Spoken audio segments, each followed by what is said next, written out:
Someone caught a slime to get a magic stone. Magic stones can be exchanged for money. He threw the slime at a tied-up man, and it smacked him right in the face. The others burst out laughing. One bald man said that was a very efficient move. The two main ways adventurers make money in this world are quest rewards and trading magic stones for cash. When they defeat a monster, a magic stone appears from inside its body. The exchange rate depends on the stone. A slime's magic stone is worth about 1 copper coin. The tied man was in terrible pain. His name was Tori. This white-haired guy will be our protagonist. The bully named Kahal grabbed his hair and asked if he was ready to give up. Kahal noticed something. Tori could still move. He reminded Kahal of their deal that if he endured without throwing up, Kahal would give him all those magic stones. The protagonist is Tori, 16 years old, a rookie adventurer, a member of the guild Azure Flame Wings, and his specialty, magic, is life magic. Kahal rubbed the slime across his face, annoyed by Tori's attitude. He couldn't believe a weakling like him was the younger brother of Neil. Unlike his brother, Tori had no talent as an adventurer. That was why he had no choice but to endure. He needed the magic stones. Moments later, they had made a little money, so they decided to head back soon. They left Tori to untie the rope himself. They assumed he would figure it out with his life magic.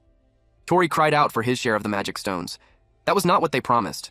This made them shove a slime into his mouth.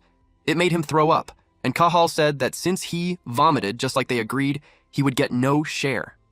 Tori panicked and screamed that he needed money, but Kahal told him that if he really needed money, he should have sold off some of his self-proclaimed amazing older brother's equipment. This guy even pointed out that Tori's older brother was poisoned and was probably close to death already. His friends joked that he was cruel, but Kahal told them that if Tori wanted to resent someone, it should be his own weakness. Tori was left tied to the tree. He knew he had to get home fast, so he washed himself there, dried off, and eventually broke free. While doing chores, life magic was the only thing he ever became good at. Thanks to that, he was able to join the town's adventurer guild. But life magic was completely useless in combat. His main job was using that magic for chores during camp. It was not an easy job, but it paid better than most others. He was determined to do his best to support his family. That night, before entering his home, he tried to change his gloomy expression and happily announced that he was home. A girl and a boy were waiting for him. The girl welcomed him back, while the boy complained that he was already hungry. Tori promised to make dinner for them right away. Then he asked how their big brother was doing. The girl shared that big brother Neil had read a book for her. He was happy to hear that. Later on, the food was served. The children ate quietly, while Tori and their older brother Neil had a chat. Neil asked how Tori's quest went, and Tori answered that it was a piece of cake like always. He apologized for putting him through all this hardship. Tori once again reminded him not to apologize. He told his older brother to focus on getting better. His older brother Neil was an excellent adventurer who belonged to the Adventurers Guild called White Breaking Spear. After their parents died in an accident 6 years ago, his brother supported their family all by himself. But 3 years ago, he encountered a basilisk during a quest accident and was poisoned. And his treatment dragged on, while the medicine was expensive. Rent, daily food costs, equipment costs, and other expenses. Even though they lived frugally, the savings his brother earned back when he was an adventurer were almost gone. Tori thought that if only he could defeat strong monsters like his big brother, he would be able to get high-value magic stones. But the problem is, he was just too weak. Our MC's brother noticed his bothered face. Suddenly, Neil took off the necklace he was wearing. It had a magic stone on it. He gave it to Tori since it would sell for a little money. Tori was shocked since that magic stone necklace was a precious charm given to him by a senior adventurer. Neil answered that it was fine. He even apologized for not giving it to him sooner. He wanted Tori to go exchange it for money soon. Tori hesitated. Neil replied that he knew his own body well. He was aware that he could not return to being an adventurer anymore. Tori told him not to say things like that, but Neil insisted on giving it to Tori. They both looked glum. Suddenly, their little siblings entered the room. Since they had finished eating, they wanted to take turns looking after Neil. Neil thanked the two of them, Sasha and Liam. They fed their brother. The next day, Tori realized that if he did not work hard, he could not protect everyone. The quest rewards alone were not enough to earn money. That was why, on his days off, he went out hunting alone to get magic stones. But even if he ran around all day, he could not even defeat 100 slimes. He only earned just under 100 copper coins. He needed more money. In the forest, someone suddenly asked him if the Adheen River was over there. Mina, 17 years old, is an archer. She is affiliated with the Azure Flame Wings Guild, and she is the admired squad leader there. Her specialty is wind magic. Tori was happy to see her, but she was surprised that he knew her name, so she asked. He explained that he was in the same guild as her. He introduced himself as Tori, the camp liaison. As the ranged squad leader who was recently scouted, he understood why she would not know a low-ranking guy like him. Then he pointed out where the Adhin River was. He explained that there was a swamp on the way, so he suggested that she go around it. She thanked him. He was glad to have spoken to her since she was someone he admired. Then he heard someone calling out to Mina. It was Kahal. He asked what she was doing there on her day off. Then he invited her to go drinking, but she casually refused. But he grabbed her and insisted. Tori was alarmed when he saw that. He thought to himself that Kahal was way too pushy. He was conflicted since Kahal was the Azure Flamewings guildmaster, but Mina was clearly in trouble.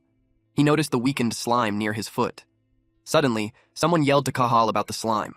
Kahal looked up just in time to see it dropping onto his face. And Tori rushed in to slash it, but it only made the splash cover his whole face. Mina was shocked, and Tori turned pale. Kahal complained that it got all over his face. Meanwhile, our boy was sweating all over his face as he thought that he had really done it.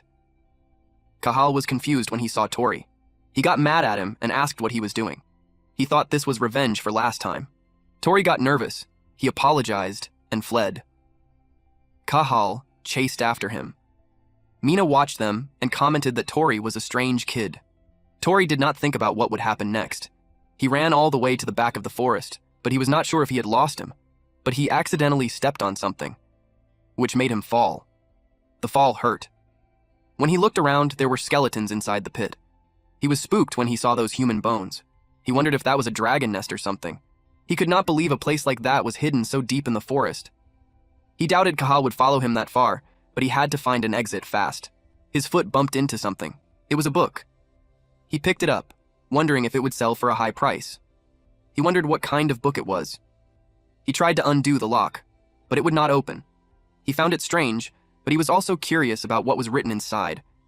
But if it would not open, there was nothing he could do. But then, the necklace given to him by his brother accidentally hit the book, and it caused a sudden burst of light. Tori was shocked and confused. What the hell is happening? The book exuded powerful energy. Black ink formed across one of its pages. Tori had no idea what it was. It formed a mustache and asked him if he could hear it. Of course, Tori was spooked that the book could talk, which made him accidentally drop the book. The book continued, saying that since he was able to open it, that meant he was a very strong adventurer. The book welcomed him and introduced itself as Beard. Tori had no idea what kind of book this was. He had never seen a talking book before. He considered it dangerous. Then the book asked if he wanted to obtain a real magic stone. Tori was confused. Just as the book expected, he did not know about it. It explained that a real magic stone was called a magic crystal. Beard told him to copy the method written in the book. It revealed that a magic crystal was worth 100 times more than a normal magic stone. This was shocking news to Tori. If that was true, it meant he could get his brother the proper treatment he needed. But it also made him question if he could really trust what the book said. He was worried that the book was some new kind of monster. Beard began with Chapter 1. He taught him how to obtain a slime's magic crystal. Tori was informed that the most important thing when obtaining a slime's magic crystal was not to try, but to kill the slime. Tori was left confused. Slimes were very sensitive to killing intent. Once they sensed even a hint of killing intent, they would become agitated. Their agitation would affect the magic stone, so in order to obtain a magic crystal, he must not let them sense his killing intent. Beard asked if he understood, but Tori had never heard a theory like that before. Beard also offered to briefly teach him about the ecology of slimes. It explained that a slime is a monster that latches onto a person's face to suffocate them, then consumes them. A single slime's attack was simple and not much of a threat. However, being attacked by several at once was extremely dangerous, so he had to use that to his advantage. He asked how. So Beard began teaching him the simple 3-step method for how to obtain a slime's magic crystal. Tori was horrified by what he read. It made him throw the book away. What was written there made no sense, since no one would do something that reckless. He was frustrated that he had been misled by some incomprehensible book. He began to question what he was even doing. At that moment, he could not help but think that this whole magic crystal thing might just be a lie. He decided to get out of the cave first, but a slime got close to his foot. It startled him. Suddenly, a huge swarm surrounded him. He tried his best to fight back. It made him shriek loudly when one attached itself to his feet.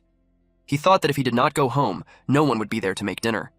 As he fought off the slimes rushing toward him, he worried about who would earn the money for his brother Neil's treatment. He struggled harder, thinking about who would protect his family. But the slimes kept piling onto him, dragging him down.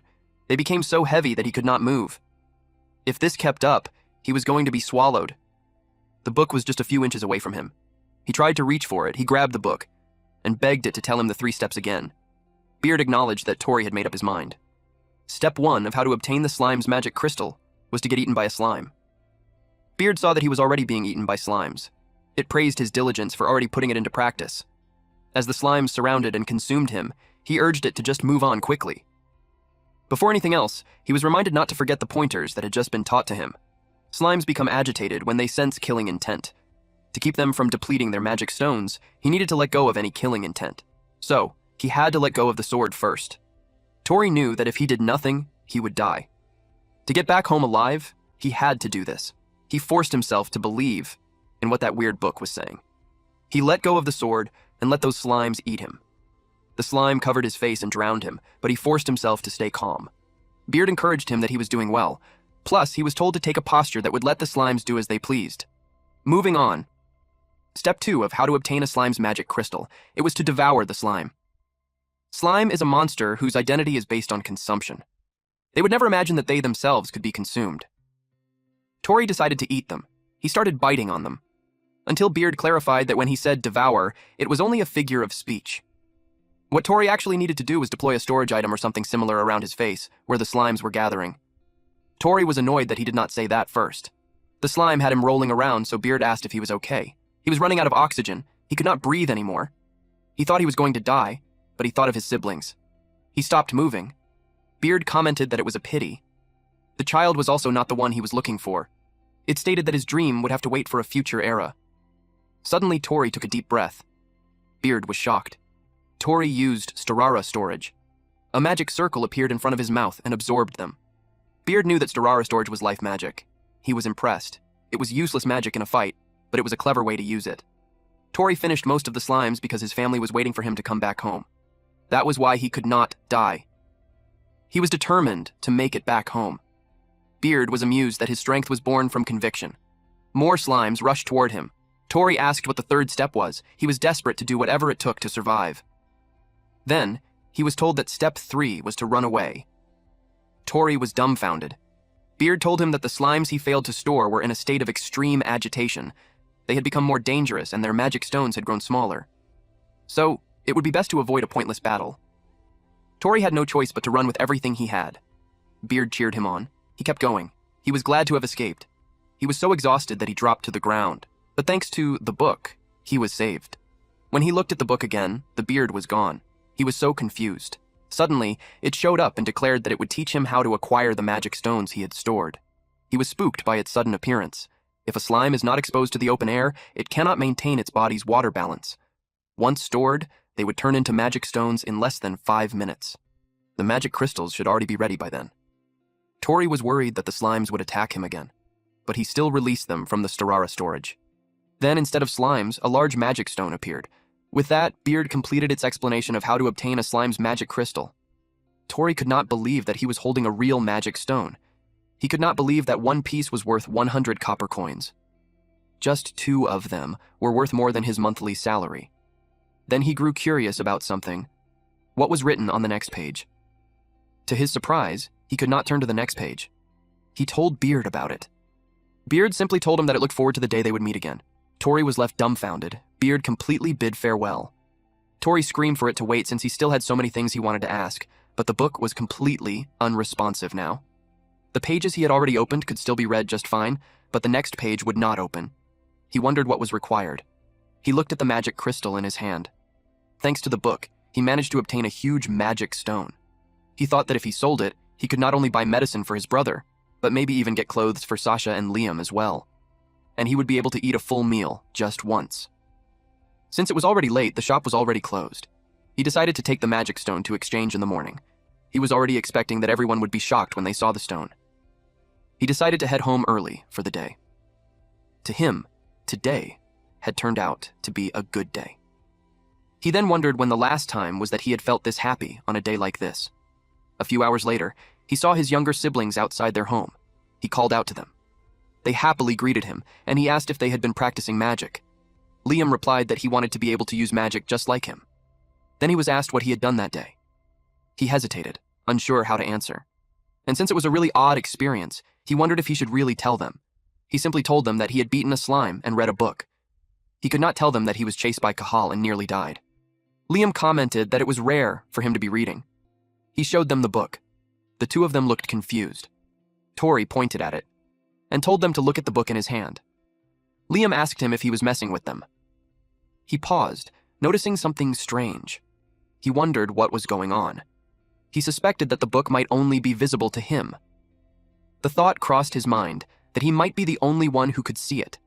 Before he could think about it further, Sasha told him to watch her magic. She drew a circle in the air using a stick. Then she recited ignition and lit a bonfire. But the flame did not last long. It left her confused since it had worked just a moment ago. Tori volunteered to demonstrate. Our boy used ignition, and the bonfire was lit. Liam praised him, saying he was really good at it. He shyly apologized, saying it was only life magic. With excitement, he asked if they wanted him to show them something amazing using that life magic. Then he looked around to double-check that there were no bandits nearby. Then he prepared his hand and used his Storara storage. The item appeared in his hand. It glowed so brightly that it caught the attention of others nearby. Sasha was amused. It was really huge, so Liam asked where he found something like it. Smiling, he asked if they were surprised and what they thought it was. While they were talking, someone approached them. It was the bald bully from earlier with Cahal, along with some friends. Tori turned pale. He realized they had been hiding nearby. He noticed that Cahal was not around. The bald guy asked where he had stolen something like that. They lectured him that just because he was poor did not mean he should resort to stealing. He explained that he had found it in the forest. They immediately doubted him, saying that if a gem like that had been there, they would have found it already. They told him not to lie. Then they insisted on checking it properly and told him to show it to them. Even then, he tried to brush it off, saying it was not that big of a deal. This annoyed the bald guy, and he insisted that Tori show it at once. The man tried to grab it from him. He was disappointed that this happened since he thought today was going to be a good day. But then, his younger siblings grabbed the hem of his shirt. He noticed their trembling hands. They were scared. And seeing that expression made his heart ache even more because he wanted them to believe it was a good day too. Because of this, he decided what to do.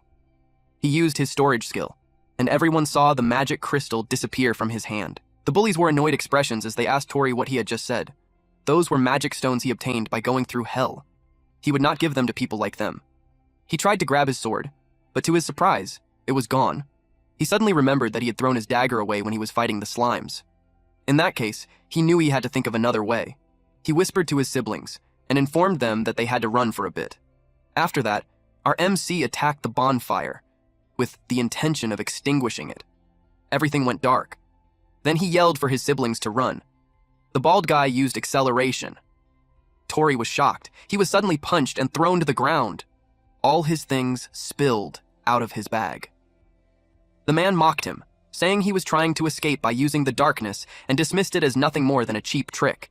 Before he could react, the man lunged forward and struck him. Liam got worried about him, but he urged him to just go. He assured him that he would be fine, so they only had to get home first. The bald guy struck him hard, sending him crashing down. The man told him that he was weak, accusing him of just putting on an act. To counter the incoming attacks, Tori used illumination. The light spread and temporarily blinded the man. Tori used the chance to get away, but the other guy made playful vines appear, and it wrapped around the legs of Tori's siblings. Naturally, Tori panicked. The man pointed out how it was nice and dark, yet he created light, which practically signaled the enemy to catch them. With resolve, Tori ran toward his siblings and declared that he would save them both. But the man controlling the vines told him to stop. He wrapped vines around Sasha. Tori screamed at him to stop it. The man told him that it all depended on what he chose to do. He threatened him, saying that if he did not hand over the jewel fast, his little sister's face would end up scratched. Tori screamed at them to stop. The man activated Water Sphere. It was supposed to rain down on Tori, but Tori used drying. Still, it did not fully block the attack, and it reached Tori, causing him to fall down. But he refused to give up. Even while lying on the ground, he countered with ignition. But the man activated rain. Dark clouds formed in the sky. Tori was horrified. The man looked confused and asked what he had just done when there was no way he could win using something like life magic. Mocking him, the red-haired bully said that even a kid could come up with something better and called him pathetic. The man who made it rain found it funny that Tori still dared to pick a fight with him when he could only use life magic. Tori was so excited when they got that magic crystal. The bald guy claimed that he would be needing money for eye treatment now, and they pointed out that they would be needing the jewel for that. They kicked him at the same time while demanding the jewel. Tori knew he could not win. His younger siblings watched him get beaten up. He endured it as he curled his body into a ball. He realized that a good day would not simply come for him, and since he got no other choice, he used release storage and got the magic crystal out. Then he threw it on the ground, which made it roll and hit the book. The gentle bump of the crystal made the book glow brightly. Beard's voice was then heard and said that it saw that Tori was in a tight spot. Our boy didn't expect it to appear again. Then, it opened. Then Beard stated that they would proceed with Chapter 2. It would teach him combat methods using magic crystals. Tori realized that the next page had opened. Beard discussed Step 1, which was to cast a spell on the magic crystal. Beard asked him if he knew what would happen when he poured a different mana flow into compressed mana. The bald guy was about to pick up the magic crystal. He expected it to sell for a high price. Tori realized that only he could see the book or hear Beard's voice. He wondered what compressed mana was and if it was related to the crystal. Beard asked him if he should really be feeling exhausted at a time like this. Tori was asked if he wanted to change his situation, and of course he answered that he would do it. So he did Step 1, combat methods using magic crystals. He unleashed ignition and fired it towards the bald guy holding the crystal. But in truth, it was actually a spell for the magic crystal. The flame and the crystal collided. The bald man holding the magic crystal was confused. He asked what Tori had been doing. Beard explained that when he poured different magic into its compressed mana, a few seconds later, the magic crystal glowed brightly, and the flame grew bigger. It swirled around the man. Beard revealed that the magic power was amplified and released. Everyone was shocked, including our MC. This is the first time he had seen this method. The man was burned, and he dropped the magic crystal. The other bullies were rattled. They asked what he had done. Tori was left stunned, until Beard explained to him that despite his own tiny magic power, he could use the vast amount of magic compressed inside a magic crystal. He was told to remember that. Magic stones were not just stones he got from monsters. A magic stone is a stone that possesses magic. The man screamed loudly as the fire continued to burn. Tori could not help but be impressed. Beard told him that was not even a half of it. He was then told that there were 2 more steps to go. The bald man's friends tried to put out the fire. They asked him if he was okay, but most of his face was burned. It was brutal. They cursed Tori. They had no idea what he had just done. Struggling to get back up, he forced himself to move despite the pain.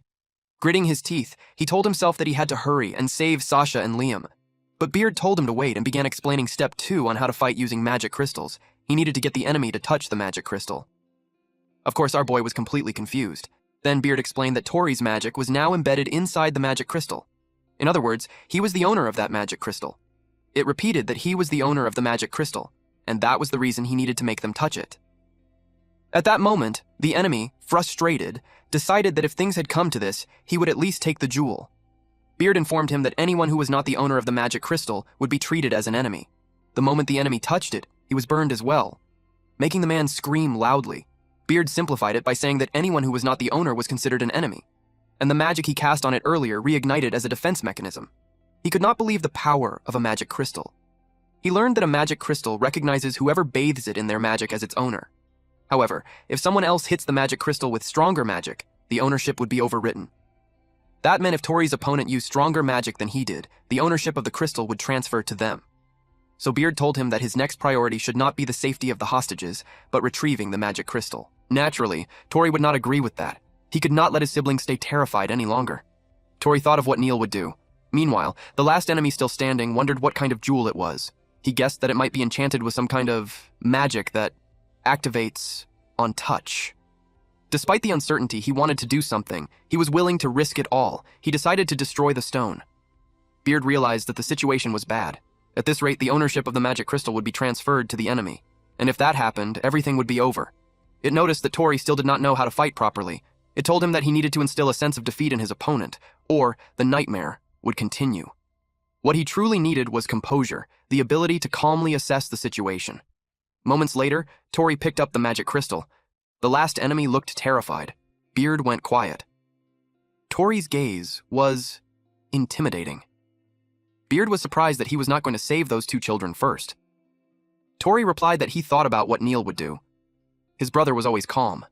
In his memory, his brother would stare down his opponent and never lower his axe until the enemy was gone. And besides, Beard had saved his life, so he trusted it. He decided not to hesitate anymore. Beard was pleased. He praised Tori by saying, "That's the spirit." After that, they proceeded with step 3.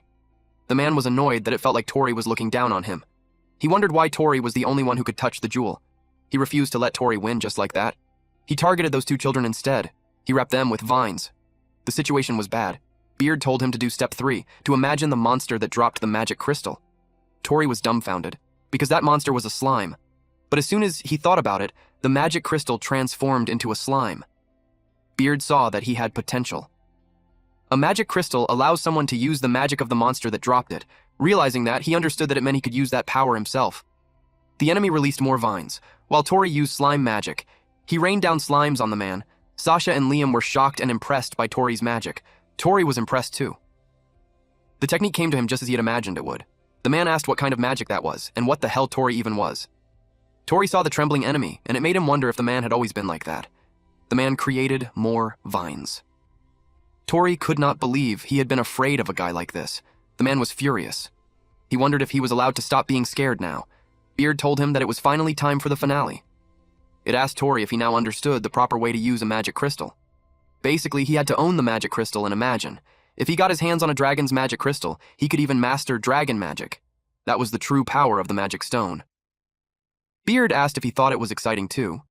He replied yes. Now he was also ready to deliver payback for what happened earlier. The man screamed at him to stop, but our boy had already created a huge, powerful orb. Then, it rained down on his senior, even choking the man. Then ice pierced his body. All of Tori's enemies were now unconscious. He could not believe he did it. Through the use of the power of the magic stone and the book, he won. Sasha rushed over to hug him. Tori immediately checked if she was all right and not hurt anywhere. Sasha exclaimed that he was amazing. Tori was surprised. She told him he was so strong and so cool, and that made him smile. Also, it proved that he had truly won. He apologized for scratching her face, but she answered that she was fine. Liam approached him. He saw the magic Tori used and knew that it was not life magic. Tori did not know how to answer. He made up something about meeting an old man in the cave, and that he taught him. Liam wondered who it could be. Tori insisted that it was just a lucky coincidence. Tori decided to keep everything a secret for now. He did not want to drag the two of them into anything weird. What mattered to him was that they all got home safely together. He made an announcement that whoever got home last had to do the dishes. Sasha followed behind him, but then he remembered something. He told them not to tell Neil about what happened. He persuaded them by saying that their big brother told them not to fight, and to keep him from worrying, it would stay a secret between the three of them. Moments later, they arrived home. And as soon as they arrived, Sasha announced that Tori used an amazing magic trick. He covered her mouth and told Neil that it was nothing. Then he stopped. When Tori got a better look at Neil, he was shocked. He did not expect him to be awake when he should have been sleeping. Neil replied that they were late, so he thought he would check on them. Tori apologized and told him that a lot had happened. Neil noticed that he came back pretty injured, so he asked if gathering magic stones was tough. He answered that it was tough. Neil felt guilty, saying he was always the one making Tori carry the burden. He thought that he should do something too, whenever he could at least move a little. Seeing him like that, Tori quickly reassured him, insisting that he was fine and that Neil just needed to rest. Then, in a hurry, he called out for Liam and Sasha, asking them to help carry him. Time quietly passed. The three siblings were deep asleep, except for Tori. He double-checked if they were truly asleep. Just as he thought, he could not tell Neil, knowing it would only make him worry more. That day had been full of unexpected events. He did not expect a magic stone to hold that kind of power. He took out his magic book. He wondered what the true nature of this book really was. He tried hard, but none of the other pages would turn. Then he noticed his necklace. He remembered that the first time the page opened was when the magic stone necklace touched it. Suddenly, Beard spoke, and that surprised him. Fortunately, none of his siblings woke up from the noise. He was annoyed at Beard for scaring him like that, but Beard told him it just had a little supplement to add. Someone woke up and asked him if something was wrong. He replied that he just had to go to the toilet. Outside, he complained, telling it not to suddenly show up like that because he could not explain it to anyone. Beard told him that to begin with, no one else could see or hear it. Frustrated, he argued that he had his own circumstances to deal with too. Beard dismissed it, saying that if that was the case, he should handle things himself and not rely on it only when it was convenient. He could only click his tongue in response. Beard then addressed him seriously, telling him that as an adventurer, he would likely acquire many magic crystal stones in the future. Because of that, what he needed most was funds. Without money, it told him, he would not be able to continue as an adventurer. It clarified that he should exchange those magic stones for money. Thinking about it, he agreed, saying that was what he originally intended. But now, he also wanted to be able to use slime magic. Beard told him that he should now be able to obtain magic crystals like that anytime. It pointed out that he had already grown stronger than before. He was asked if he thought of it that way too. He could not answer. Beard abruptly told him goodnight. Caught off guard, he tried to stop it, saying he still had things he wanted to ask. As it went silent, he could not help but think it was a selfish guy. Looking up at the night sky, he wondered why it was telling him so much. Even so, he understood that money was necessary. With that in mind, he decided that tomorrow he would bring the magic stones to the exchange. The next day, he was in disguise. He gathered the old helmet from home. He also used the cotton beard he had made. Even the old sheet he was planning to throw away became part of it. With all of that, he believed no one would be able to recognize him. He went to the exchange store. His appearance caught the attention of the people there. Some guessed that he might be there to sell off his stash of magic stones before retirement. Thinking about it, if a mere camp helper showed up with a magic stone, people would start getting suspicious. The people in the store mocked him, asking what he was doing there and if he was trying to get some nursing home money. Laughing, they assumed all he had were moldy old stones. Without saying a word, he slammed the magic stone down in front of them. Their jaws dropped. He calmly asked them which one was moldy, the stone or their eyes. Caught off guard, the staff panicked and quickly called for the manager. Seeing the stone, they were shocked, wondering what it was and if the old man could actually be a famous adventurer. Some even admitted they had never seen such a huge magic stone before. He realized that in this world, if someone was being looked down on, the store would not buy what that person was selling. Bluffing his way through, he remembered that this was the technique at the exchange, just like Neil had used before. After that, he finished his business and immediately set out. He turned into an alleyway, sat for a bit, and took out his gold coin. He inspected it carefully. He could not contain his emotions upon seeing it in his hand. He was so happy about getting one gold coin. It was his first time ever holding one. Just like Beard said, it was worth 100 times a slime's magic stone. At this point, he had taken off his disguise and thought that with this, he could already cover Neil's treatment fee, and even their rent for the month could be paid. Excited, he also thought about buying shoes and clothes for Liam and Sasha. Filled with joy, he declared that tonight they would feast. Until someone grabbed his hand. It was Kahal. Kahal asked why he had a gold coin. Tori was shocked. Then he felt rage. Tori was angry since he had finally gotten his hands on a gold coin, and he was found by those guys in an alleyway. But to his surprise, the gold coin was gone. Even Kahal was dumbfounded. They saw the culprit running away. This person had the gold coin between his fingers and told them that their story was like two dogs fighting over a bone while a third ran away with it. Then this person jumped side to side across the buildings to reach the roof. He landed safely and bid goodbye to Mr. Careless. Tori and Kahal were stunned, and they both yelled at the person to give back their gold coin. Tori could not believe that the man had gotten away. He wondered what that guy was all about. Even though he had finally earned one, he could not help but think that in the end he was still broke. He took out his magic book and asked why it did not help him. But the magic book stayed silent. He kept asking why not. He had told his siblings they would have a feast before he left home, and now they would be disappointed. He announced that he was home. When he opened the door, he could hear his siblings calling out for Neil and telling him to hang in there.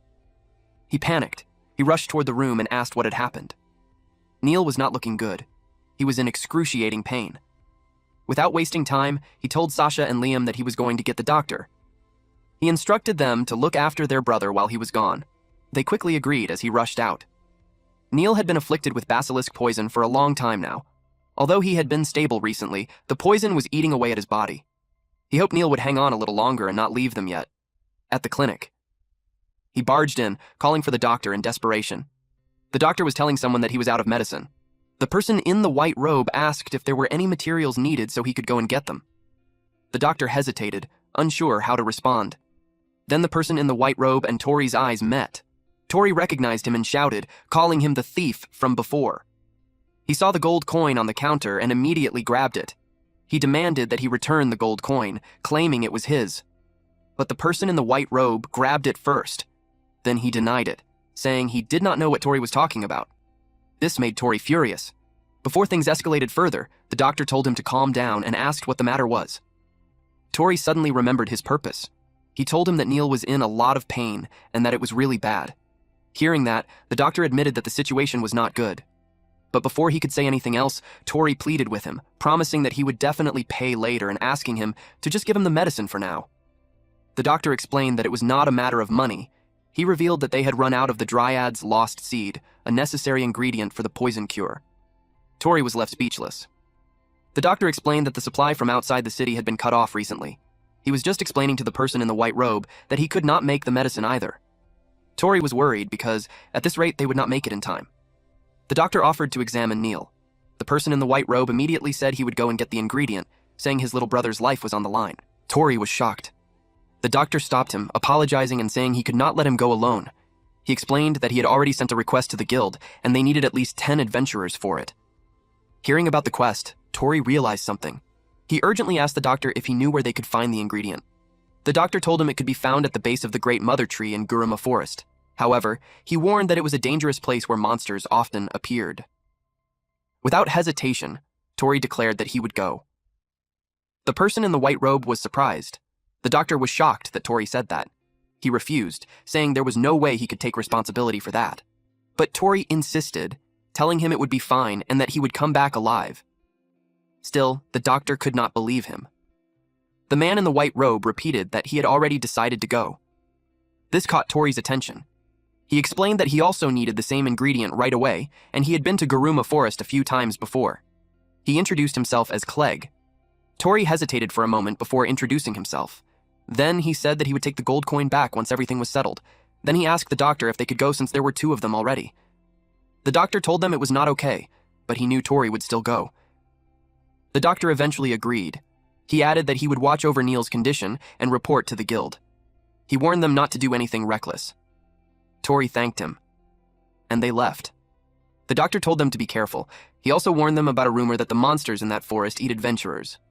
In the forest. They were already pretty deep inside. Clegg told him that the Great Mother Tree was in the deepest part of the forest. He asked if Tori was already tired. Tori replied that he was not tired at all. Clegg warned him that he had no obligation to cooperate, and if Tori could not keep up, he would be left behind. Tori saw that he moved fast.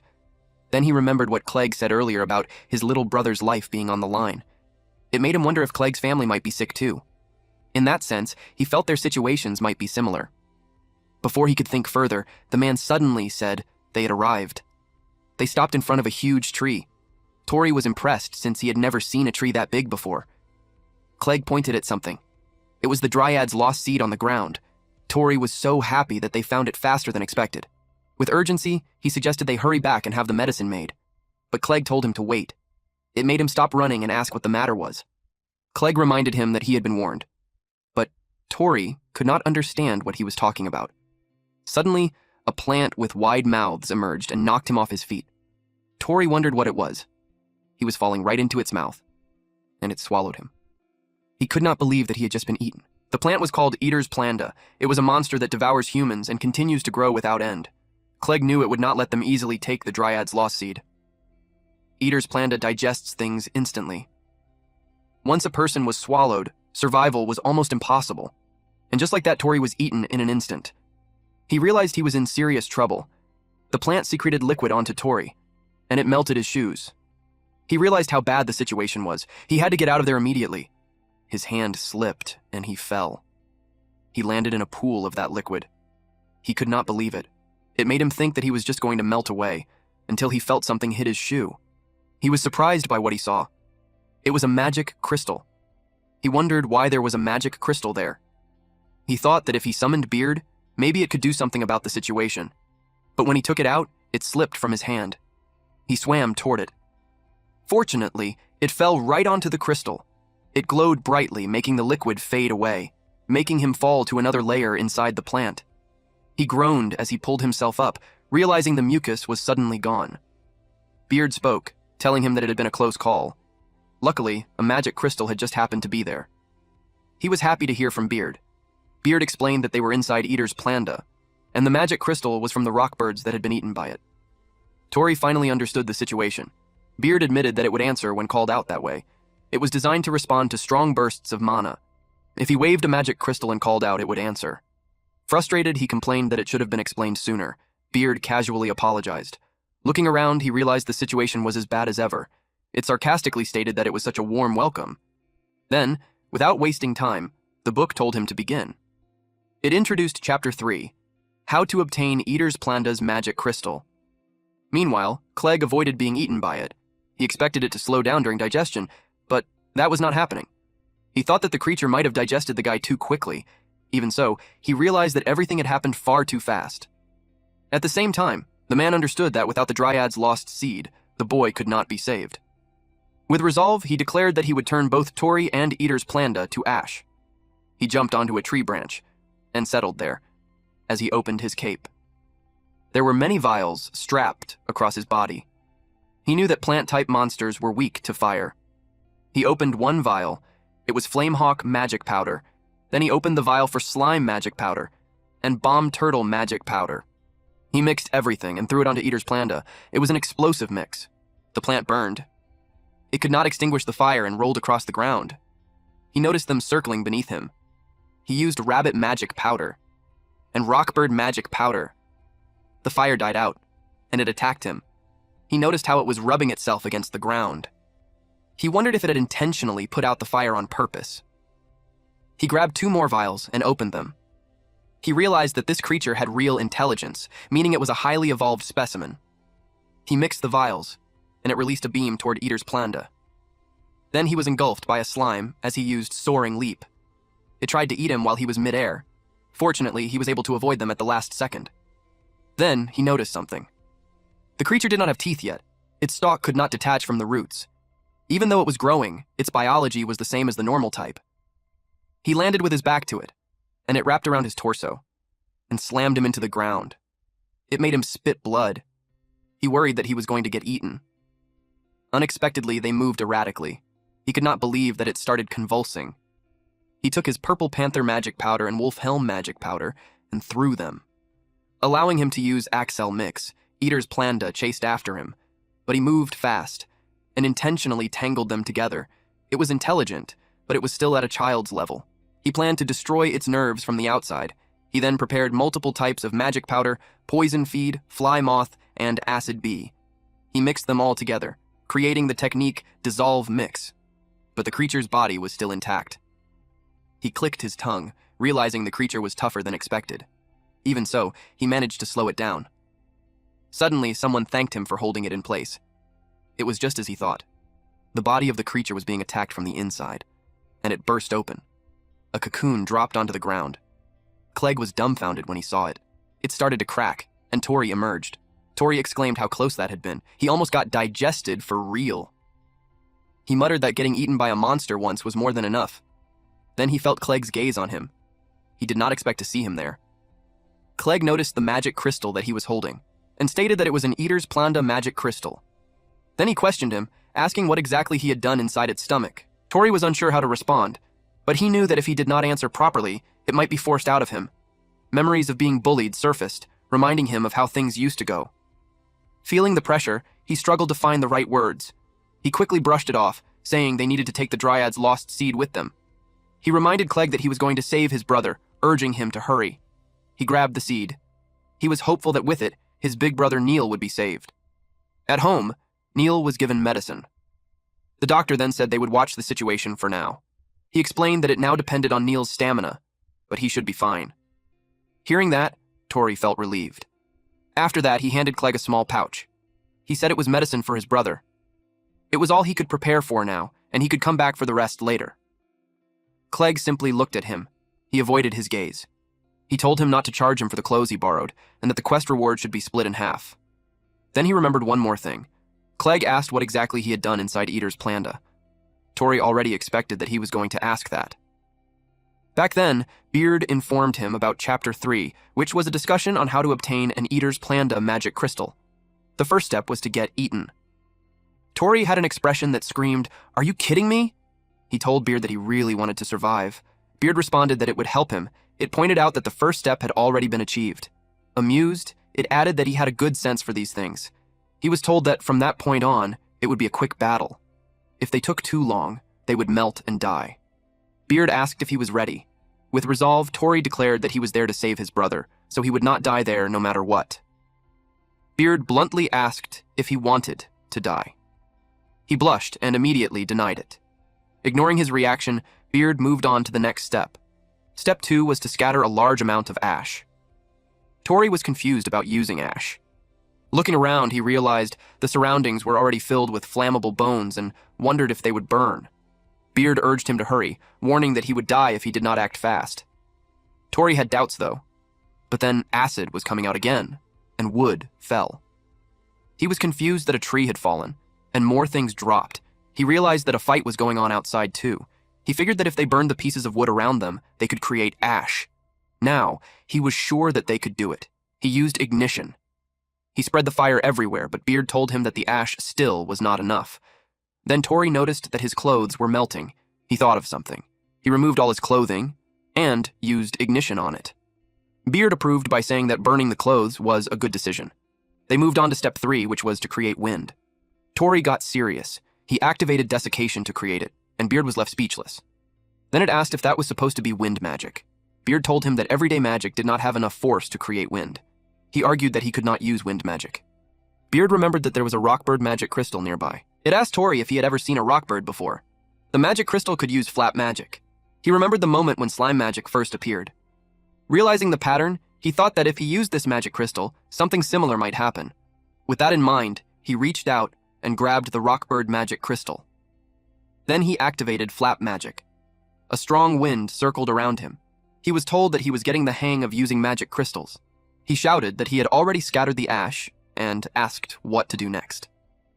Beard calmly replied that it was done. Tori was confused. Beard informed him that the area was maintained as acidic because of the stomach acid. By scattering large amounts of ash, the environment inside would be neutralized. As a result, the internal balance would completely flip. Meanwhile, outside, Clegg fell. Beard felt a bit of sympathy, thinking about how painful that must be. Once the creature reached a near-death state, somewhere inside its stomach, Eater's Planda's magic crystal would appear. It slowly came out of the stomach wall. Tori was so happy. He was told that once the magic crystal was taken, Eater's Planda would eventually wither. He was then urged to get out immediately while he still could. Beard warned him that the stomach acid would keep coming, so he needed to put some clothes on quickly. Tori was surprised because he had already burned his clothes. The stomach acid came pouring down. It pointed out that Eater's Planda was going wild. At that rate, it warned that escaping would be difficult. Of course, Tori refused to die there. He had to protect himself from the stomach acid, but only bones were left. But Beard warned him that even bones would melt at that rate.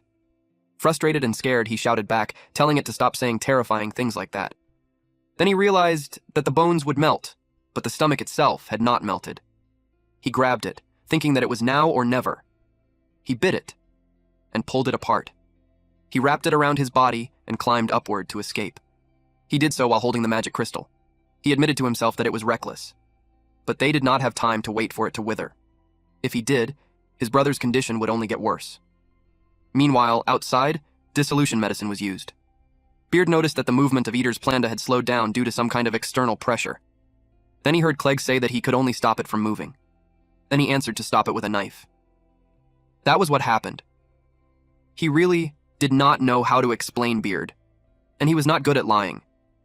Clegg knew that if it were not for Tori, he would not have been saved. Tori simply smiled and thanked him. Clegg did not respond at once. He just turned his back on him. Tori was confused, but he wondered if he had successfully avoided the question. Then Clegg stopped walking. He looked at the pouch in his hand and admitted to himself that he could not have done it alone. He held onto the pouch and remembered that the guy's name was Tori. He told himself that he would not thank him.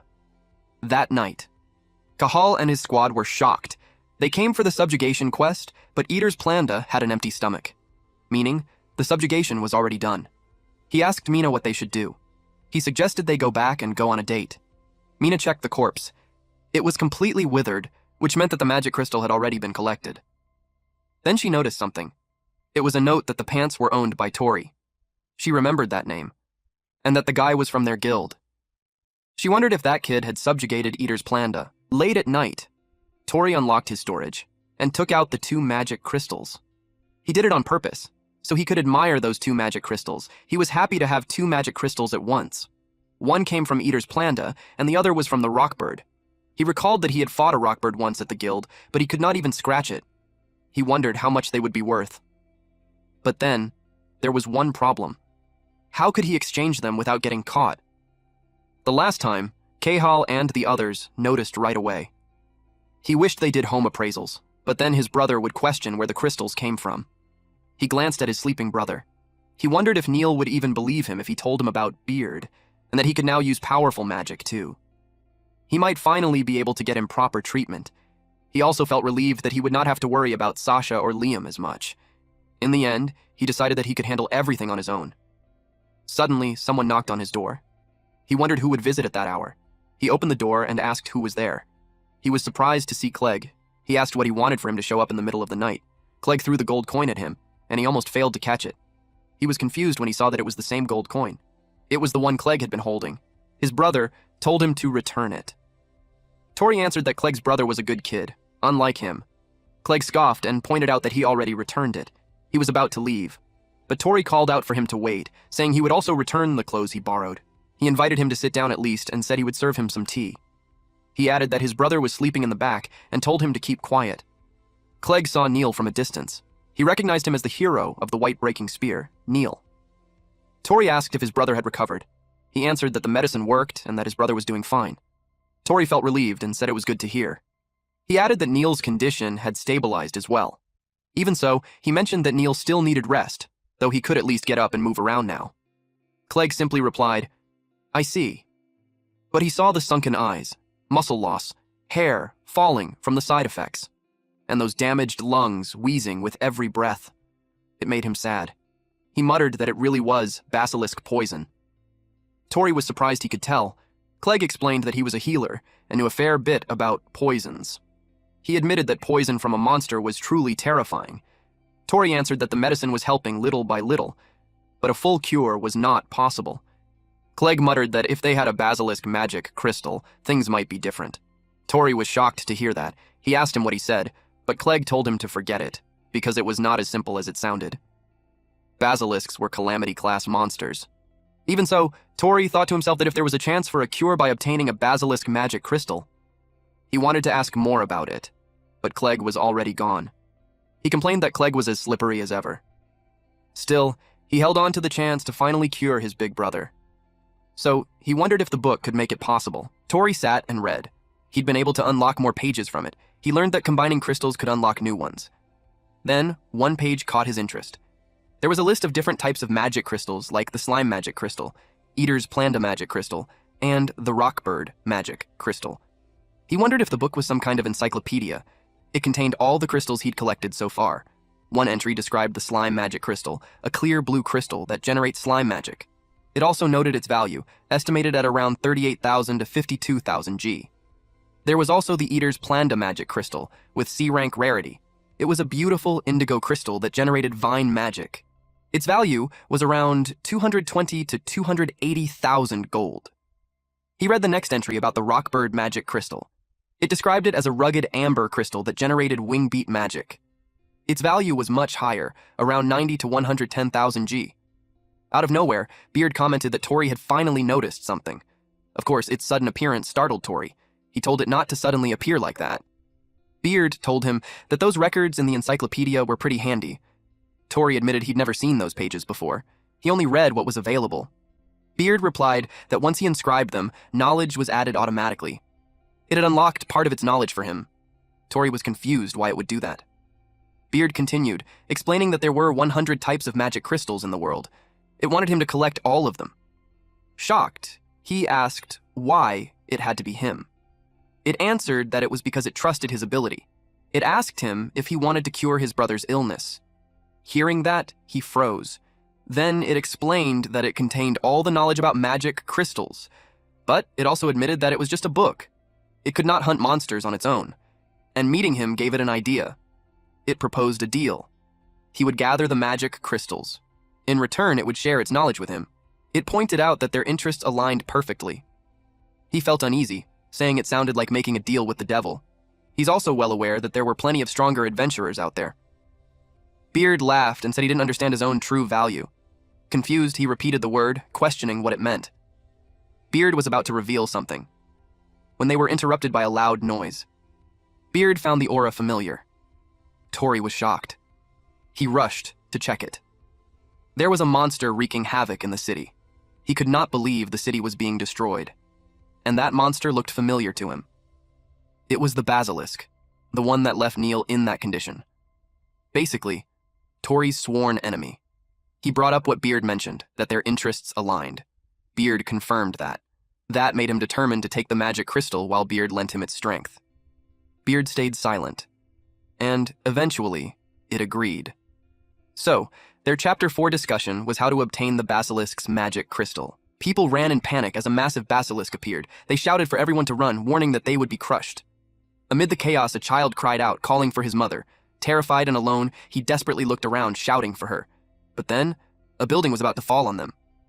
Fortunately, a man with a huge hammer arrived. He caught the child while smashing apart the falling section of the building. He told the child that everything was all right. The mother spotted the child. She was relieved to finally find him. The child ran to her. The mother thanked the man for saving them. He told them to run carefully and head to higher ground since the rescue team would be there.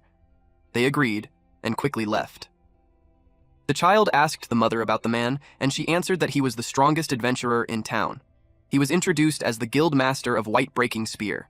His name was Angus, also known as Black Iron's rabid dog. He was a 37-year-old adventurer. He specialized in striking magic and stood as one of the strongest figures in the guild. He noticed a line of ants near his feet. He apologized for almost stepping on them. He thought they were evacuating too. With confidence, he told them not to worry and to leave everything to him. He declared that he would restore peace to the town in no time. He dragged his hammer to draw a line. It was the mark of the place he needed to protect. And then the basilisk noticed him. Angus didn't waste his time and immediately used Black Iron's thorn. A pentagon-shaped barrier formed in front of the basilisk. He swung his hammer. Dark energy surged from the pentagon and burned its body. He told the basilisk that from that point onward, entry was forbidden. The basilisk hissed at him. He had no idea why the monster known as the Mad Poison Basilisk had suddenly appeared in town. But what he did know was that it was Neil's enemy. Without hesitation, he launched an attack. He was determined to take its head right there and then. After his attack, he commanded his reinforcements. The archers prepared to strike. They simultaneously unleashed piercing arrows. The arrows they fired were not getting through at all. They reported to Angus that the scales were too hard. Some of them even thought it was impossible. But Angus shouted at them not to get discouraged and said the rest of the team would arrive soon. He told them to keep firing. Even if 100 arrows were shot and only one landed, it still dealt damage. And if they shot 1,000, that meant 100 times the damage. He charged forward and struck the basilisk head-on, declaring that they would not lose in a contest of strength. He added that their guild was all about hitting things until they broke. Kahal arrived and commented that their leader was a muscle brain as usual. Suddenly, someone used the skill weight. The basilisk was forced to the ground. Angus was surprised to see gravity magic. Then Mina came in and used Arrow of the Storm, and it damaged the basilisk. Angus saw that the star players of Azure Flamewings had arrived and praised them, saying they did a good job. Calling them by name, he acknowledged Kahal and Mina. Kahal joked that it was called a star's entrance.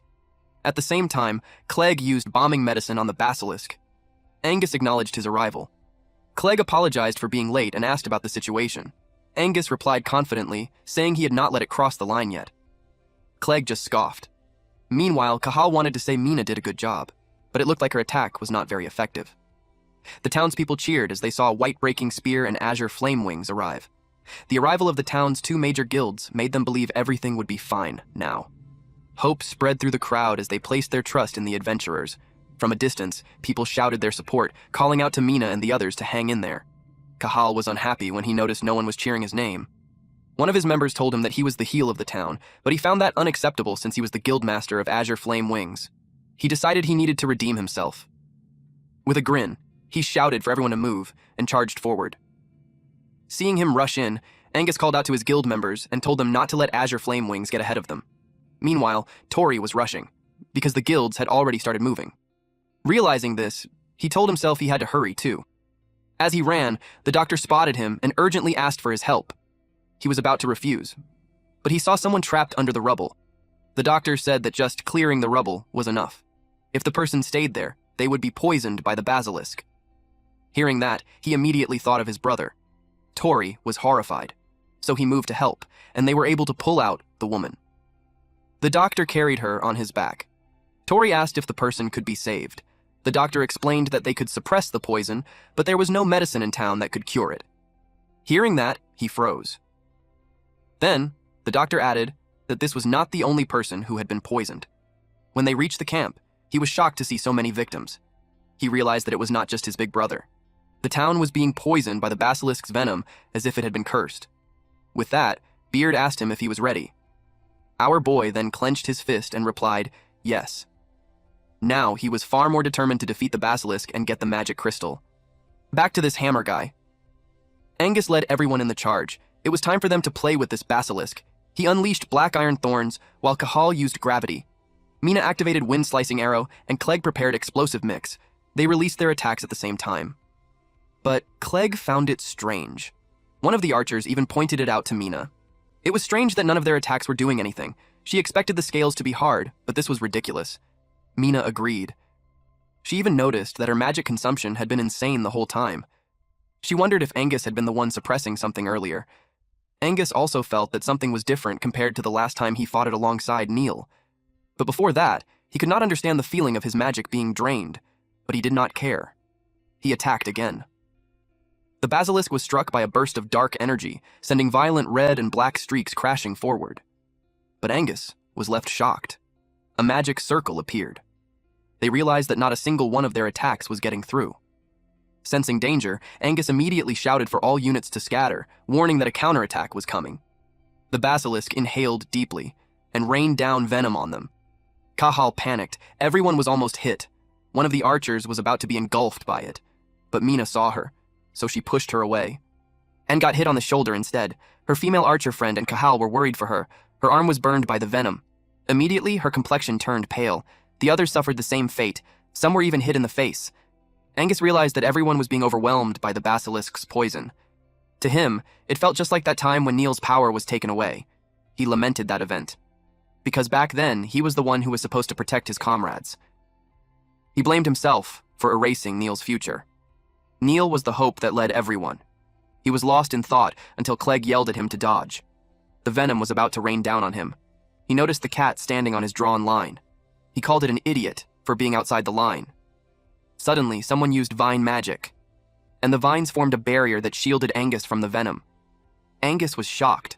Vine magic was used once more, and the vines wrapped around the basilisk. It sprayed venom again. Then this person used storage release, and used wingbeat magic to disperse the poison. Cahal was caught off guard and asked what kind of magic that was. They could not believe that the poison had been blown away by wind. Clegg saw who it was. The person's back was turned toward them. Angus thought it was Neil. This shocked the female archer, but Mina told her that was wrong. Angus looked carefully, and they realized it was none other than Tori. Beard then spoke and revealed the next step, how to obtain a basilisk magic crystal. Step 1 was to restrain its body, which was already done.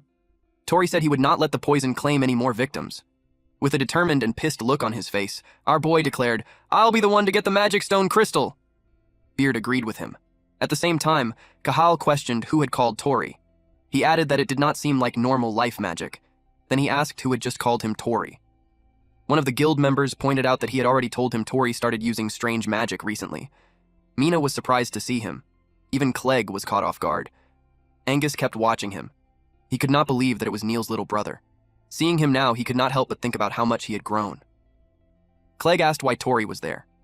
Tori questioned why Clegg was the one fighting a basilisk and what he was even doing there. Clegg reminded him that he was an adventurer too, and a member of White Breaking Spear. Tori was surprised and asked if it was the same guild as his brothers. Clegg confirmed it, adding that he joined after Neil did. Suddenly, Angus rubbed Tori's head. Angus asked if Tori was acquainted with their ace. Tori recognized Angus. Angus knew that the bird magic was Tori's technique, and Tori confirmed it. Angus thanked him and told him it was a good technique. He then instructed Clegg to go help the ones who were poisoned. He also told him to take the dog with him because he could not protect him if he stayed outside the line. Clegg was confused about the dog. Then he noticed it, a small dog nearby, reacting nervously. Tori noticed how, even in the middle of battle, Angus was thinking about people more than just the fight. He was amazed by the town's strongest adventurer. But this was interrupted when the basilisk made a loud noise. They all became alert. Angus rushed forward while telling Tori that he was counting on him for support. Tori was caught off guard by that, and Clegg made his move, entrusting the rest to Tori, which made Tori surprised again. Beard found the situation amusing. It stated that things were getting interesting, especially now that Tori was being counted on for support. Tori scolded it since this was not the time for jokes. He asked what would happen to the magic crystal if Angus defeated the basilisk. Beard reminded him that extracting a magic crystal required a specific procedure, and only he could do it. Then it warned him. If he failed to obtain the basilisk's magic crystal, everyone would die from the poison. Tori recalled the injured people he saw, and he made up his mind to do it. They proceeded with step 2, which was to peel off its scales. Peeling off its scales would be their biggest mission. Tori asked why. Beard told him to look closely. Beard admitted it didn't know exactly why, but the basilisk had a defensive magic that repelled magical attacks. Beard warned him that the restraints on the basilisk were about to break. Tori was shocked when he saw it break free. It also made Angus click his tongue in disappointment. Cahal could not believe that the basilisk had torn through the thick vines. Seeing that, they knew the situation was getting worse. Mina asked if the treatment was done. He answered that it was only temporary. Mina checked her arm and declared that it was enough. She prepared to attack because they could not let it move any further. Angus told them to hit it with everything they had, so they attacked at the same time. The basilisk only let out a loud roar. But the attacks were not working.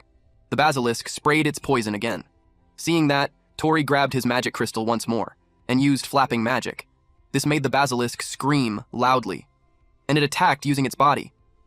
Angus blocked it, but he realized that its body was too heavy. Tori got worried for him, but all he could do to stop its attacks was use bird magic and flapping magic. If attacks did not work because of its defensive magic, then peeling off the scales would be even harder. Beard informed him that any magic would do as long as it was not physical type.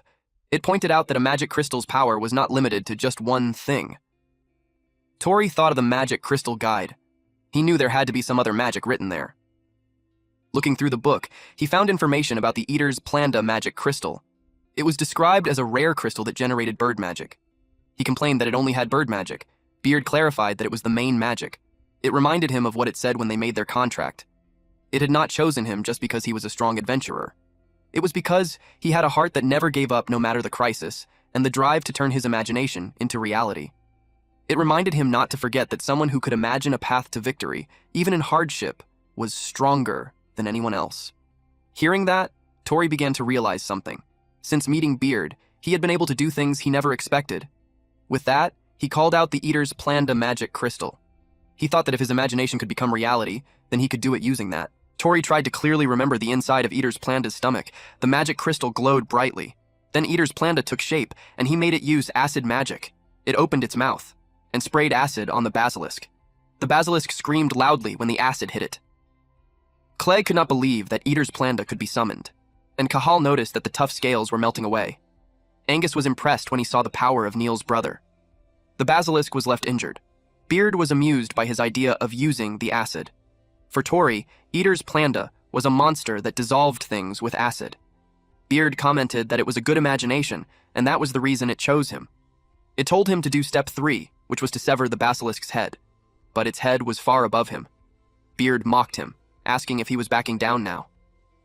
Tori admitted that he did not expect that task, but then he noticed a sword. He felt more confident now that he had one. He was surprised when a sharp pain made him drop the weapon. His hand hurt.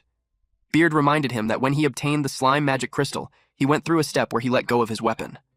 So now, he was in a state where he no longer had a weapon. Tori could not believe it. He questioned it, thinking that rule only applied to slimes. He wondered how he could possibly cut off the basilisk's head.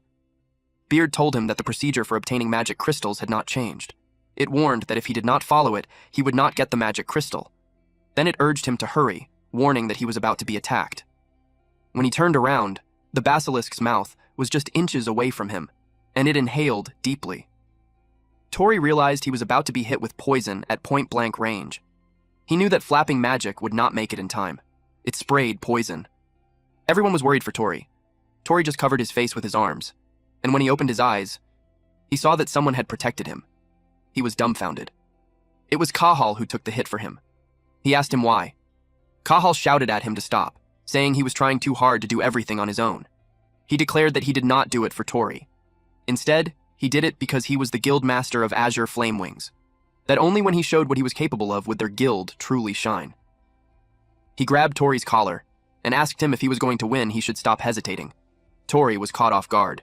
Kahal then mocked him for joining his brother's guild and slacking off. He was pissed that Tori could not even move properly unless others helped him. Frustrated, he told him that if he thought he could do it, then he should prove it himself, and not act like a hero just because he was in his brother's guild. He advised him that if there were people nearby, he should run ahead of them and not hold him back. He asked this idiot if he understood. While they were busy, the basilisk was about to hit them with its tail. Angus blocked the attack. Kahal clicked his tongue. He was frustrated that Angus was always stealing the credit. He lost his strength, and he was in bad shape because of the poison. It made Tori panic. Angus told him he would take over, saying the basilisk's scales had already been peeled off. Now, he would handle the final blow. But Tori protested, saying that if he did that, no one would be saved. The basilisk attacked again, so Angus carried Tori and Kahal away from danger. He teased him, asking if he came to steal the credit after being pushed by Kahal. Tori quickly denied it. With urgency, he declared that he had to do it himself, because it was the only way Kahal would be saved. He told Angus to leave it to him. Angus watched his expression, and let him. He stayed back and defended the line. He smiled at him and told him to go. Tori perked up and thanked him. He rushed ahead, but he tripped. While watching him, Angus told Kahal that he raised his junior well. Kahal told him to shut up. He admitted that no matter how much he kicked or tormented him before, the light in Tori's eyes never dimmed. That was why he was so pissed off at him. Tori approached the basilisk. They were confused, wondering what he was doing. It looked like he was not even paying attention to the basilisk's attack. Clegg remembered that Tori pulled something like that during the Eater's plan to fight too. He wondered if Tori might have figured out a way to win. He asked Mina if she could back Tori up. She agreed and said she would enchant her arrows with wind magic to deflect the poison. At the same time, another member stepped in, saying he would clear the path for him. They quickly coordinated, preparing to support Tori's move. Mina used Wind Sword Strike. The other guild member used Water Orb. While Tori jumped toward the basilisk, his goal was to reach its neck. He jumped onto its tail. The basilisk let out a loud roar, while Tori climbed toward its head. But it moved, and he lost his balance. Beard mocked him, saying running on top of it was boring. He yelled at it to shut up. Angus realized that Tori was going straight for the neck. He helped him by unleashing a powerful attack. Then he offered his hammer to Tori to help him get up there. Tori was surprised. He landed on the pentagon barrier. Angus screamed at him to finish it. Tori jumped toward its head, but he could not use a weapon, and he could not use attack magic either. All he had was imagination. He unlocked the storage and took out the Rockbird's magic crystal. A little flashback.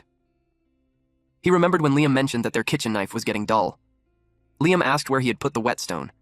He recalled that Sasha had been using it to play, but she could not remember where she left it. Liam pointed out that if she did not put things back, they could not find them when they needed them. Hearing that, Tori decided to take matters into his own hands. He used honing on it. Liam was impressed that the knife was sharp again. Sasha called it amazing. They told him that when it came to things like this, he was the best. They also said that his magic was incredible. Then, back in the present, he realized he had both a magic crystal and life magic, and no one understood life magic better than him. He combined the Rockbird magic crystal with his honing. A golden light burst out. Tori put all his strength into it, to create Wingbeat Slice. Clegg asked if he was able to get the head. They all watched carefully. Kahal looked optimistic about it, but Beard told him it was too bad, because all Tori did was cut the skin. The basilisk sprayed poison at him. Everyone got worried for him. The situation was bad. He took the full blast of the poison. He was hurting so much. It felt like his body was being stabbed with needles. He could not believe Neil went through that, as well as Mina, Kahal, and everyone else too. Thinking about them made him even more determined. They all needed the basilisk's magic crystal. He knew he was nothing if he just suffered and stopped there. He became determined to get that magic crystal. He was almost there. He focused, thinking the basilisk's head just needed to come down a little more. His eyes were blurry, but he could see someone place a hand over his, and asked him if he was still alive. He was left confused. Everyone was shocked when they saw who it was. Kahal got mad at that person, asking why he was there. Angus was left speechless. That person was Neil, and he was supporting Tori. Neil asked Tori if he was still alive. Tori could not believe his brother was there. Neil told him he had fought well. Tori wondered if he was just hallucinating from the poison. He could not understand why his brother was there. He lost strength. Neil saw that he was poisoned all over. Then, he called Angus to take care of Tori. Tori was confused by his brother's actions. Neil told him to leave the rest to him. He took out his axe and announced that he would take care of the basilisk. He declared that he would turn it into dust with his axe. Tori was surprised and confused when Neil vanished. When he appeared again, he was already near the basilisk's head. He slashed its body, making it scream loudly, and it prepared to counterattack. Neil saw it, so he stepped on his axe and launched himself in the other direction so he could evade the poison it sprayed. Mid-air, he turned and aimed his axe forward to cut through the basilisk's mouth. The others watched in shock, calling his move amazing. They could not understand how he was swinging such a massive weapon so easily. Some wondered if he was just enduring the basilisk's poison. Others immediately denied it, saying that was impossible. Mina and Clegg saw that he used enhancement magic. Tori was surprised. Then Angus grabbed him and asked if he did not even know his own brother's magic. He informed him that it was Neil's specialty, a composite enhancement magic. Power surrounded Neil and began to surge. It boosted everything: stamina, defense, magic duration, attack power, and agility. He stacked every physical enhancement possible to crush his enemies. All they saw was a flash of white light tearing through fresh bone, leaving nothing but ruin. Neil, the man known as the White Breaker's Spear, is the most powerful adventurer among them. Cahal commented that for a sick man, Neil really loved to show off. Angus replied that Cahal and Neil were alike in that way. Tori stood there amazed. Angus glanced at him. He wondered if Neil had come to save his little brother, or to undo the past. With Neil's condition, Angus also questioned whether he could defeat the basilisk on his third attempt, 6 years earlier. A group of adventurers stood before a dangerous frontier. One of them asked if the land ahead was truly unexplored territory. Another confirmed it was, explaining that quest rank depended on how dangerous the land was. They wanted the Adventurers Association members' opinions before beginning the survey. Since it would be a major investigation, 2 specialists had been called in. They were Tori's parents. They pointed out that monster hunting grounds were not lacking, but the number of adventurers kept rising. They guessed it was because technology powered by magic stones had been advancing quickly. Since monster activity was low during the day, they decided to measure the mana levels first. They had also brought Neil with them. He wanted to become an investigator too, so this was his chance to observe real fieldwork. One of the members mentioned they had 4 children. If all of them became investigators, their family would become an elite household. Tori's mother smiled and replied that with both parents working for the association, the children might grow lonely. They rarely got to go home in this line of work. Their friend laughed and said that being an investigator meant long journeys far from home. Then he grinned and promised he would be Neil's bodyguard today. But in that moment, Neil suddenly felt something. In the blink of an eye, that man was swallowed whole by the basilisk. Everyone froze in shock. They had been completely caught off guard. Panic erupted as people screamed for everyone to retreat. The guards quickly formed a defensive line, determined to get the investigators out first.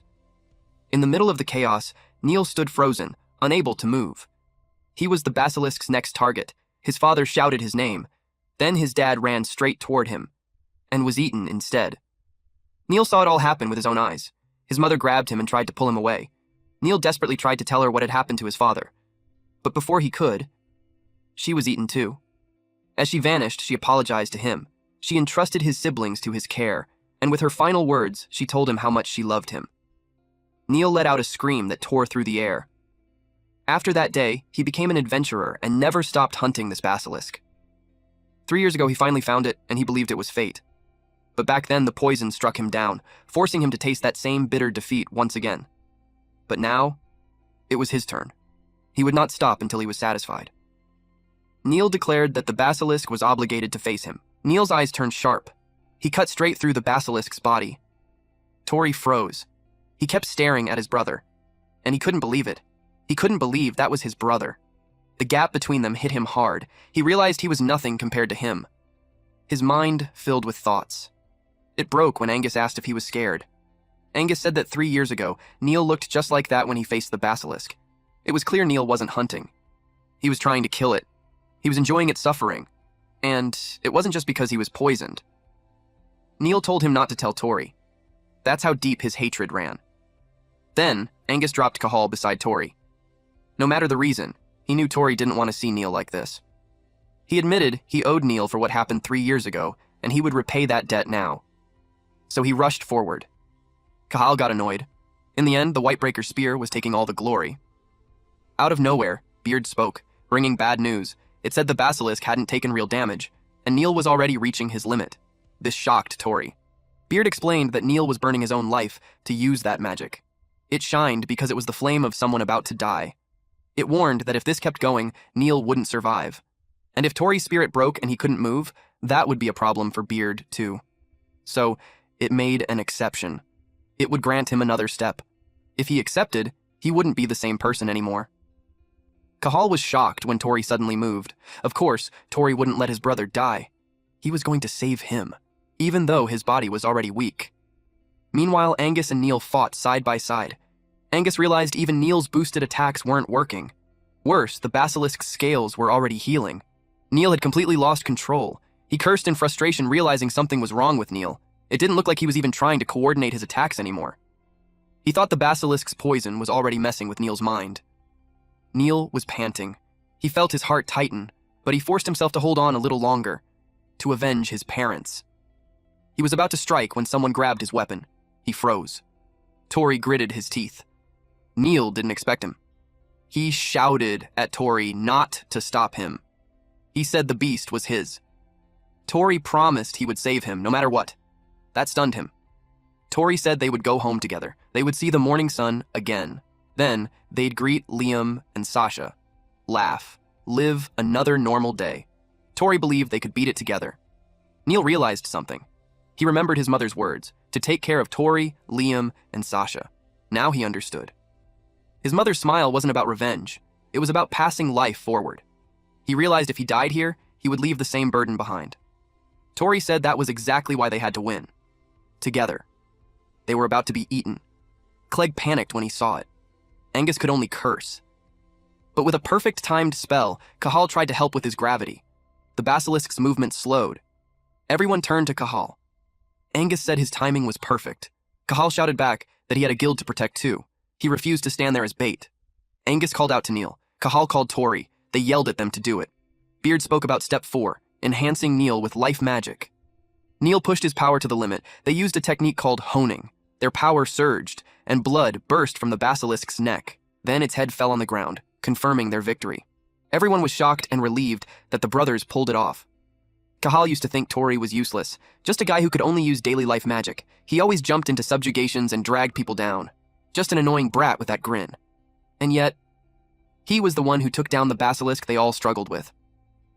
Cahal muttered that Tori was a fool who could do it, if he actually tried.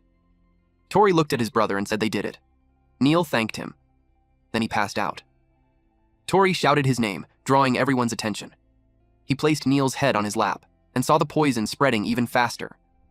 Panicking, he called out to Beard and asked about the basilisk's magic stone. Beard said it should form at the base of the severed neck. Tori rushed over. Beard explained that normally, a magic stone forms through the usual process, but this time, they added a new step, mixing Tori's life magic with Neil's enhancement magic. It admitted it was curious what kind of crystal that would create. Tori snapped back. It better work, or they were done. He finally reached the magic stone and quickly pulled it out. Beard noted how huge it was, twice the normal size. Tori told Clegg they got it. Clegg said to leave it to him. Tori asked if he could make the antidote. Clegg said yes and started crushing it. He broke it down with his dagger. Beard felt bad for the stone after all that work. Tori shut him down. People mattered more. The stone turned into raw power. Angus asked for an update. Clegg said he was still working. He listed the ingredients: basilisk, stone powder, kelpie whiskers, and Tridana's medicinal root. All they needed now was firepower. But they ran out. The fight used more firegrass than expected. Tori realized he could help. He offered to use his daily magic to create fire. He focused and activated it, ignite. Nothing happened. Angus saw it right away. He was out of mana. He said those two still needed more training. Then he tossed Clegg some flint and steel. Clegg caught it and said thanks, and sorry. He made the fire by hand. Then he activated alchemy. Light swirled and mixed together, and the vial slowly filled with liquid. Tori asked if it worked. Clegg said yes. With confidence, he said his alchemy never fails. He promised to cure Neil completely. He made Neil drink it. Neil groaned. Then he threw up and passed out again.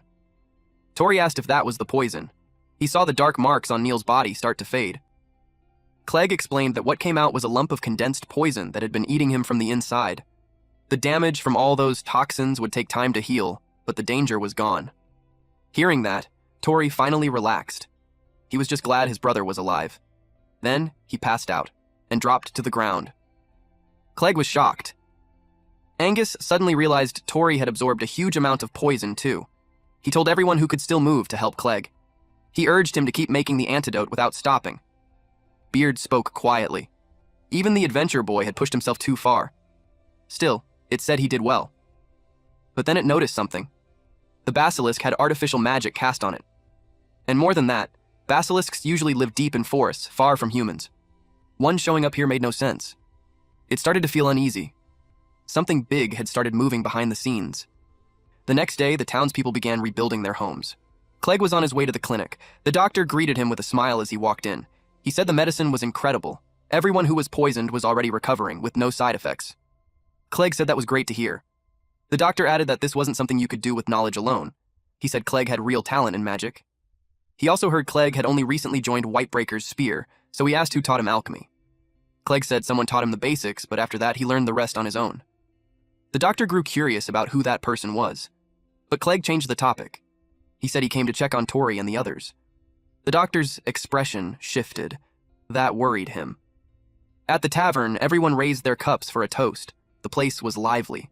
Cahal talked about how he used gravity magic during the fight. The others praised him, calling him amazing.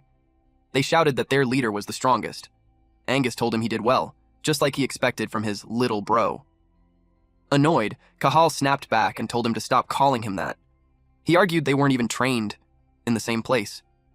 Their argument stopped when someone suddenly pinched Angus's ear. Angus yelled in pain. It was Clegg. He was annoyed they dragged their patients out just to drink. They explained that after a subjugation, they always celebrate everyone's hard work. They added that the Adventurers Association gave them rewards for the emergency mission, so it made sense to celebrate. Cahal complained it was only 1 gold coin each. For a job like that, it felt cheap.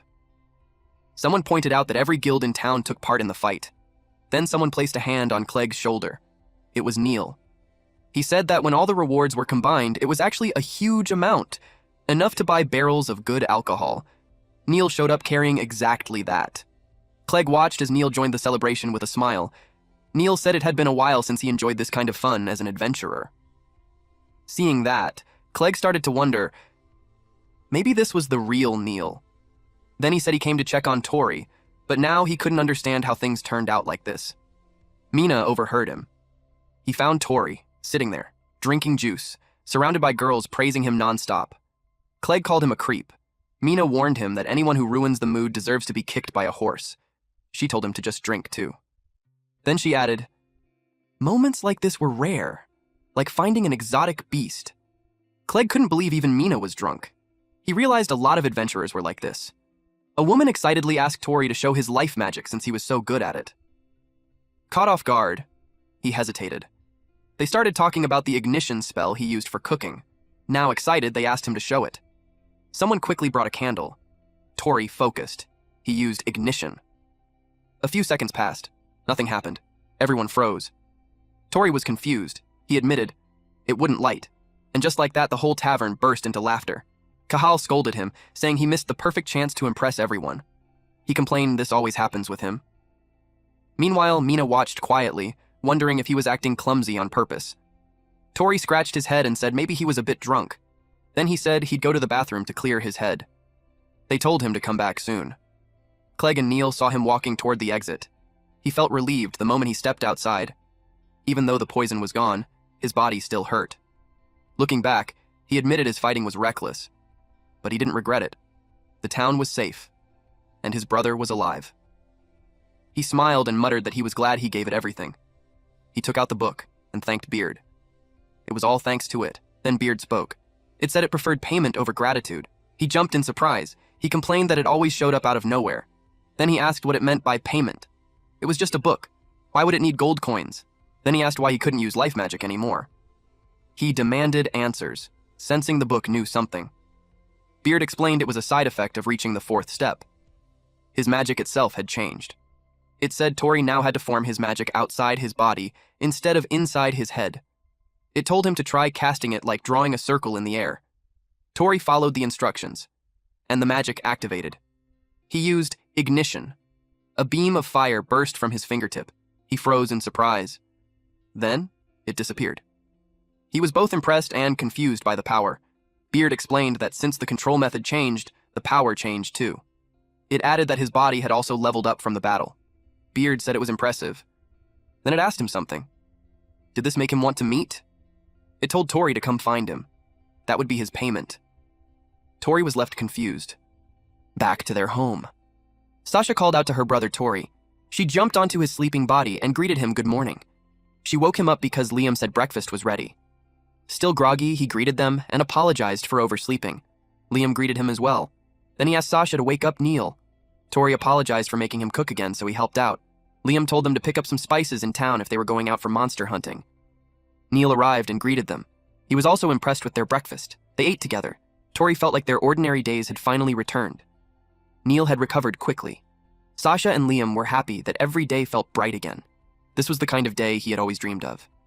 He prayed for this kind of happiness every single day. But then, he remembered what Beard told him. To come and meet it. That would be his payment. Back then, our boy was caught off guard. He was confused. He questioned it, pointing out that they were already talking.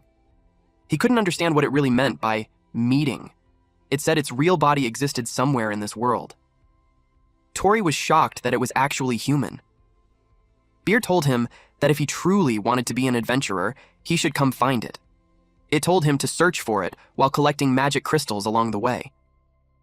Then Beard abruptly ended the conversation. Tori was left confused by what it meant. Then, he saw something being inscribed on a page. He noticed that the basilisk's data was being added to the grimoire's magic stone section. The basilisk's magic stone was A rank. It was a purple glowing stone that generated steel-scale magic. Its selling price ranged from 600,000 to 720,000 gold.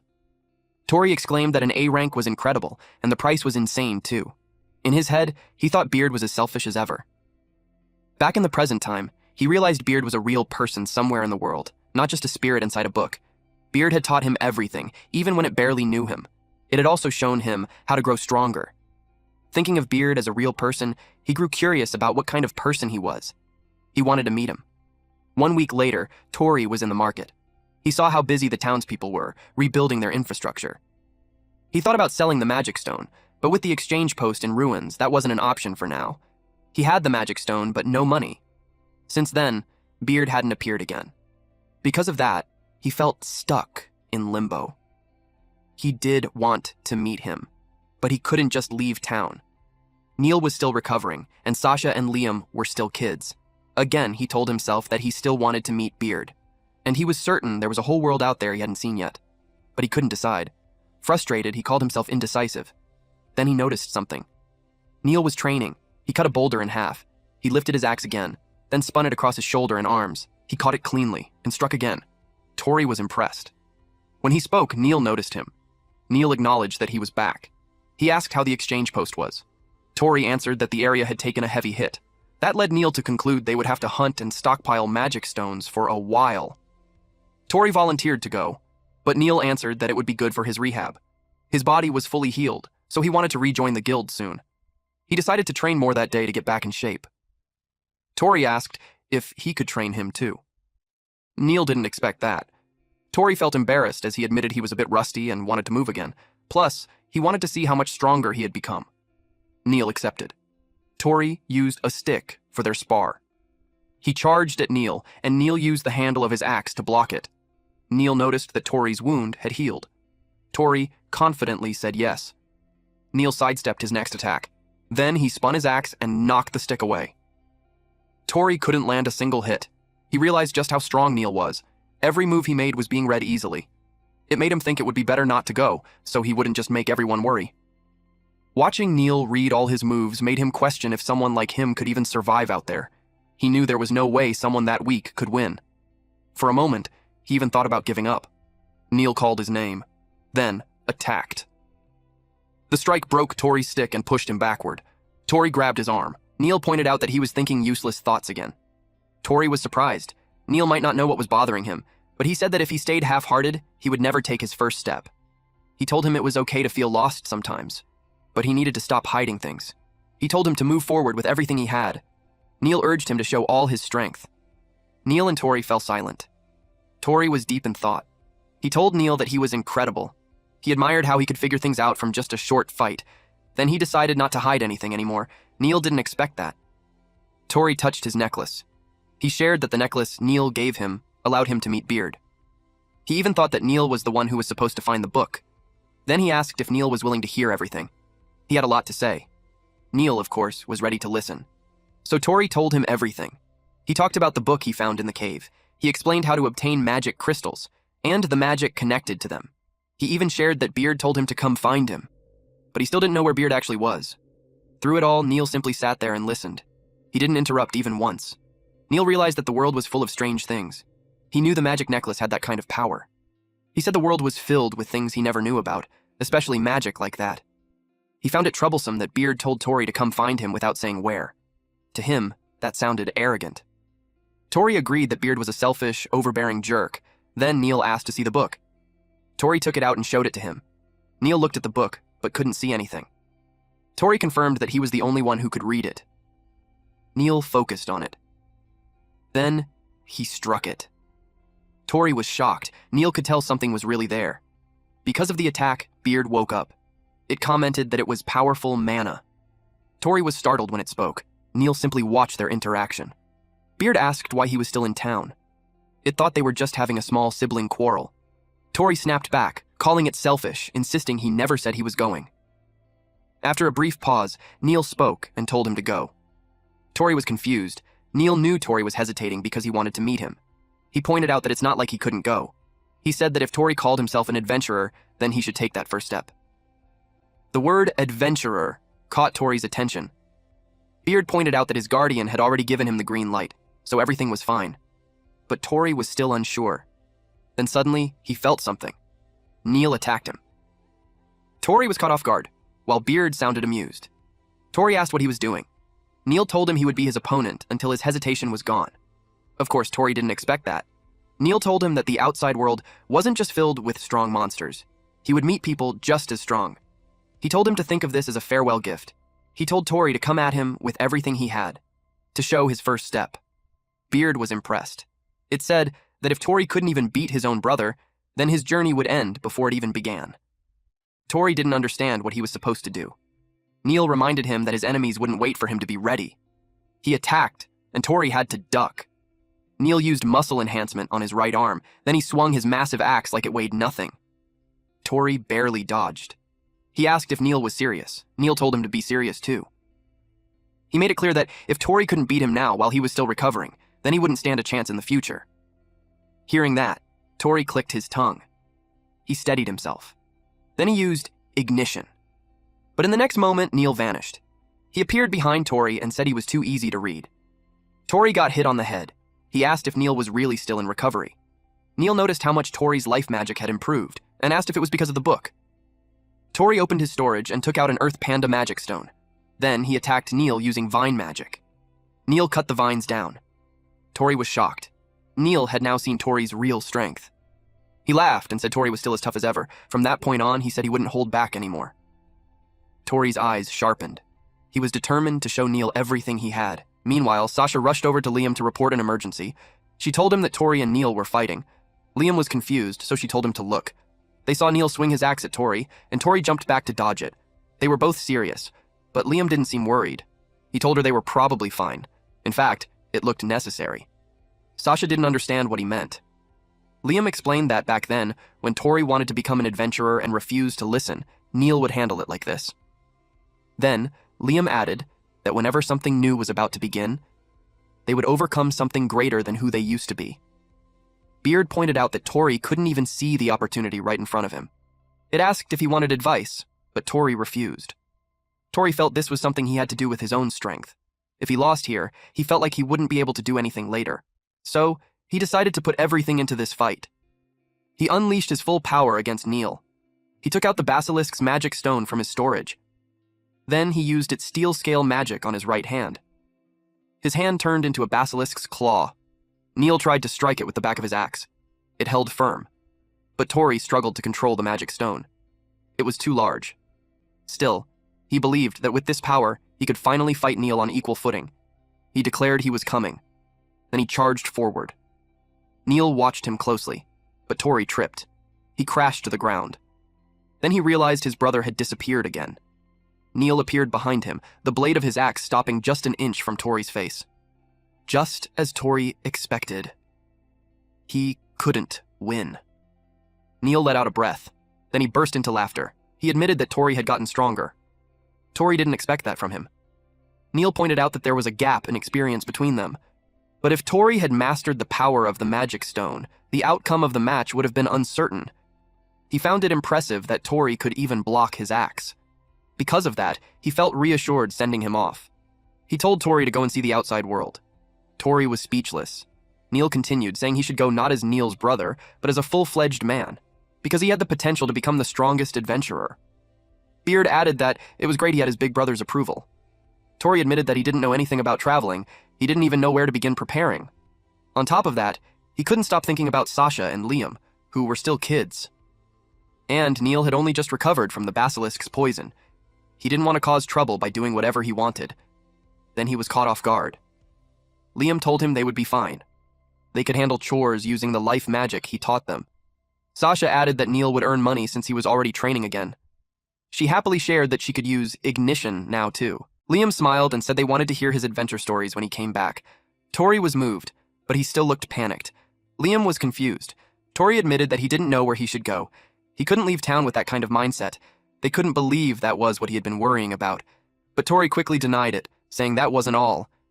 His biggest concern was still the family, and he couldn't just leave without a plan. Neil brought up what the book said about collecting magic stones. Tori agreed that Beard sometimes spoke on a whim. Neil suggested he head to the royal capital, Leorga. Hearing that, Tori repeated the name in surprise. Neil explained that the person who gave the necklace said they came from Leorga. So that would be the best place to start looking for clues. Tori asked for that adventurer's name, but Neil couldn't remember it. Beard cut in, saying there was interference magic. Tori was surprised. It explained that the person didn't want their identity to be known. That kind of magic existed. Even Beard didn't know who gave the necklace.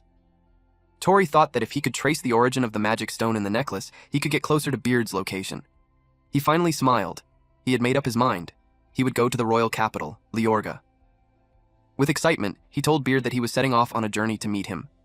Moments later, Tori ran through the streets shouting Angus's name. He was searching for him. Frustrated, he said he couldn't find him anywhere, even after checking the whole town. Clegg heard him. Clegg told him to quiet down. Tori replied that he'd been looking for Angus this whole time. Clegg asked what business he had with him. Tori revealed that he's going on a journey, and Neil advised him to meet Angus for guidance. Clegg's brows furrowed at that. Tori declared that he'd be setting out to find a soul stone and become a solo adventurer. Then he added that Angus had traveled all over the world before creating the Whitebreaker's spear. Because of that, he wanted to learn from him and prepare for the journey ahead. Clegg simply said, "That's what they all say, Angus." Right then, Angus popped out from a barrel beside Clegg and yelled at him not to expose him. Tori asked what he was doing there. Angus explained that Neil told him to hide, so Tori could get some practice searching for people. Tori looked confused. Angus hesitated to explain further. A while earlier, at the tavern, they were talking about Tori's plan to leave on a journey. Angus thought it was great, but Neil said it wasn't that simple. He brought up Tori's power. He was concerned about the strange magic he was using. Angus noticed that it looked like Tori was using magic through a magic stone, but not a normal one. It was powerful enough to attract attention from the kingdom itself. He pointed out that they had already confirmed that during their spar. Neil said that kind of power was too great to keep hidden in their small town. He added that someone who had taken interest in Tori had already brought up the idea of a journey. So he planned to take advantage of that opportunity. Angus realized that Neil intended to let Tori leave before rumors could spread. He commented that Neil was a thoughtful brother. Then he asked what Neil needed from him. At the present moment, Angus admitted he thought he would be asked for something cooler. Tori felt apologetic toward him. Then Angus blamed Clegg for spilling the beans. Clegg replied that he also had business with Angus. He casually said that he was going on a journey with Tori. Tori and Angus were stunned. Then Cahal suddenly showed up, and loudly asked if they were going on a journey too. After the preparations, they were seen off at the village entrance. Neil asked Tori if he had forgotten anything. Tori replied that he was all set since he prepared well. Angus asked if he had the travel book he gave him. Tori took it out and said yes. Tori then asked Clegg if it was really okay for him to leave town. He remembered that his brother had been sick.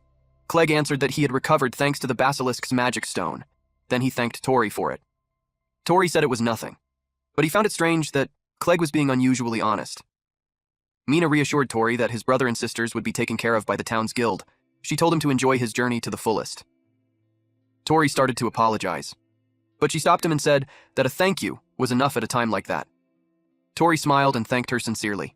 He then told Clegg to thank Mina too.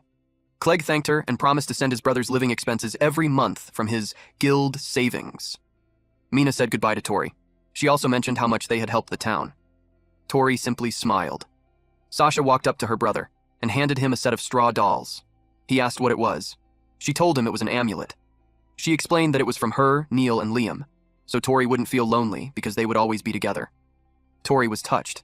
He patted her head and told her he would come back after traveling the world. Sasha asked if that was true. He promised that when he returned, he would tell her lots of amazing travel stories. He also told Liam to look forward to it. Liam said he would be waiting. Sasha hugged Tori. Liam held back his tears. Neil wore a quiet, sad smile, while Tori grinned widely. Tori and Sasha made a pinky promise. Meanwhile, Angus was crying hard, muttering that having siblings was great. Neil told him not to cry more than him.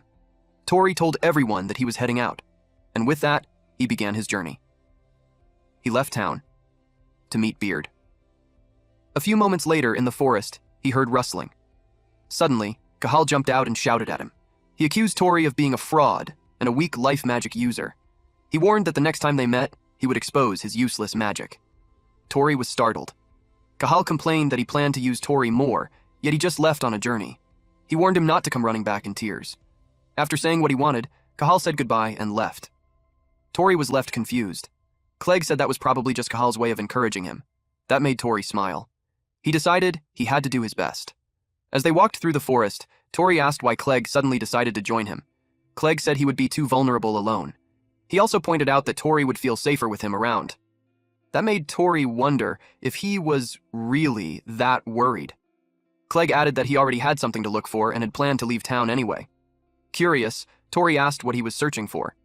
Clegg answered that it was his origin. Tori was speechless. Then, the rustling bushes caught his attention. He thought Cahal had come back to say more. He called out his name, but Clegg suddenly yelled at him not to move. Tori froze, confused. Then he felt it. He asked what it was.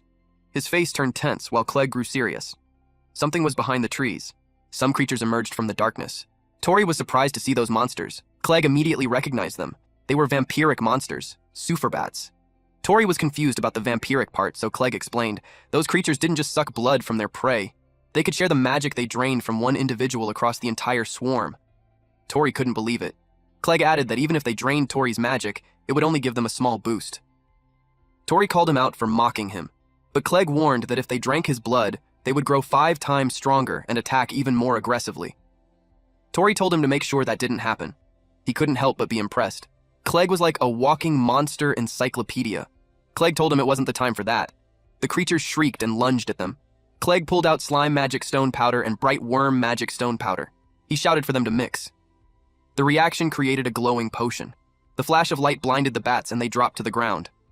Tori asked if they were weak to light. Clegg confirmed it. They would be too dazzled to move.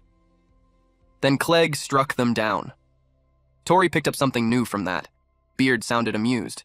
It noted that the enemies were superbats. It said they should begin immediately and was about to explain the steps. But Tori stopped it. He admitted the situation was bad, but he wanted to fight without relying on Beard this time. Beard agreed and let him handle it his way. Tori was surprised at how easily it agreed. Beard reasoned that since he had already defeated a basilisk, this should be simple. It was showtime. Tori let out a small laugh. He felt fired up. Clegg, however, was worried. Tori couldn't even use life magic anymore. But then, Tori pulled out a flame scroll. He activated Soil Illumination. Light burst out, blinding several superbats at once. The creatures shrieked. Even Clegg had to endure the brightness. He wondered what Tori had just used. Clegg was confused. Tori wasn't supposed to be able to use life magic anymore. Then it hit him. Was that life magic? Tori called out to him and asked him to be his strategist, to leave the plan to him. Clegg was caught off guard. Tori explained that Clegg had knowledge, experience, and stayed calm under pressure. That made him perfect to give instructions. He asked him to guide him and teach him along the way. Clegg didn't respond, so Tori called his name again. Clegg paused. He remembered something someone once told him. When he had enough knowledge and experience to overcome anything, when he had truly grown into himself, he should meet someone. He had once been someone's strategist. That memory made him smile. He agreed. Tori was surprised by the sudden change in his expression. Clegg told him that in exchange, Tori would be the infantry, and he had to follow every instruction exactly. Tori questioned why he had to be the infantry. Clegg told him to stop talking. Beard laughed, clearly amused by the dynamic. It said this was an interesting partnership. It would sit back and watch from the best seat. Tori told it to stay quiet since it couldn't even see Clegg. Then suddenly, they both reacted. The Superbats were coming back. Tori noticed their numbers had increased. Clegg asked if his other life magic spells, aside from illumination, were stronger too. Tori said yes. There were different kinds now, but they needed extra steps just to gain a small boost. Clegg said that compared to the basilisk, these things were nothing but gnats. Tori said he was counting on him. Then suddenly, Clegg scratched his arm. Tori was alarmed. He asked what he was doing.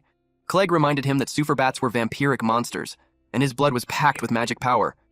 To them, it was the ultimate feast, and with that, he planned to wipe them out. Clegg took out mandrake powder and dried mint. He smashed the vial onto the ground. The strong smell instantly caught the attention of the Superbats. Every single one of them flew toward the spot where the vial shattered. Tori stared in shock. The monsters were actually retreating. Clegg explained that Superbats were extremely weak against powerful smells. He told Tori to carefully watch their movements. Tori immediately focused, and soon, he sensed where they were heading. The cave. Clegg then threw another vial filled with his own blood. He aimed directly at the cave entrance. The vial shattered the moment it hit. In an instant, all the Superbats rushed toward the cave. Tori quickly understood the pattern in their movements. Clegg shouted that he was counting on him. At that moment, Tori finally realized the entire plan. He would use his life magic to completely destroy the nest, and once the monsters gathered together, he would release the spell at full power. Our boy immediately created a huge-ass magic circle. Beard looked amused as the magic circle formed in front of them. Tori concentrated all of his power into it.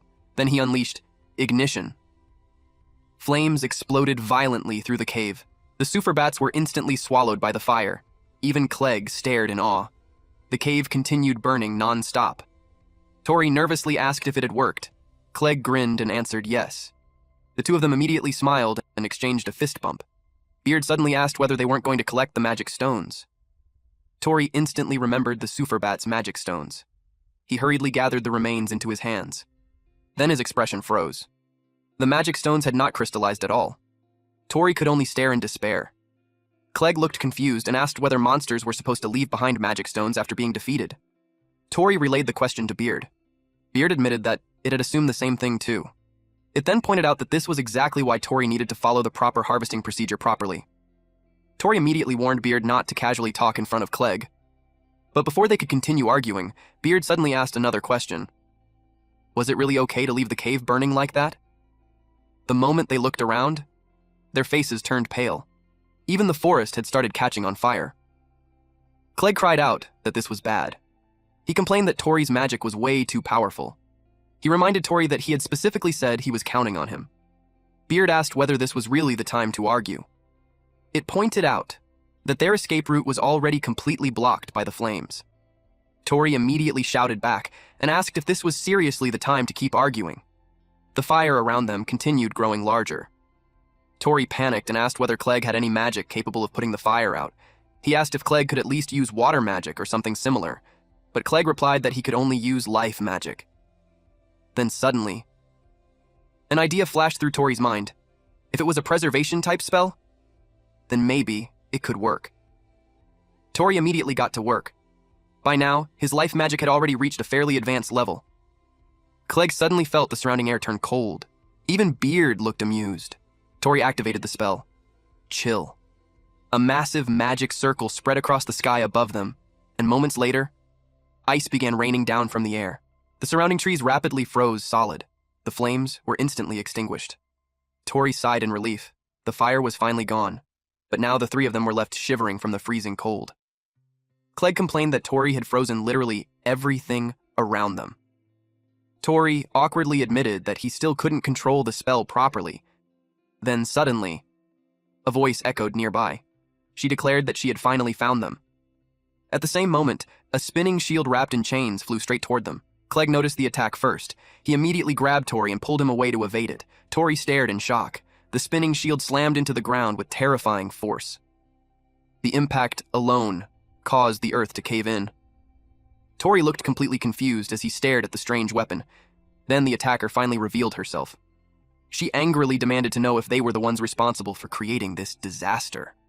Tori and Clegg were both too stunned to even respond.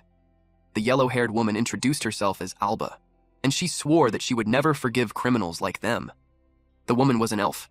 She pulled the chains connected to her shield and lifted the weapon off the ground. She called them villains. Tori stared at her in surprise. She swore that she would never let them escape. Then she launched her shield toward Tori again. The attack smashed into the ground and shattered it apart. Tori immediately realized how terrifyingly powerful she was. Clegg pointed out that the situation was bad since they were dealing with an elf.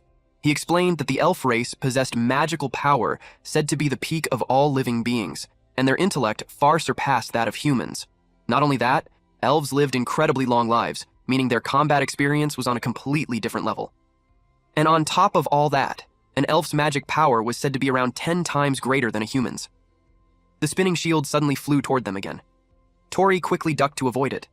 Then she immediately launched it at them once more, forcing Tori and Clegg to keep running. Tori shouted that he didn't remember ever doing anything that would offend an elf. But Clegg immediately pointed out that he had burned an entire forest and then frozen the whole thing solid afterward. The elf yelled at them to stop pretending. She accused them of being the ones who attacked their village. Tori asked in confusion what she was even talking about. She grew even more annoyed at his clueless act and declared that he wasn't fooling her at all. She called him the worst while continuously attacking him with her shield. She stated that she had seen him together with the Superbats earlier and demanded to know what excuse he had for himself. Tori repeated the word in confusion. Superbats? Even Clegg looked confused. She was obviously talking about the monsters they encountered earlier. Tori barely avoided another attack. Fortunately, they had already reached a small cliff. The two of them immediately jumped down. Now the elf grew even more furious, believing they had been hiding from her the entire time. She yelled at him to stop running and called him a coward. She demanded to know where he had gone. While running, Tori quietly asked Clegg if there was an elf settlement nearby. Clegg replied that elf settlements normally shouldn't exist this close to human territory, but after seeing everything, he wasn't so sure anymore. Tori quietly agreed. Then he shouted toward the elf that they had absolutely nothing to do with the Suforbats and that this was their first time entering the area. He admitted that burning the forest had been their fault and offered to apologize, begging her to at least listen to their explanation. But she immediately screamed at him to shut up. She revealed that once they disappeared, the Suforbats would regain their senses, and the village would finally return to normal. Tori and Clegg reacted in complete confusion, unable to understand what she meant. Clegg admitted that he had no idea either. But there was one thing he noticed. Despite being an elf, she still hadn't used a single spell. She had only been attacking them with her shield the entire time. That made him feel like she was testing them for something. Then suddenly, she noticed him. Now she had finally located where they were hiding. Tori couldn't believe that she had already spotted them. Clegg informed him that elves naturally possessed incredibly sharp eyesight. He told Tori to move back immediately, but at that exact moment, a Superbat suddenly attacked him. Clegg was slashed across the shoulder. Even Alba looked surprised by the sudden attack. Tori immediately became concerned. Then all of them noticed the incoming swarm of Suforbats approaching from above. Tori quickly asked if Clegg was okay. Clegg groaned in pain while holding his shoulder. At the same time, Alba started reconsidering her assumptions. She realized that they might not actually be controlling the Suforbats after all. Tori suddenly wondered if one of the monsters had escaped earlier when he burned the nest. The moment that thought crossed his mind, his expression froze in shock. More Suforbats were arriving. He shouted in disbelief and asked why there were still so many left. Then Beard finally explained the reason. It told him that the Suforbats had drunk Clegg's blood earlier, which made them significantly stronger. Tori couldn't believe what he was hearing. Beard explained that Suforbats were hive-mind monsters that shared the magical energy they absorbed through blood. The one that escaped after Tori used life magic most likely spread that power to the rest of the swarm, and now the entire group had regrouped and returned while following the prey their comrade had discovered. Tori stared in disbelief. Then Beard added another terrifying detail. The Suffer bats had already marked Clegg as their source of nourishment, which meant that unless they completely wiped out every single Suffer bat in the area, the hunt would never end. Meanwhile, Beard sounded completely entertained by the situation. It declared that things were finally starting to get fun now. The Suffer bats attacked. Tori immediately grabbed Clegg and warned him to watch out. He carried him over his shoulder, but Clegg shouted that he could still run on his own. Tori immediately told him to shut up and stop trying to act tough. Alba looked completely flustered by the scene. Tori noticed her reaction. Without hesitation, he grabbed her arm. The sudden contact shocked her. Then he dragged her along so all three of them could escape together. Alba looked confused and asked why they were running in the first place. She told them they should just order the Suffer bats to stop. Tori immediately cut her off and shouted that he had been telling her from the beginning that it didn't work like that. He warned her that once the monsters suck someone's blood, that person would become their prey as well. Clegg noticed the swarm rapidly catching up behind them, and his condition wasn't looking good either. He quickly pulled out several vials. He took out Dryad's Lost Seed, fly moth powder, and an Ashawa grass ingredient. Then he mixed everything together. A bright light instantly burst from the mixture. At the same time, the wound on his arm started healing. Alba stared in amazement when she saw the alchemy magic. She quickly asked if he was a healer. Clegg replied that he had simply used a healing potion. Then he immediately told Tori to put him down. Tori asked if he was sure since he could continue carrying him while running, but Clegg ordered him to stay still for a moment. Alba quietly realized that there was actually a healer among them. Meanwhile, the Suffer bats continued closing in. Tori raised his fingertips. Water slowly formed around them. Then he activated Chill. The charging Suffer bats instantly froze in midair, and moments later, their frozen bodies started falling from the sky. Alba stared in awe after witnessing the monsters freeze solid. Clegg immediately asked Tori how many more times he could still use that magic. Tori admitted that he barely had any mana left and probably couldn't cast the spell many more times. Alba suddenly called out to him, but Tori impatiently answered that he didn't have time for this right now. She asked if the spell he had just used was actually life magic. Tori answered yes and asked why it mattered. Alba immediately called the magic seriously impressive. Tori narrowed his eyes and asked if she was mocking him, but Alba quickly clarified that she was actually relieved. Then she thanked him for protecting her earlier. Tori replied that it was only natural because if she had gotten her blood sucked, all of them would have been in danger. Alba lowered her head slightly and admitted that she had misunderstood them from the start. He pointed out that it was exactly what he had been telling her the whole time. He told her to actually listen when people were talking. Clegg suddenly warned them that the Suffer bats were coming again.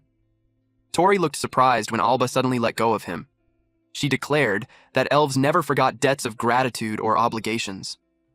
Then she focused her attention forward. She swung her shield with tremendous force and struck the incoming Suffer bats. Several of them immediately fell from the sky. After retrieving her shield, she announced that she would cover the rear. Tori immediately called her an idiot for suddenly stopping like that. Clegg could only let out a tired sigh. Then Clegg pulled out several more vials and declared that his wounds were already fine enough for him to fight again. But Tori advised him to rest for at least a little longer. Our boy insisted that fighting was his responsibility. Then they noticed Tori beginning to cast another spell. He unleashed Chill. A large number of Suffer bats instantly froze in mid-air. But Tori admitted that he only had a few casts remaining, so he quickly asked Clegg if he had any plan capable of wiping the monsters out completely. Clegg replied that at this point, they might just have to brute force their way through it. Tori immediately agreed. Then he told the elf to back Clegg up. Alba reminded him that her name was Alba. Together, the three of them focused on annihilating the incoming Suffer bats. Meanwhile, Beard watched the entire scene with amusement. It commented that they actually made quite a nice group. Alba naturally filled the role of defender. Clegg, as their healer, handled support and recovery. And Tori naturally became the attacker responsible for offense. Beard declared that this was what a proper party setup looked like. The sight made it nostalgic for the old days. And now, it was looking forward to seeing what this group could truly accomplish. The Suffer bats came charging toward them again. Tori complained that there were way too many of them. He decided that he would burn them again to reduce their numbers. He immediately created a magic circle to activate Ignition, but Alba suddenly stopped him. Tori looked shocked. He scolded her for recklessly jumping in front of him like that because it could have gotten them killed. Alba immediately reminded him that he was the one about to burn the entire forest down again. Tori had absolutely no comeback to that because she was completely right. Clegg quickly told him not to make the elf angry again. Tori then asked how they were even supposed to defeat the swarm at this rate. Alba calmly replied that they would simply crush them head-on. Tori stared at her and muttered that she was just an elf musclehead. Clegg immediately reminded him not to judge her based on appearances alone. Meanwhile, the number of superbats continued increasing. At this rate, their mana would eventually run out completely. Clegg pointed out that Alba's attacks were currently buying them valuable time. But even so, he had no intention of forcing a single elf to handle everything alone. Then, he cast Dissolve. His plan was to first create an opening in the swarm. Together, he and Alba charged directly into battle. Meanwhile, Tori was left standing behind them while watching the fight unfold. With the current level of his life magic, he knew he could definitely wipe out the entire forest if he wasn't careful. A Heinta ignition always burned everything surrounding it, and he wasn't confident that he could successfully cast Kurisu Chill one more time afterward. That meant he couldn't use his strongest finishing move life magic right now, but at the same time, he also understood that Alba and Clegg didn't possess unlimited stamina either. Then Beard suddenly spoke up and asked what exactly he was hesitating for. Tori looked surprised after hearing him. Beard reminded him not to forget that he already possessed real power. Those words immediately made him think deeply. First, he considered Eat's Planda's Vine magic. Second, Rockbird's Wingbeat magic. Third, the Steel magic scale. He wondered which magic crystal would be best suited for handling a massive swarm during a prolonged battle. That thought led him to open the encyclopedia page. As he flipped through it, his eyes suddenly stopped on a particular entry. He quietly wondered if he could actually use it. Then he slowly looked around. Clegg noticed the change in his expression, and immediately realized that Tori was probably about to try something crazy again. Clegg asked Tori what was wrong. Tori remembered the cave from earlier and asked Alba where the superbats originally came from. Alba answered that their nest was located above the cliff nearby. She also reminded them that later they'd be helping her restore the frozen forest. Tori suddenly bit his own forearm and made it bleed. He intentionally tried to attract the Suforbats with his blood, but nothing happened. Tori quickly realized that his blood barely contained any mana, so it wasn't effective bait at all. Clegg immediately shouted that the exact same plan had already failed earlier. Tori muttered that the Suforbats were greedy little monsters. Then something suddenly clicked in his mind. The monsters weren't attracted to blood itself, they were attracted to mana. He immediately unlocked his storage. Then he pulled out Rockbird's magic crystal. The moment the crystal appeared, the Suforbats instantly went into a frenzy. Tori continued holding the crystal in front of them, and as expected, the entire swarm started chasing him. After all, mana crystals were basically pure mana lamps to creatures like them. Then he moved to the next step of his plan. Without warning, he grabbed Alba's arm. The sudden action startled her. Tori quickly apologized and told her to just cooperate with him for now. Clegg immediately demanded to know what he's planning. Tori simply told him to trust him and declared that he'd leave the rest to Clegg afterward. He also told him to come once everything was over. Tori thought to himself that if the Suforbats were fed mana-rich blood, they'd continue multiplying endlessly. And since he couldn't freely use large-scale magic right now, there was no way to shake them off normally. Then he activated Wingbeat magic. Alba stared in disbelief when she saw him using magic to fly through the air. She genuinely wondered what kind of insane person this guy was. Meanwhile, Tori confirmed that the Suforbats were following him perfectly. Soon, he found the cave again. Then he immediately dove straight inside. Tori ordered Alba to guard the entrance until every last Suforbat entered the cave. Alba looked completely confused. But since the swarm was rapidly approaching, she focused on defending instead. She spun her shield rapidly, creating a defensive barrier around them. Then she demanded to know what exactly he was planning to do in a place like this. Tori prepared to cast another spell, but just before activating it, he stopped for a moment and admitted that he was about to do something incredibly reckless. And according to him, the final step depended entirely on Clegg. Alba had absolutely no idea what he was talking about. Then she noticed even more Suforbats pouring into the cave. She declared that every nearby Suforbat had already gathered inside. Tori apologized to her in advance for dragging her into this mess. Then, he confidently assured her that everything would definitely work out somehow. That reassurance only made Alba even more nervous. Tori admitted that the monster he was about to use was an enormous pain to deal with, which was why he originally didn't want to rely on it. Then he activated Strala's storage unlock and called forth the basilisk's magic crystal. Tori declared that the rest was now in the strategist's hands. Then he unleashed deadly poison magic. Poison rapidly filled the entire cave. After the Suforbats were completely dealt with, Tori suddenly got smacked on the head hard enough to leave a huge bump. Naturally, the one who hit him was Clegg, who looked genuinely furious. Tori awkwardly tried to laugh the situation off. Clegg stated that every Suforbat in the area had been wiped out by the poison. Then he demanded to know what Tori would have done if he hadn't been there to save him afterward. Tori immediately answered that he completely believed Clegg would rescue him no matter what. He confidently declared that he trusted him entirely. Clegg became completely speechless after hearing that. Tori then pointed out that somehow they still managed to pull everything off in the end, and that was what truly mattered. Alba immediately shouted at him, asking how this situation was possibly something worth celebrating. She angrily complained that she had nearly died because of that idiot. Then she outright called Tori complete trash. She loudly declared that she absolutely refused to forgive him. Clegg immediately agreed and stated that he wouldn't forgive him either. Meanwhile, Tori continued insisting that they technically won in the end, but Alba refused to let the matter go so easily. Moments later, Tori held the remains in his hands, but the moment he touched it, the material crumbled back into ordinary sand again. He sadly realized that turning it into a proper magic crystal really wasn't easy. Clegg asked if he had failed again. That was when Tori learned that creating magic crystals wasn't guaranteed to succeed every time. Suddenly, they heard a scream nearby. Tori immediately reacted in alarm. The surrounding trees looked terrible. Alba quickly informed them that the forest was rotting this time. Tori immediately realized that the damage came from the basilisk's poison. Clegg added that the poison was even eating away at the soil itself. Tori awkwardly apologized to Alba, but honestly, he didn't even know what else he was supposed to say at this point. Then Clegg suddenly stated that he could fix it. Both Tori and Alba reacted in surprise. Tori immediately asked if that was actually possible. Clegg explained that antidotes work by breaking down poison itself. Whether the poison existed inside a person or inside the ground, the basic principle remained the same, and according to him, the current damage was still manageable. Alba immediately became interested. Clegg then poured the antidote directly onto the contaminated soil. Alba looked surprised. Clegg asked her how it looked now. He confidently stated that the poison inside the ground should already be gone. Alba confirmed that the poison had definitely disappeared, but the forest still hadn't completely returned to normal. In the end, she simply said that it was fine. Although honestly, she admitted that she had expected him to restore things more perfectly. Both Tori and Clegg immediately fell silent. Tori quietly admitted that the entire situation was his fault. Then he turned toward Clegg for help again, but Clegg apologized and admitted that this was already the limit of what he could currently do. Tori quietly answered that he understood. Then suddenly, Beard spoke up.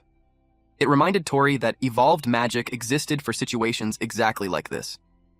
Tori nearly jumped after suddenly hearing Beard's voice again. He immediately panicked and loudly announced that he suddenly needed to go to the bathroom. Alba looked confused and asked what was wrong with him.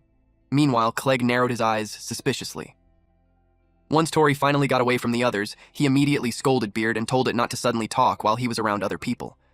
But Beard calmly replied that it was about to show him what "it's fine" actually meant. Tori looked confused. Beard proudly declared that it had already cleaned up after Tori countless times before, and according to it, this was finally the perfect time for a long overdue lesson. Then it simply told him to synthesize it. Tori immediately asked what exactly he was supposed to synthesize and how. Of course, Beard was talking about the Suforbat's magic crystal. Tori looked even more confused because every single magic stone he touched immediately turned into sand. But Beard explained that this was exactly why synthesis was necessary in the first place. Tori somehow became even more confused afterward. Then Beard officially began what it proudly referred to as Chapter 6, How to Synthesize a Suforbat Magic Crystal. Moments later, Tori somehow ended up holding a frying pan and a spoon. He was even wearing an apron and a chef's hat, making him look like a completely misplaced chef. Alba immediately looked annoyed. She genuinely thought he was messing with her at this point. But Tori quickly insisted that he seriously wasn't joking around. Then he quietly asked Beard if he really needed to wear such a ridiculous outfit. But Beard calmly replied that if he looked the part, then he would naturally fit the part too. Tori became annoyed after discovering that the outfit was apparently only meant to improve motivation. Beard told him that they should begin. Step 1 was gathering the Suforbat's magic stone. Step 2 was simmering it gently. For that step, Tori used the life magic skill, warming. And step 3 was cooling it slowly. For this part, Tori activated chill. After that, the process was complete. Alba stared at him in confusion and asked what exactly he had just done. Tori casually replied that since it was life magic, pretty much anyone should be able to use it. Alba was about to call it amazing. But before she could finish, Clegg suddenly questioned whether she truly believed that. Then Clegg focused on the object in Tori's hand and asked if it was really a Superbat's magic crystal. Tori explained that he had suddenly remembered the proper method midway through the process. Clegg still looked suspicious since Tori completely failed earlier. But, regardless of how it happened, the result was still useful for them. Then Tori noticed something nearby. He pointed out that there was still some left. Both Alba and Clegg reacted in confusion. Tori was referring to a flower. He gently pressed the Superbat's magic crystal against it. Then he activated synchronization magic. The entire area suddenly glowed brightly. Alba stared at the scene in shock. Flowers rapidly bloomed throughout the vast field around them. Alba couldn't believe that the dead flowers had actually come back to life.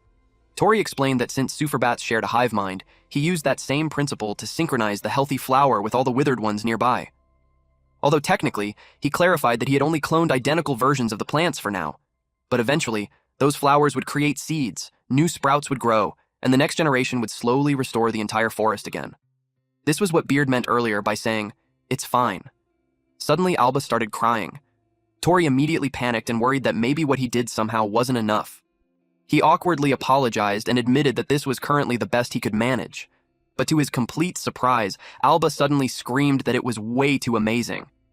She immediately bombarded him with questions without even giving him time to respond. She asked if this was really life magic. She asked if beginner magic was truly capable of doing something like this, and most importantly, she desperately asked how he even managed to pull it off. Then, suddenly, she asked him to become her magic teacher. Tori looked completely confused. Moments later, we saw both Clegg and Tori were left stunned and speechless.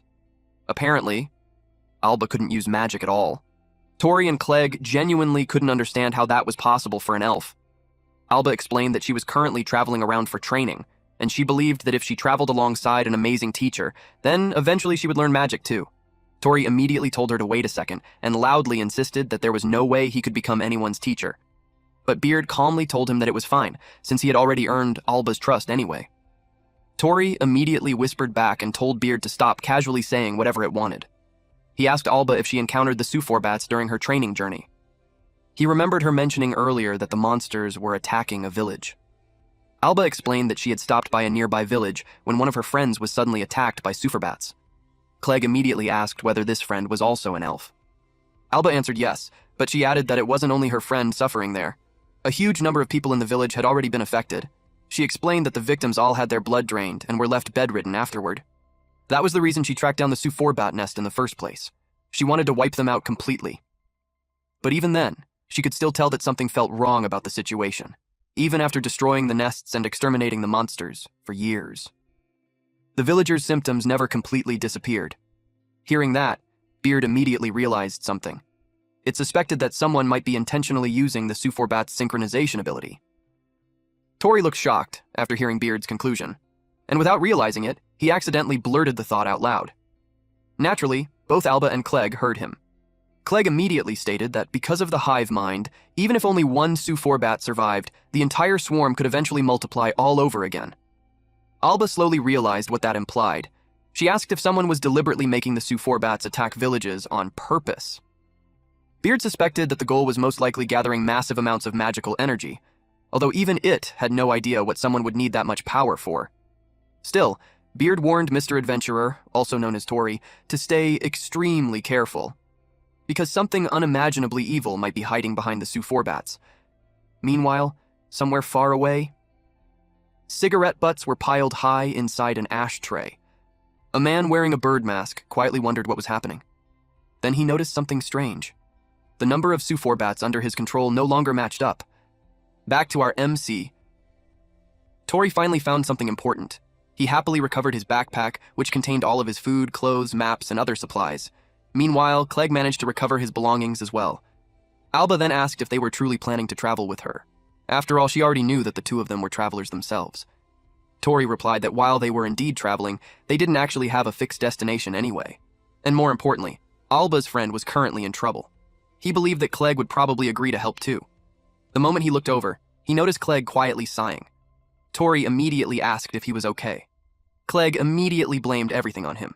He complained that Tori kept recklessly throwing around flashy life magic, while also failing at making magic crystals in the weirdest possible ways.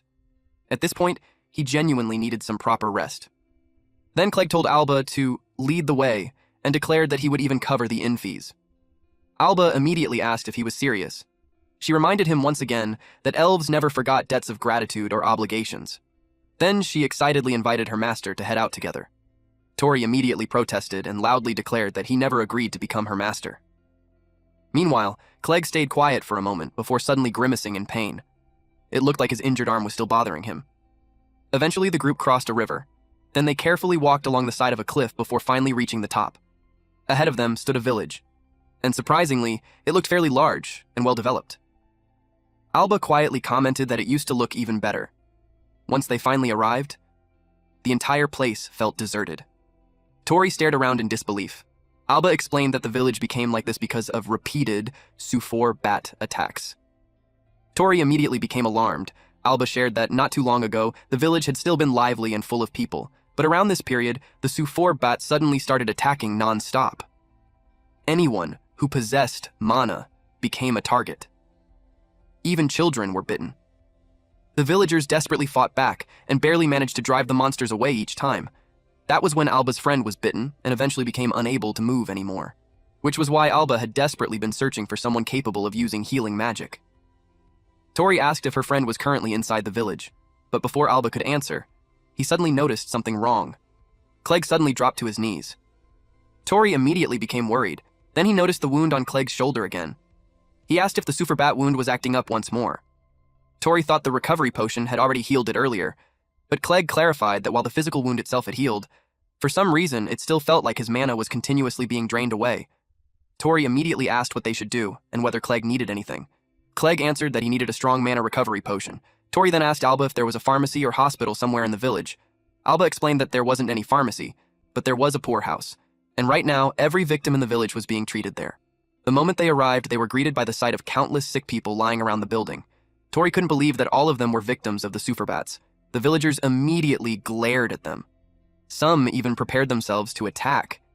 Tori looked completely confused by the hostility. Alba quickly stepped forward and told everyone to wait. She explained that the two of them were not enemies and that they could use healing magic to help the villagers. The crowd immediately reacted in disbelief. Someone loudly asked if that was really true. An old man quickly called out for Father and announced that a healer had finally arrived. Moments later, a man with a cigarette hanging from his mouth walked outside. He bluntly stated that relying on healing magic was useless, especially when what they truly needed was medicine from the Knive Merchant Guild. Tori stared at him in confusion.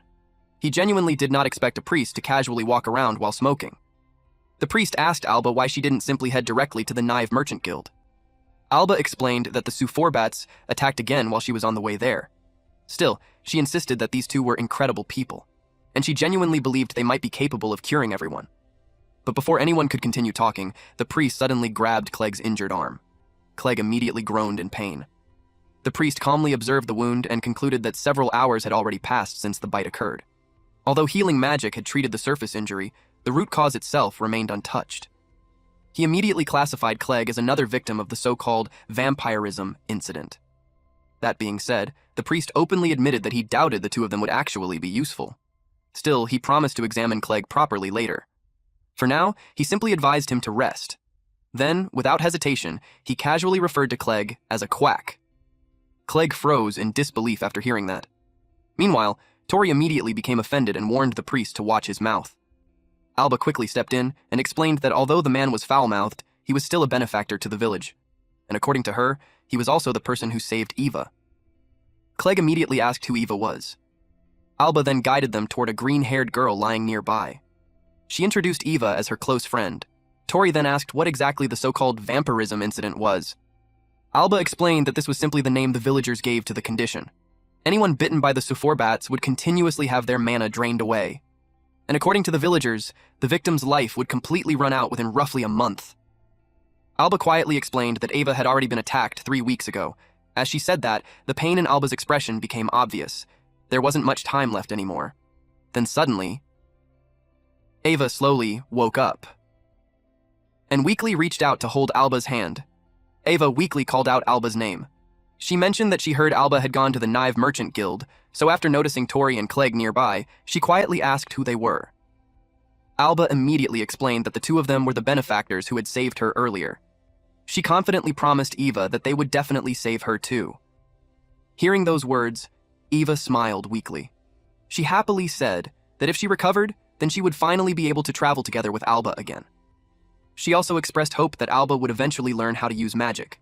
But suddenly, Eva lost consciousness again. Alba and Tori immediately panicked.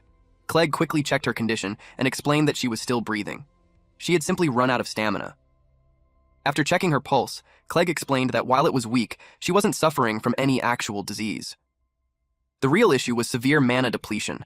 As long as her mana supply could somehow be restored, there was still a chance to save her. Hearing that immediately gave Alba hope again. Clegg looked like he was about to explain something important next, but Tori suddenly became worried about Clegg's own mana condition too. Then, unexpectedly, Clegg exploded in anger. He suddenly shouted and demanded to know what kind of horrifying sanitation management this place had. He immediately ordered everyone who could still move to carry the patients outside and gather every cleaning tool they had available. Tori and Alba were completely dumbfounded by the sudden outburst.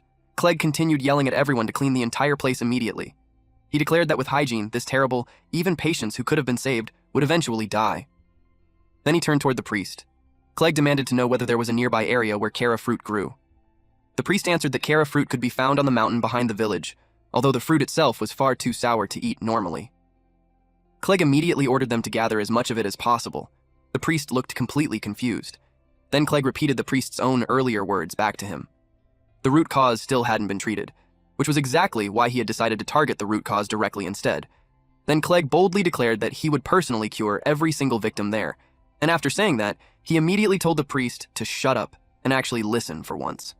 Before casually calling him a quack priest in return, moments later, Tori made a loud noise as he gathered his power. Then he activated the life magic spell, Laundry. The townspeople stared in amazement. Bubbles floated throughout the air, even though no soap had been used at all. Alba immediately praised her master. Tori instantly corrected her again and insisted that he's not her master. But deep down, he had to admit that being praised actually felt pretty nice. Then suddenly, someone called out to him. It was Clegg. Since the laundry was already finished, Clegg immediately ordered Tori to use magic to blow all the dust out of the room. And after that, he'd also need to repair every bed. Clegg made absolutely sure that Tori's life magic was being fully utilized. As a result, both Tori and Alba ended up working non-stop. Alba quietly whispered to her master that Clegg was basically a demon sergeant. Tori immediately told her once again to stop calling him master. Still, Tori secretly thought that being called a quack earlier probably flipped some kind of switch inside Clegg, although honestly, Tori also believed that nothing Clegg said was actually wrong. Meanwhile, Clegg continued barking out orders. He instructed everyone to boil and disinfect the sheets immediately. Then he ordered all the nurses to properly bathe themselves before treating the patients again. He warned them never to touch sick patients with dirty bodies. Then suddenly, someone threw small fruits directly at him. Tori and Alba both looked surprised. The priest grumbled that he had gathered the Kara fruits Clegg requested earlier. Clearly annoyed, he sarcastically asked whether Clegg was planning to make desserts with them or something. Clegg immediately fired back and declared that the priest was the real quack here. Then he clarified that the fruits were actually for creating medicine. The priest looked puzzled by that answer. He immediately showed Clegg the medicine that had already been delivered from the Knive Merchant Guild. But Clegg casually slapped the bottle away. Tori and Alba immediately turned pale after witnessing that. Clegg openly declared that he had no use for medicine that showed zero effectiveness and couldn't even heal patients properly. The priest could only mutter in anger, "You bastard!" Soon, large baskets filled with fruit were brought over. An old woman quietly asked the priest whether Kara fruits truly possessed medicinal properties. The priest immediately denied it and claimed that if such a thing were true, there was no way he wouldn't already know about it. But Clegg calmly replied that under normal circumstances, the priest would indeed be correct. Then he explained that once Kara fruit was compounded together with a certain ingredient, it transformed into a mana recovery potion. The priest immediately became interested. Clegg simply told him to watch carefully. He first took out Dryad's dropped seed. Then he added Kara fruit and ibex horn into the mixture. Finally, he activated compounding. Everyone watched closely as the entire basket of fruit began glowing brightly. Eventually, the alchemy process finished. Tori stared at the results and commented that the appearance of the fruit didn't seem any different at all. But Clegg clarified that only the appearance remained the same. Then he called out to the elf and tossed one of the fruits toward her. Alba quickly caught it. Clegg instructed her to feed it to her friend. Alba immediately agreed. Nearby, Ava was quietly sitting beneath a tree. She weakly asked whether she was really allowed to eat it. Alba gently held the fruit out toward her. Ava slowly took a bite. It was only a tiny bite. Then everyone silently watched, waiting to see what would happen next. Suddenly, Ava's complexion started improving. She quietly stated that her body suddenly felt refreshed. Alba looked overjoyed after seeing her friend regain some energy. Now, Ava could even stand on her own again. Alba stared at her in amazement. She pointed out that Ava's color was finally returning too. And on top of that, she was now able to stand properly again. An old woman immediately declared that it was a miracle. Clegg calmly informed everyone that this was the true effect of the mana recovery potion. As long as they had this medicine, they could suppress everyone's symptoms. The villagers instantly erupted into cheers after hearing that everyone could finally be saved. Tori immediately praised Clegg and declared that he really was incredible after all. Clegg proudly answered that of course he was, but suddenly, his body nearly collapsed from exhaustion. Fortunately, Tori managed to catch him in time. Tori immediately complained that Clegg was overworking himself too much. But Clegg immediately fired back and pointed out that Tori constantly did the exact same thing. Then Alba suddenly approached Clegg. She handed him one of the fruits. Clegg immediately refused and claimed that he was completely fine. But Alba pointed out that someone who was truly fine wouldn't be staggering around like that. She told him that if the doctor himself collapsed, then nobody there would have anyone left to rely on, which meant he needed to remain the healthiest person in the village. Then she sincerely told him that she believed in him and urged him to hurry up and eat the fruit so he could recover properly. Finally, she referred to him as her master's strategist. Tori also urged him to eat it. Clegg could only scoff in response, but eventually he still ate the fruit. Right afterward, he immediately resumed ordering everyone around and demanded that the entire place be cleaned even more thoroughly. Not a single speck of dust was allowed to remain. Then the priest suddenly approached him. He asked Clegg whether he was actually a compounderer. Clegg calmly confirmed that he was. The priest stared intensely at him, causing Tori to immediately step between them and remind both sides that there had already been enough fighting for one day. But unexpectedly, the priest suddenly acted completely differently. He happily patted Clegg on the shoulder and openly declared that what he did was incredible. Apparently, he had never met a real compounder before. However, the priest also warned them about one important issue. The effectiveness of the medicine would only last around 2 to 3 days at most. Clegg looked surprised after hearing that. Tori immediately asked if it was actually true. The priest quickly clarified that he wasn't trying to insult them again. What he meant was that he wanted Clegg to continue producing the medicine periodically.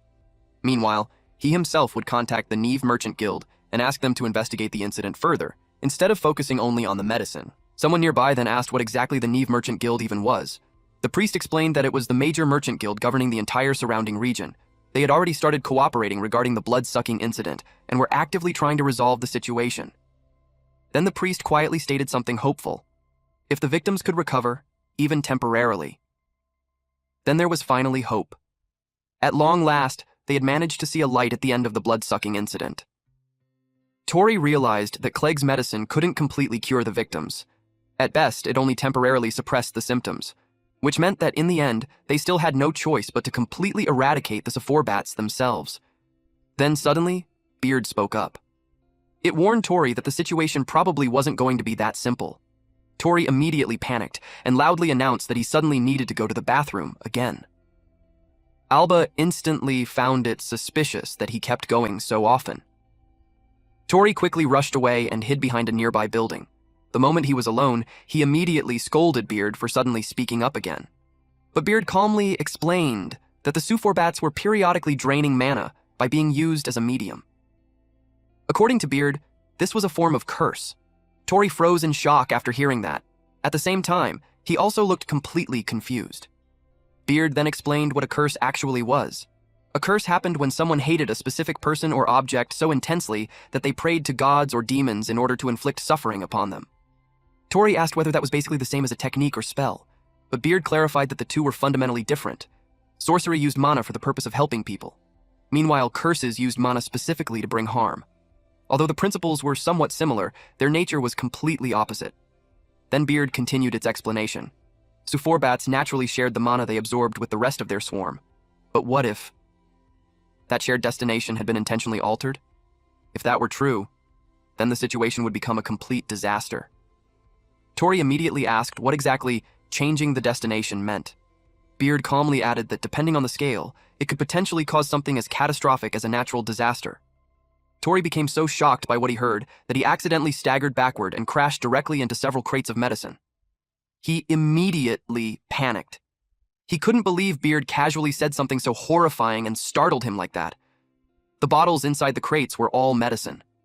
Tori desperately hoped none of them had broken. Meanwhile, Beard casually replied that it wasn't its fault. Then it calmly remarked that Mr. Adventurer's next opponent was apparently going to be a curse. Once again, Tori had somehow gotten himself involved in something incredibly troublesome. Back at the clinic, the patients had finally returned to their beds while Clegg had completely fallen asleep sitting upright in his chair. Tori quietly approached him and gently placed a blanket over his shoulders. After all, Clegg had spent the entire day non-stop producing mana recovery potions, so it was no surprise that he was completely exhausted. Then Alba quietly called out to her master. Tori immediately told her once again to stop calling him that, but Alba simply insisted that it was fine.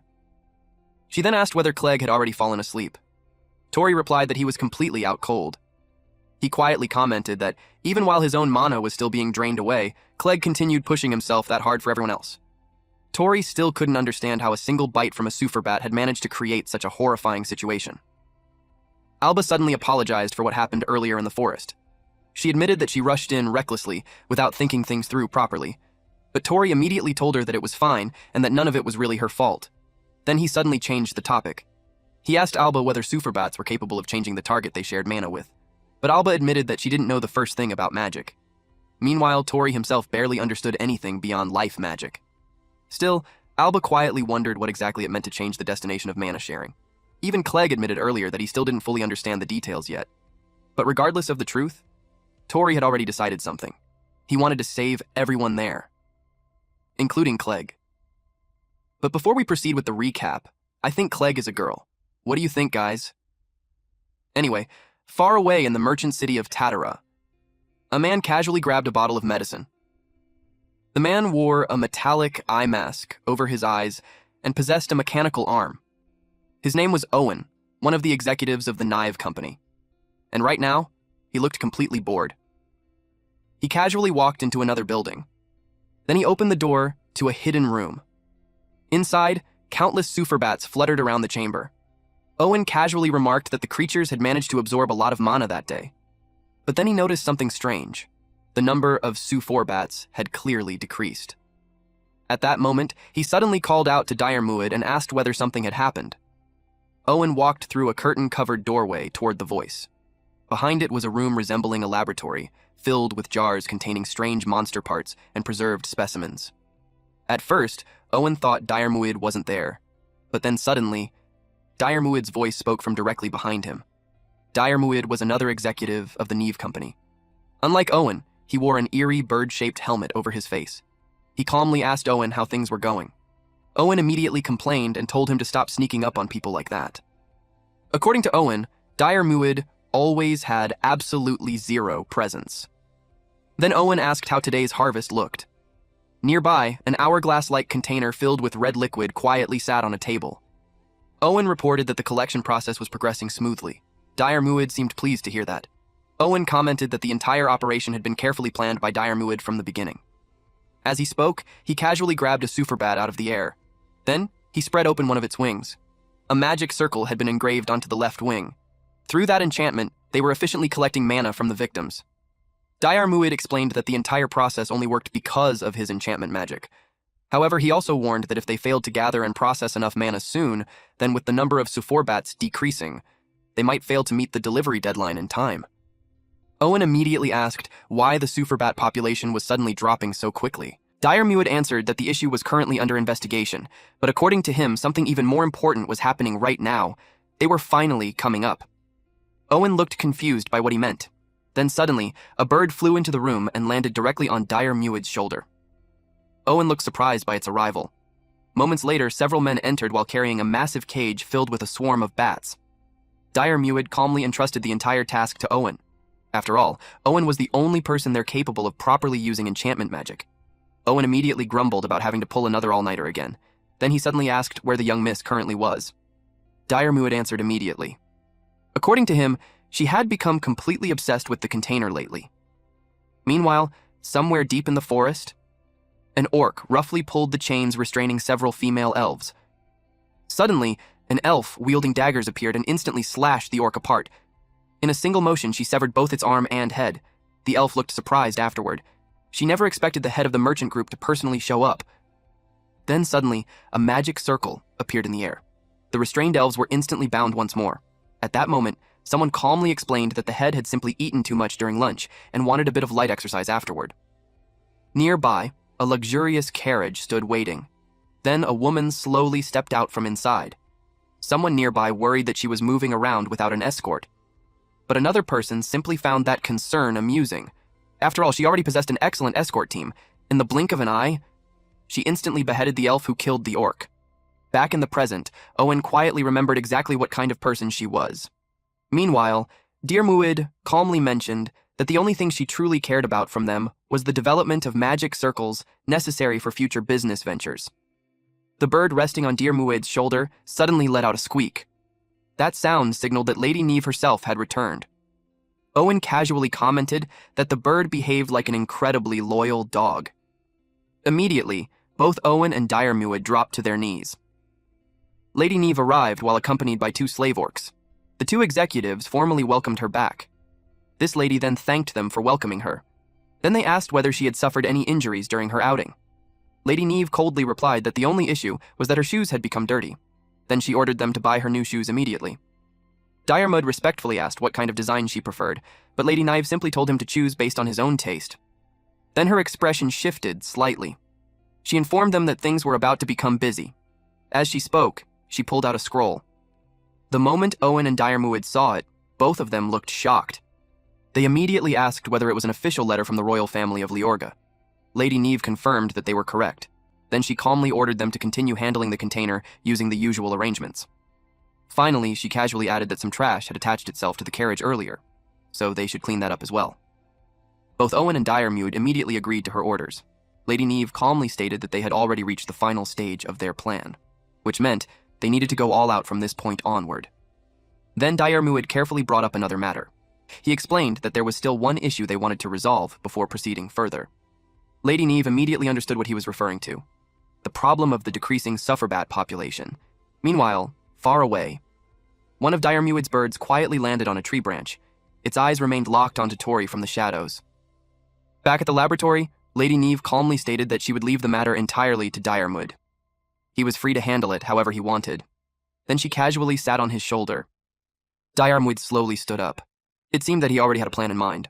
Tori remembered that Clegg told him to gather more Kara fruit. He thought that while searching, he could also use plow life magic to till the land around the back hill. But then suddenly, he noticed a bird nearby. At first he thought it might be another suforbat.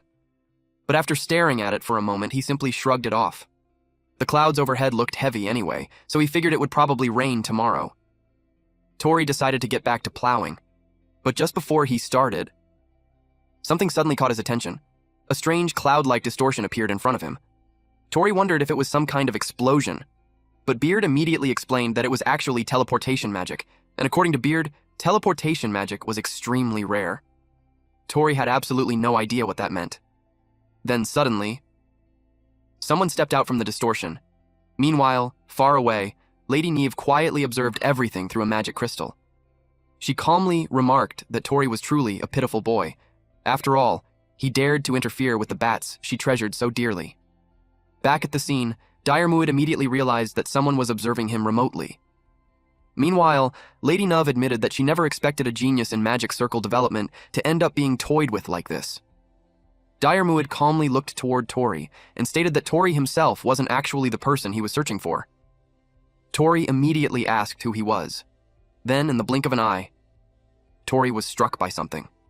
He looked completely confused, and then his body instantly collapsed onto the ground. Diarmuid slowly approached him. He coldly called Tori weak. Just as he expected, the true prize was the boy capable of using compound magic. And according to his information, that boy's name was Clegg. Muid quietly thought about how entertaining it might be to play with him a little. Then he calmly headed toward the clinic. But to his surprise, the door wouldn't open. The handle had been frozen solid. Ice crystals rapidly spread across the surface. Muid quietly wondered if this was life magic. At that moment, Tori slowly stood back up. He was the one responsible for the ice. Tori admitted that he had no idea how this man knew Clegg's name. But regardless of the reason, Clegg had spent the entire day exhausting himself while making medicine for everyone. So Tori quietly asked him for one thing. Please let Clegg sleep peacefully tonight.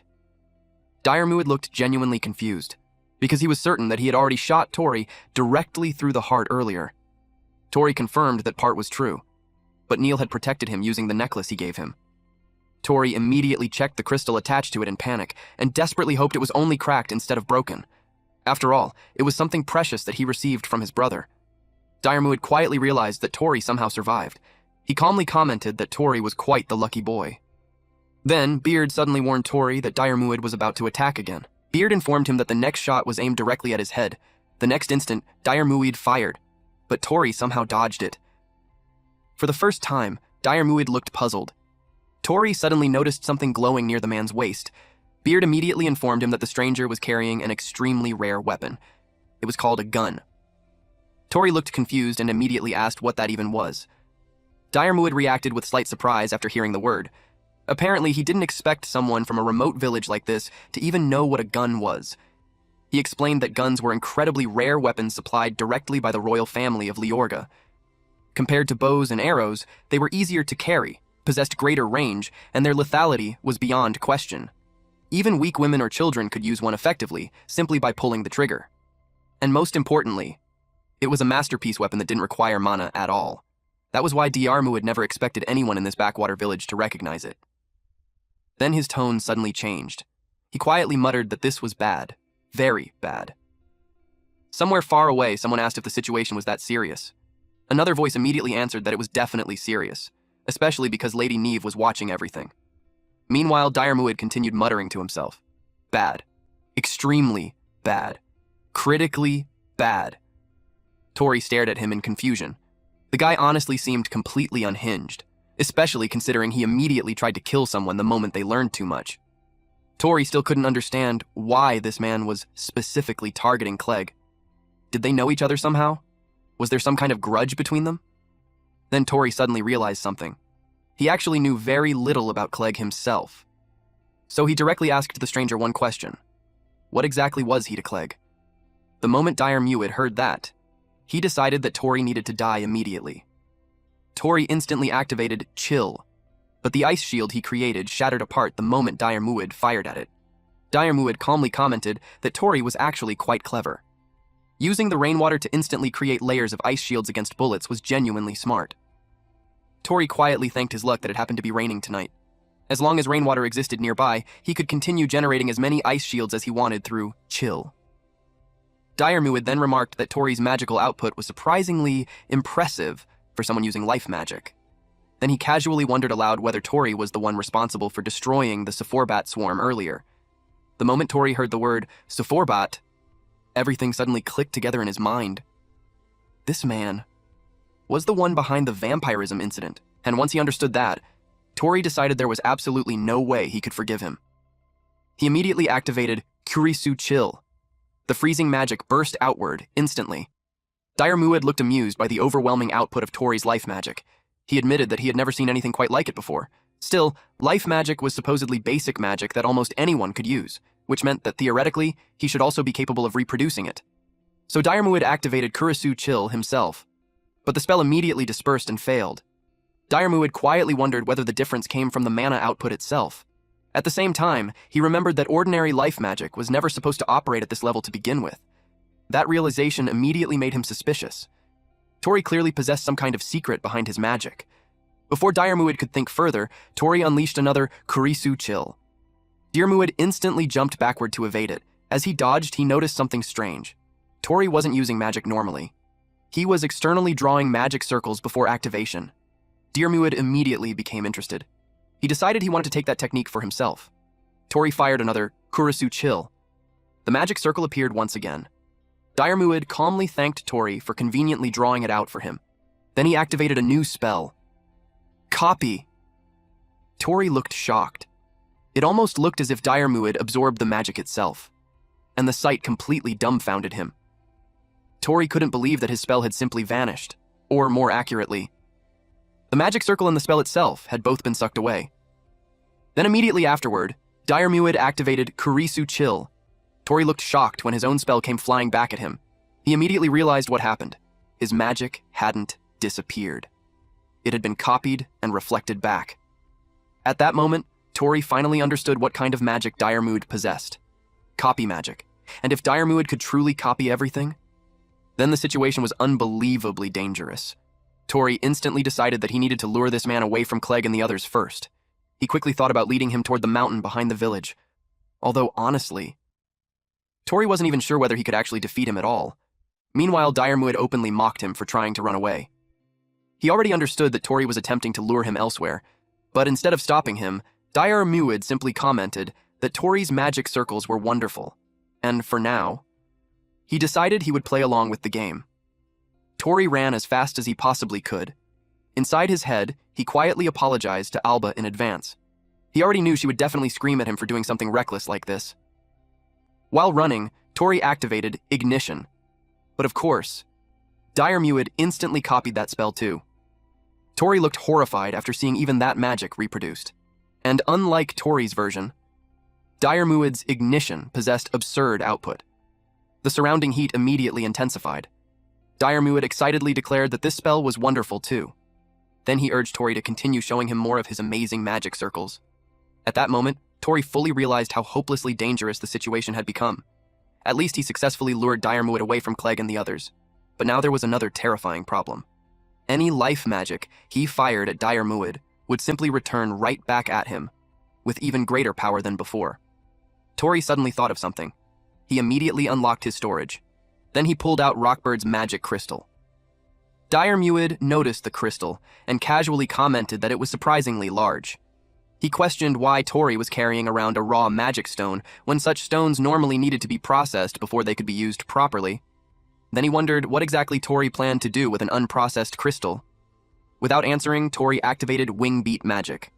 At the same time, he carefully watched Diarmuid's reaction.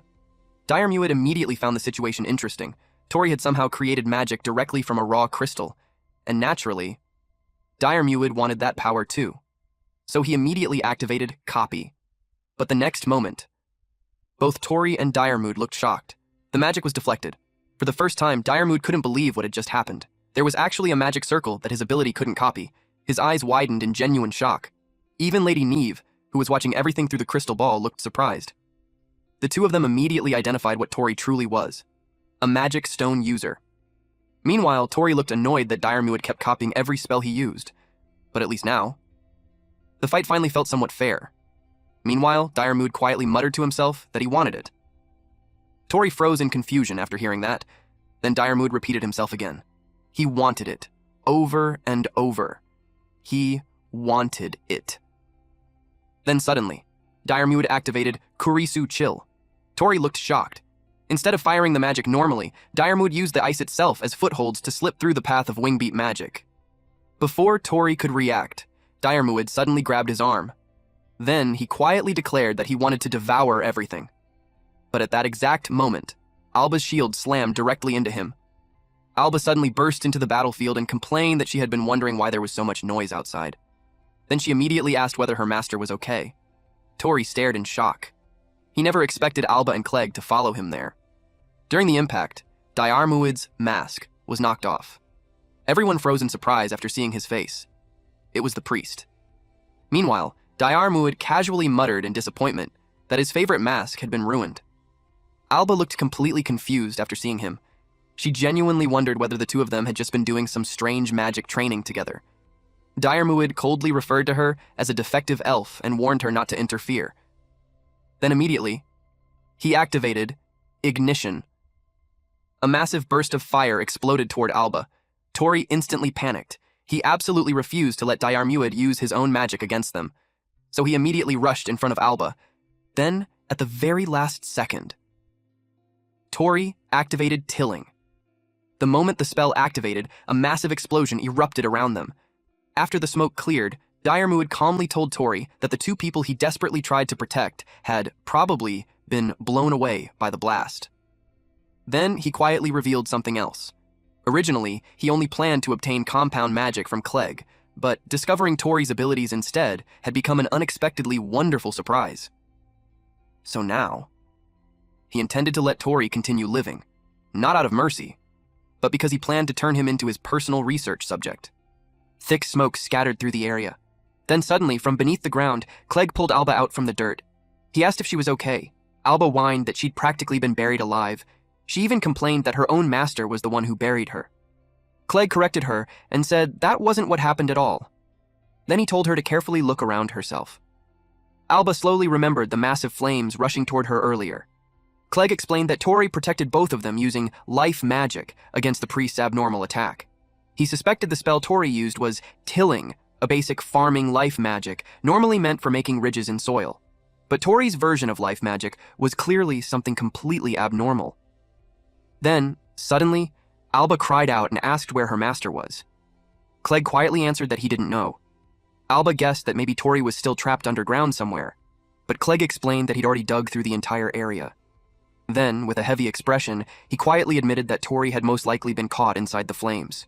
The moment she heard that, Alba ran off. She rushed toward the church while desperately searching for the priest. An old woman nearby gently asked little Alba whether she had business with Father, but Alba immediately demanded to know where the priest was hiding. She even threatened that she wouldn't forgive anyone who tried to protect him. Then Clegg suddenly stopped her. He calmly explained that there was no way the priest would ever return there after his face had already been exposed. Alba immediately panicked and shouted that the priest still had Tori. She couldn't understand why Clegg was remaining so calm about all of this. But then, she suddenly noticed Clegg's hands. They were completely bloodied. At that moment, Alba realized something. Clegg had been digging through the debris nonstop the entire time until he managed to pull her out. And the person Clegg truly wanted to save above anyone else was Tori. Alba quietly apologized and said that she was sorry he ended up saving her instead. But Clegg immediately told her not to say something so stupid. He explained that if Tori truly died inside the flames, then there should at least be ashes left behind. But there were none, which meant only one thing. Tori was still alive somewhere. Then Clegg turned toward one of the sisters and asked whether she knew where the priest originally came from. The sister informed them that the priest was actually from the neighboring town, which meant he most likely returned home already. Meanwhile, at the merchant city of Tatara, the streets remained lively and crowded with people. Alba and Clegg stood together on a bridge overlooking the city. Then, Alba suddenly pointed toward a particular building.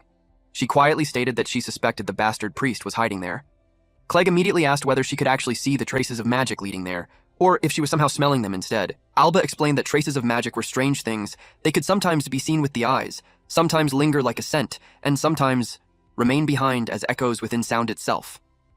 After calming herself down and carefully examining the scorched battlefield, Alba discovered traces of magic leading all the way toward the town the sister mentioned earlier. She explained that it was an elf sense, so it was difficult to properly describe. Clegg immediately teased her for somehow being able to sense magical traces, despite not being able to use magic herself. Alba instantly became annoyed. She raised her voice and emphasized once again that it was a sense, not magic. And besides, that was exactly why she kept asking her master to teach her magic already. As they continued forward, Clegg noticed a crowd gathered nearby. Meanwhile, Alba informed him that the mana traces were leading directly toward the back entrance of a building. Two massive, muscular orcs guarded the entrance. Alba confidently declared that this was definitely the right place, but getting inside wouldn't be easy. However, since neither of them knew Tori's current condition, Clegg had absolutely no intention of wasting time waiting around. He immediately mixed Hasho bamboo, slime magic stone powder, and Dryad's lost seed together. The result was a hypnotic drug. According to Clegg, they simply needed to force the guards to drink it somehow. Alba immediately declared that she was actually pretty good at handling this sort of thing. Then she suddenly rushed straight toward the orcs. She immediately jumped onto one of their backs. Then she whispered for it to stay quiet. But almost immediately, she realized that the orc's neck was way thicker than she expected. The orc slammed backward into a wall and accidentally crushed her in the process. Clegg stared at her and immediately asked what exactly she thought she was doing. Then, while the orc was distracted, he forced the potion into its mouth. Immediately afterward, he kicked the orc directly in the chest. The huge body collapsed instantly. But the second orc immediately charged toward him. Alba quickly slammed her shield into its head while loudly cursing at it. Then she proudly declared that the entrance was officially open. Clegg immediately called her a complete musclehead and openly questioned whether brute force was literally the only thing inside her brain. But before Alba could argue back, Clegg suddenly noticed something. A chain. The moment he saw it, his expression changed. Alba noticed his reaction and immediately asked what was wrong, but Clegg simply told her to hurry. Meanwhile, deep inside, he quietly wondered what exactly that sinister presence he sensed earlier really was. Then he reminded Alba to continue following the traces, so Alba immediately led the way. But the moment the two of them reached the hidden room, both of them froze in shock. The Sephorbats instantly attacked them. Clegg immediately reacted and ordered Alba not to breathe in. Then he threw the hypnotic drug directly toward the swarm. One by one, the Sephorbats immediately dropped unconscious. Alba stared around the room in confusion and asked why the creatures were even being kept there. Then suddenly, she noticed several crates nearby. Inside them was the exact same medicine Ava had been taking. Alba immediately followed the mana traces again, and eventually, they led directly toward a massive hourglass-like container. She quietly wondered whether all the mana stored inside the bottles was somehow being gathered there together. Then her eyes widened in horror. The mana inside the hourglass was still flowing continuously. Several mana traces connected directly into it, and when Alba followed the other connections, she discovered they led straight toward the Sephorbats. Her entire body trembled after realizing the truth. Those strange bottles and the Sephorbats were directly connected. Mana from countless victims was being drained through the Sephorbats and funneled into the system. Alba called the entire thing disgusting. Meanwhile, Clegg stared at the magic circle engraved onto the Sephorbats' wing. Then he suddenly remembered something. The priest previously mentioned that the Neve Company was cooperating with the vampirism incident investigation. Clegg quickly formed a hypothesis. He explained that if the enchantment magic engraved into the magic circles was rewriting the Sephorbats' mana-sharing function, and if the altered mechanism redirected that shared mana into the bottles instead, then the Sephorbats were essentially absorbing mana from people and gathering it all there, which meant the entire system worked like this. First, they created victims by draining people's mana through the Sephorbats. Then, afterward, they manufactured recovery medicine using the exact same mana stolen from those victims. The moment Clegg realized that, his expression darkened. Their true objective was a pharmaceutical business built entirely around mana depletion victims who would never truly recover. At that moment, Alba also realized the horrifying truth. This place was the true source behind the vampirism incident, but suddenly, a blade pierced directly into Clegg's shoulder. At the same time, the door was forced open by a mechanical arm. The newcomer calmly stated that he heard the young Mrs. Dahl had fallen over, so he came to investigate. And instead, he found a pair of massive rats sneaking around. He casually admitted that the two of them were surprisingly intelligent, but at the same time, he commented that the way they broke into the facility was painfully amateurish. To him, it made it obvious that they weren't professionals in this kind of work. Clegg stared at the strange weapon in shock. He couldn't believe the man had actually created a weapon using his mechanical arm. Meanwhile, Alba looked completely confused and wondered what exactly this guy even was. The man casually introduced himself through his exhausted sigh.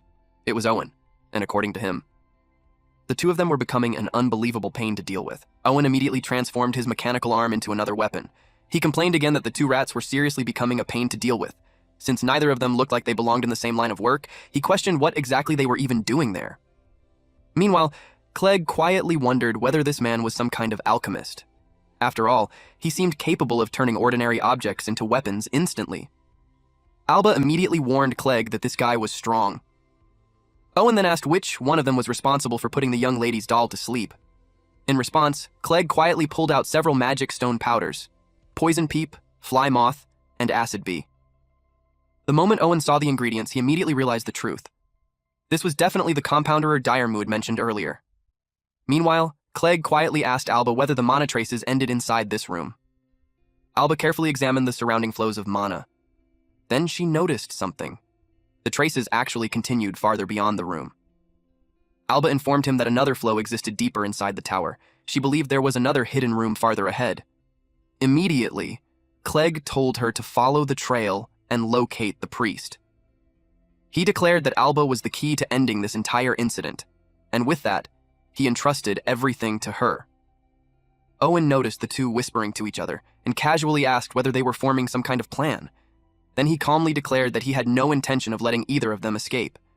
But before he could move, Clegg suddenly threw several vials. An explosion instantly erupted throughout the room. Clegg immediately counterattacked using an explosive compound mixture. Owen looked shocked when he saw the company's merchandise, the super bats, flying loose everywhere. And worse, those particular bats hadn't even been enchanted yet. Meanwhile, Clegg quickly used a recovery potion on his injured shoulder.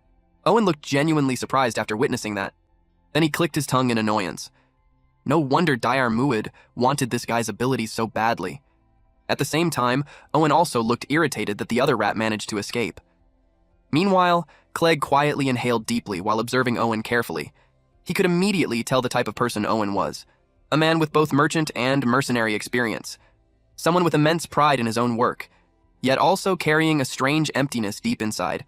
And according to Clegg's experience, people like that were especially vulnerable to one thing: anger. So Clegg smirked. Then he deliberately taunted Owen by asking whether he was really getting angry after being outplayed by a brat like him. The insult instantly worked. Owen immediately attacked. He warned Clegg not to underestimate working people, but Clegg casually mocked him again and pointed out that he completely missed. Then he added that Owen only possessed flashy techniques without any real skill behind them. Owen immediately replied that he wasn't an alchemist in the first place. Then he fired 3 blades directly toward Clegg. Immediately afterward, he enchanted the next set of spikes, causing them to gain a returning flight pattern like boomerangs. Clegg looked genuinely surprised after seeing that.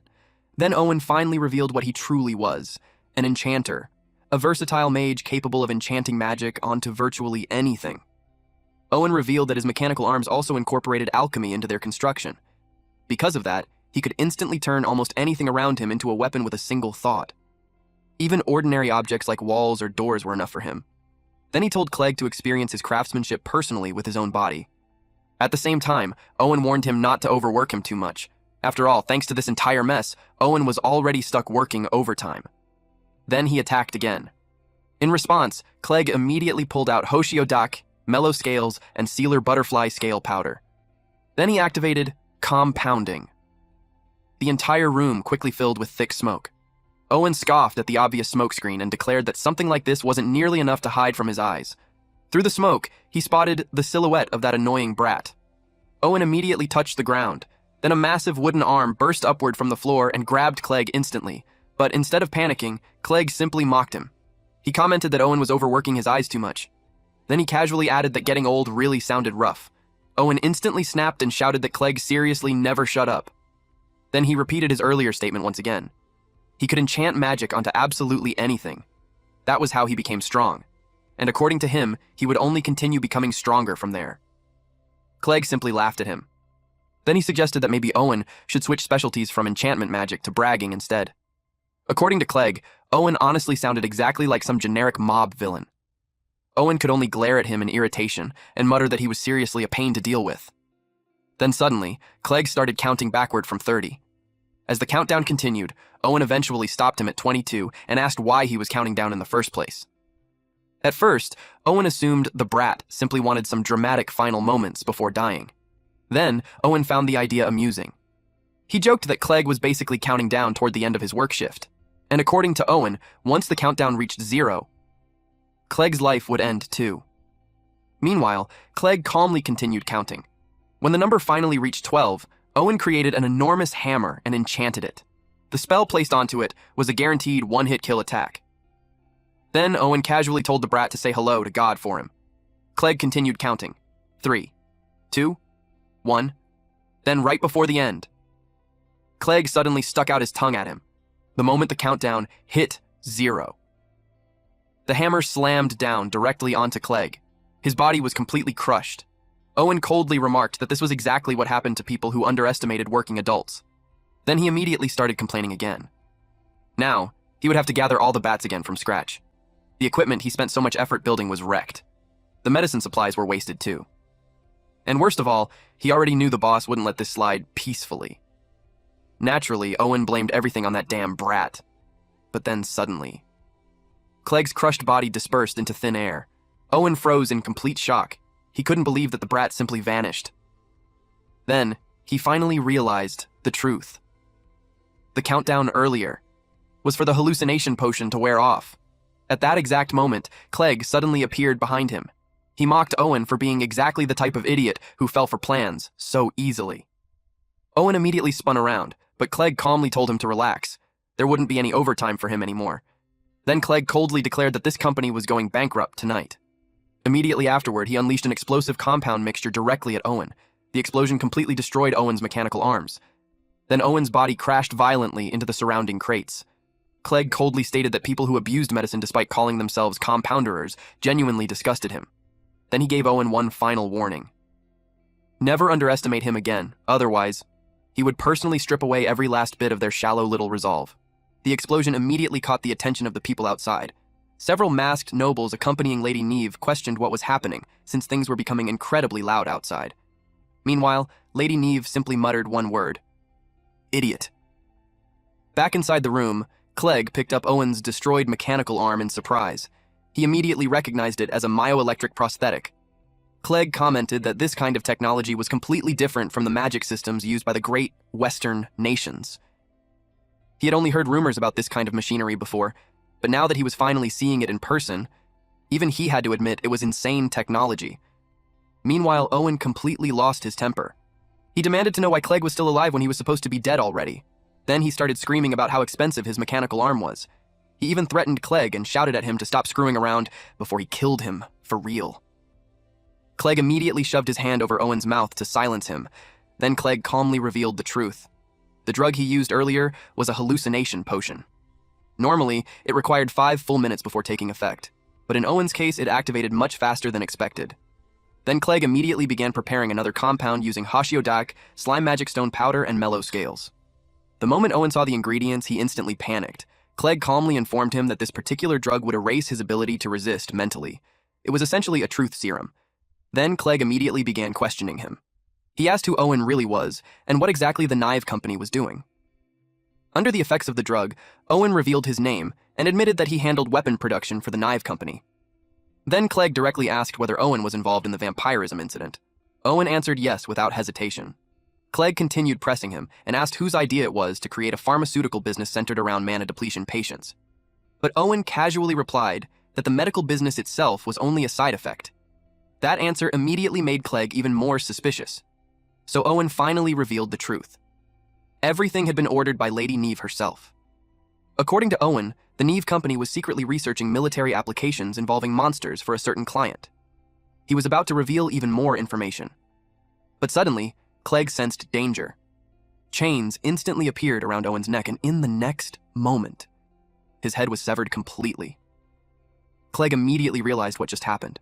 Someone had silenced Owen before he could talk further. Then Clegg felt it again. That same unsettling presence from earlier. He could clearly sense mana nearby, but strangely he couldn't actually see where it was coming from. At that moment, Clegg fully realized how terrible the situation had become. If Owen's confession was true, then that meant Alba was in danger. Meanwhile, Alba leaped toward another floor inside the tower, but the moment she arrived, she found herself facing a dead end. Alba looked confused. The mana traces clearly indicated that a path should exist beyond the wall. So without hesitation, she slammed her shield directly into it and destroyed the wall completely. Immediately afterward, she sensed an overwhelming presence deeper inside. So she followed it. Eventually, Alba arrived at a dark room, and despite the darkness, she was absolutely certain the priest was inside. She immediately demanded to know what he had done to her master. Then suddenly, she saw Tori. Her eyes widened in shock. Tori's arms were chained above his head, and his entire body was covered in bruises.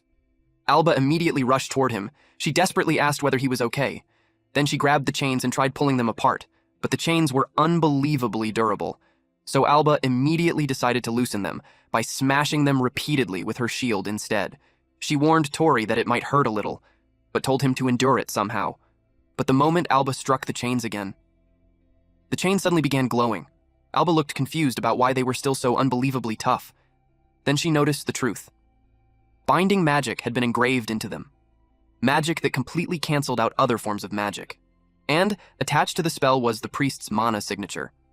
Tori immediately told Alba to get out of there. He warned her to look around carefully and run because she was being targeted too. Alba still didn't understand what he meant. Then, Tori suddenly fell silent. Confused, Alba slowly looked around the dark room. And finally, noticed the other people imprisoned there. They were restrained exactly like Tori. Then Alba recognized them. They were elves, and not strangers either. Yuiri, Meruenu, Manufa, and many others. Alba's face immediately turned pale as she asked why all of them were there. But suddenly, a loud sound echoed from above. The ceiling instantly caved in, and Clegg jumped down into the room. Alba immediately cried out after seeing him. Clegg looked terrible. She quickly asked what happened to him, but Clegg casually answered that he honestly had no idea himself anymore. Still, he could somehow continue moving. Then behind him, the headless corpse of Owen became visible. Alba stared at it and immediately commented that Clegg was unbelievably brutal. But Clegg clarified that he only destroyed Owen's prosthetic arm. Apparently, almost everything besides Owen's head had already been replaced with myoelectric machinery. Then Alba quickly informed Clegg that she found her master. But at the same time, all the missing elves were imprisoned there too. Clegg immediately looked shocked. Alba desperately asked what this place really was because it clearly wasn't just some ordinary merchant mansion anymore.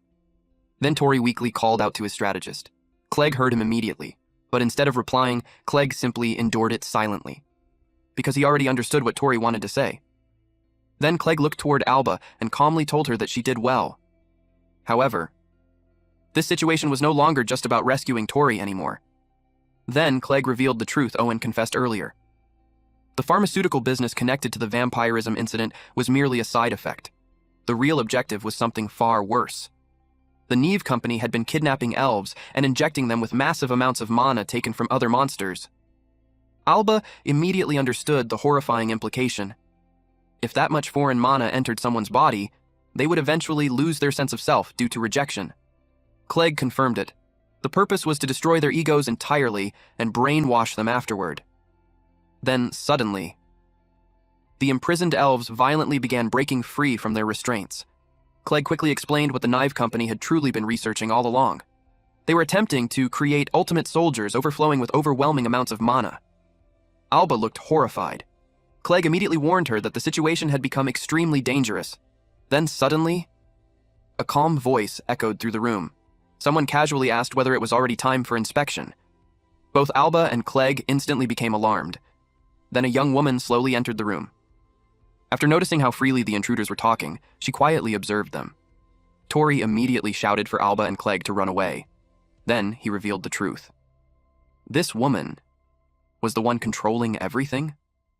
Alba immediately argued that she was only a child, but Clegg quietly revealed that the terrifying mana presence he sensed earlier was coming directly from her. The young woman calmly greeted her unexpected guests. Then she introduced herself. She was the president of the Neve company. Her name was Neve. Neve made her move. Her magic circles glowed, and the chains connected to the elves lit up as well. She declared that the inspection would begin. Then the elves charged forward. Clegg couldn't believe she was controlling 2 spells at once. Alba was furious that this girl was doing something like that to her friends. She rushed in while screaming that she would never forgive her. But one of the elves fired a blast of golden light at her. It was blinding. And before Alba could fully open her eyes again, a male elf attacked her from the side. Clegg quickly used a hallucination potion on him, but the attack still landed on Alba. Tori immediately got worried for her. Clegg was shocked that the hallucination potion hadn't worked. Then, suddenly, a massive blade pierced through his back. Tori panicked for him. She revealed that hallucinations do not work on soldiers who have no will of their own. Dire Muid wanted Clegg's power, but she had no need for it. As Clegg slowly lost consciousness, he remembered someone once telling him that he had to survive no matter what. 10 years earlier. In that memory, young Clegg excitedly showed Kian what he was making, saying that their father had finally taught him. He proudly mixed ingredients like moth powder and ashmua grass stem. Then he used compounding, and it immediately exploded. A man combined Dryad's lost seed, fly moth powder, and ashmua grass stem together, successfully creating a compound.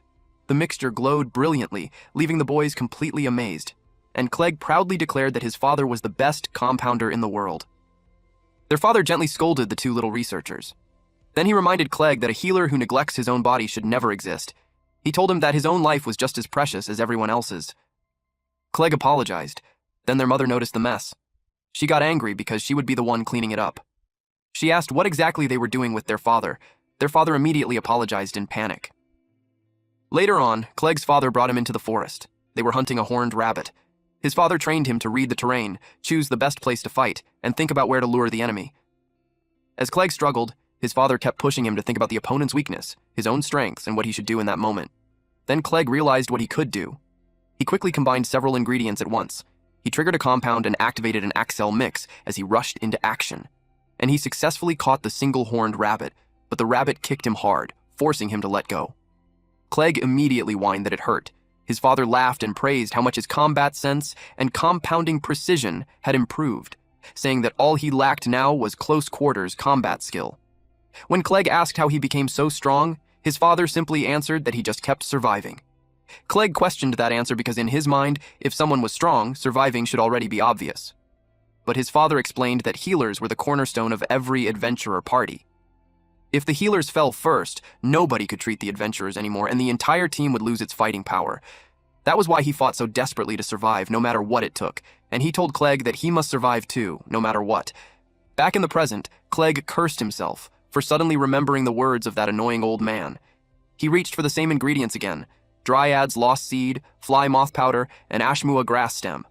Then he used compounding to create a recovery potion, and immediately used it on himself. His wounds began healing. Neve was shocked to see his injuries rapidly closing up. Clegg called out to Tori and Alba. Then he threw potions toward them. The two were stunned. He told them to keep thinking about the enemy's weaknesses and their own strengths. He swore that he would heal them as many times as necessary, because there was no way he was going to lose to people like them. But the two were still acting like crybabies. Alba complained that she couldn't think properly in this situation. Meanwhile, Tori pointed out that he still couldn't remove the chains. Clegg was already getting annoyed. But then Tori remembered that Clegg could heal even fatal wounds. And an idea suddenly popped into his head. He confirmed whether Clegg truly meant what he said earlier about healing them as many times as it took. Then Tori screamed at the top of his lungs as he poured all of his strength into the bindings. Everyone stared at him, and he actually managed to break free. But both of his arms were left broken and bleeding badly. Tori instantly complained that it hurt like hell. He called out to Clegg, who already knew exactly what he wanted. Clegg called him a complete musclehead. Then he healed him. Now that his arms were fully restored, Tori pulled out the Eats Planda magic crystal. Then he activated vine magic to restrain the elves. He grinned proudly and declared that he was back. But Clegg suddenly had a terrifying look on his face as he scolded Tori, saying that he was not back at all. He yelled that breaking free like that was completely ridiculous. And Tori was definitely getting a lecture later. Tori argued that it couldn't be helped since that was the only idea he could come up with. Nive finally understood what they were trying to do. Then Owen's headless mechanical body suddenly released several blades and forcefully broke free from the vines. Everyone was stunned by the sight. The body began spinning wildly while blades protruded from every direction. Tori immediately asked what the hell that thing even was. At that moment, Alba told her master that she would handle the elves herself, but Clegg warned her not to push herself and told her to leave it to him and Tori instead. Alba refused immediately. She declared that she would deal with her own kind herself, saying that it was her duty as the second child of the ruler of the Alanzia Empire. Clegg froze in shock after hearing that. Tori asked if he had ever heard of it before. Clegg answered that he had only heard rumors about it from adventurers. The Alanzia Empire was said to be a legendary nation where elves were allowed to live freely and where eternal happiness supposedly existed. Tori slowly realized what that meant. Alba was basically a princess from that place. Once Neve found out, she smiled and said that dominating someone like Alba would be very interesting. Alba immediately dared her to try it. Then she declared that she would be the one to bring Neve down herself. Neve admitted that she never thought the Alanzia Empire actually existed, and the monolith person Dirmu had found was secretly a princess all along. She said she found that strangely romantic. Then she wondered if the princess's wish would truly come true. Meanwhile, Tori shouted, asking where the priest had run off to. He complained that he was only half healed before the priest suddenly disappeared. Then he demanded that Alba call him back immediately, but Clegg quickly said that bringing him back would only cause them even more trouble. Alba calmly answered that the child was a good boy since he had even made custom shoes for her. She added that he was probably out looking for new clothes for her as well. Tori found that incredibly weird. At that moment, Alba threw her shield while screaming at them to stop messing around. One of the elves countered with light bullet. Alba's attack was easily negated. Then the other elves prepared the exact same attack. A massive explosion erupted. Alba immediately got worried because the attack had been aimed directly at Tori, but Tori told her not to worry. He used the Basilic's magic crystal and activated steel magic. He assured her that he was completely fine. And since they had Clegg's recovery potions, they could continue fighting at full power. Clegg immediately warned those muscle-brained idiots not to get used to relying on recovery potions every time they fought. Just then, the spinning mechanical body covered in blades rushed toward them. Clegg declared that he would handle it himself. Suddenly, Beard started laughing. He found Tori's absurd fighting style as entertaining as ever. Tori was shocked to hear his voice again. While dodging the attacks, he quietly muttered that he was pretty busy right now. Then he pointed out that Beard never showed up earlier when Diarmuid was crushing him. Beard completely ignored that complaint. Instead, he said that the young lady's story about the Alanzia Empire was fascinating, and he was also curious about that mechanical doll. Meanwhile, Clegg warned Tori that if he got shredded into pieces, recovery potions would not save him anymore. Tori unlocked storage and pulled out the Eats Planned a Magic crystal. Then he activated Vine Magic while Clegg prepared an explosive mix. The vines tightly restrained the mechanical body, and Clegg immediately blew it apart. One of the shattered fragments flew directly toward Neve. She deflected it with her fan, but the edge of the fan was sliced apart in the process. That slight disruption loosened her control over the elves. She immediately noticed it and snapped her fingers. Tori stared in shock when he realized the mechanical doll was still moving. Then Beard reminded Mr. Adventurer of something. Tori asked what he meant. Beard explained that magic was shaped entirely by imagination, and magic circles were simply tools used to give form to that imagination. He pointed out that Tori was already using life magic in the same way, but then he asked him to think about what would happen if the magic failed to activate at all.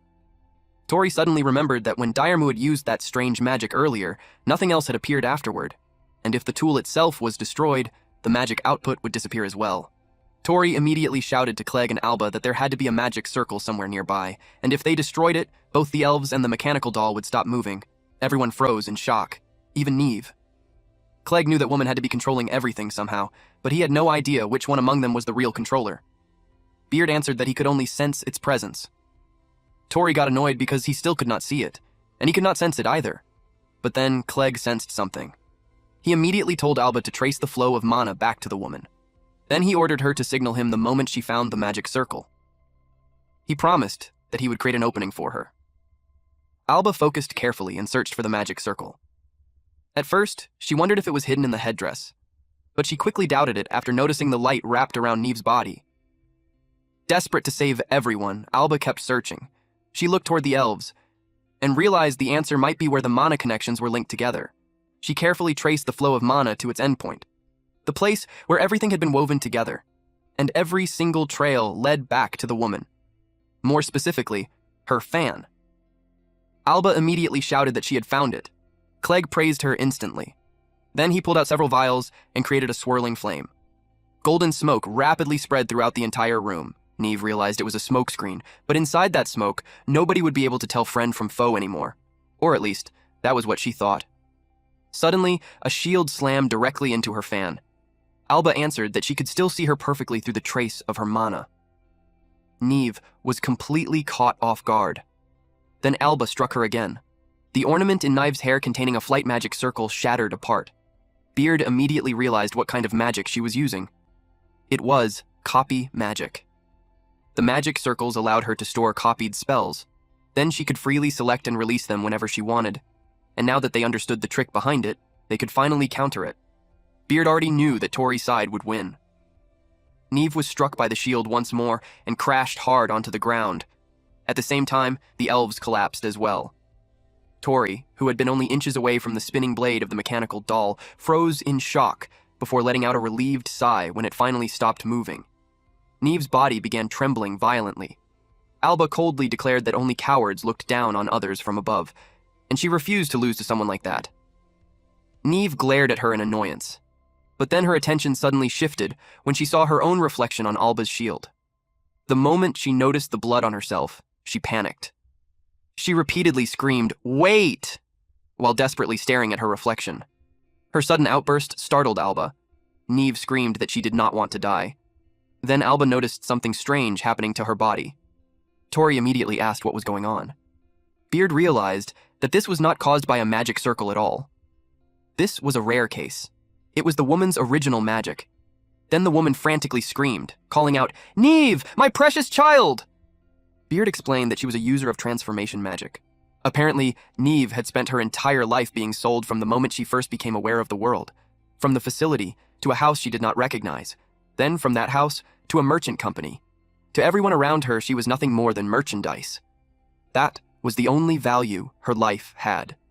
The more she worked, the more the adults praised her. But as she grew older, even those praises disappeared. Her body remained weak and frail even after she became an adult.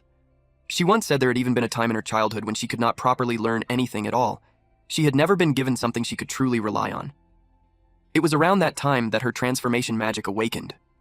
Ironically, it was the very power she had always wanted most, yet back then she had absolutely no use for it. She transformed herself from a child into a grown woman. But she was frustrated. Frustrated with who she was. Frustrated with her own helpless life. Young and reckless, she let that frustration consume her. One day, she pinned a man beneath her, and the result of that moment changed everything. After that, nobody sold her anymore. Instead, she sold herself away, with her own will. That was when she finally realized something. She was no longer merchandise. As time passed, her stomach slowly swelled, and every movement brought pain. But the pain of giving birth was far greater than anything she had ever experienced. 2 women helped her through the delivery. Then they gently placed the baby into her arms, and the precious child smiled at her. At that exact moment, the baby became her reason for living. She named the child Neve, her precious light, her entire world. She had never believed happiness like that could ever exist for someone like her. One day, Neve cheerfully told her that she was heading out to make a delivery, and she reminded her mother to take care of herself while she was gone. This woman truly believed happiness had finally entered her life, but that happiness shattered the day a carriage struck Neve and killed her. From that moment onward, she regretted ever believing in happiness at all. She regretted not dressing her daughter in cuter clothes. She regretted not buying her prettier shoes. She regretted not telling her more often how much she loved her, and how Neve had always been her favorite person in the world. She screamed for them to give her child back. She cried out for her precious light. She declared that she would give up absolutely everything just to have her back again. She prayed for happiness to return to Neve, and eventually, she decided to devote everything she had to creating a perfect world for her daughter. A world where Neve could obtain eternal happiness. Then she declared that if the Alanzia Empire truly did not exist, then the people before her were the ones who had destroyed her reason for living. She blamed them for standing in the way of her daughter's happiness, and she swore that she would never forgive them. Suddenly, a bird flew into the room, and she noticed that it dropped an hourglass filled with purple liquid. Tori asked what exactly it was. Clegg explained that it was a mass of magic created by gathering mana using Sufor bats. Everyone reacted in shock at the overwhelming amount of mana inside it. Then the woman's chest suddenly began glowing brightly. A magic circle appeared at the center of her chest. At that moment, she remembered Diarmuid, and she realized that the final inspection ordered by the Liorga royal family had still not been completed. She grabbed the hourglass, then drank the purple liquid inside it. Alba immediately screamed for her to stop, warning that it was a mass of magical resentment. Suddenly, massive pillars of ice formed around them. Tori was shocked when he recognized the spell. It was chill. Then chains rapidly spread throughout the area. Tori asked what kind of magic this was now. Beard answered that this was another rare case. This time, it was servitude magic. He explained that it was the true nature of the enchantment carved into her chest. A contract magic circle designed to force monsters into submission. To Beard, the magic felt strangely nostalgic. It was a type of magic one of his old acquaintances specialized in. But because it consumed an absurd amount of mana, it eventually became a lost magic that nobody else could use anymore. Then Beard advised them to abandon the mansion immediately. He warned that with this much servitude magic being activated, the entire building would collapse and bury everyone alive. Tori immediately shouted for Alba and Clegg to escape because the whole mansion was about to come down. But Alba refused. She said they could not leave everyone behind while they were still unconscious. Clegg answered that their minds had already been broken, and even his medicine could not heal damage like that. Tori wondered if life magic could somehow restore their consciousness. Then, Beard reminded him that he still had the Suforbat magic crystal, the same one that made flowers bloom earlier. Tori suddenly realized that synchronization might actually work. He wondered if it was possible to connect directly with the elves. Beard informed him that it was not an especially dangerous gamble, but if he truly planned to do it, then he needed to hurry. Tori got annoyed because Beard was still being vague as usual, but there was no time left to hesitate. He unlocked storage and pulled out the Suforbat's magic crystal. Then he activated synchronization and instantly got a nosebleed. The elves suddenly woke up. Alba was overjoyed to see them conscious again, but Tori was in terrible pain. The elves' memories were flooding directly into his mind. It was an enormous risk. He felt like his head was being split apart from the inside. Tori told everyone to forget about him and just run away already. Alba immediately called for Clegg to treat him. Then she declared that she would carry Tori herself while everyone escaped outside. Moments later, the Knive Company mansion began collapsing behind them. And then a monster appeared. Beard immediately sensed a familiar presence and identified the creature as a wyvern. Knive's mother declared that she would never forgive them because they were enemies of Knive's happiness. Alba asked if she truly did not care about the damage this would cause to the city as well. Meanwhile, Clegg asked what exactly they were supposed to do against something like that. Tori was already in horrible condition, but he still trusted that Beard could handle a monster using those mysterious steps he talked about before. Beard confirmed that he could.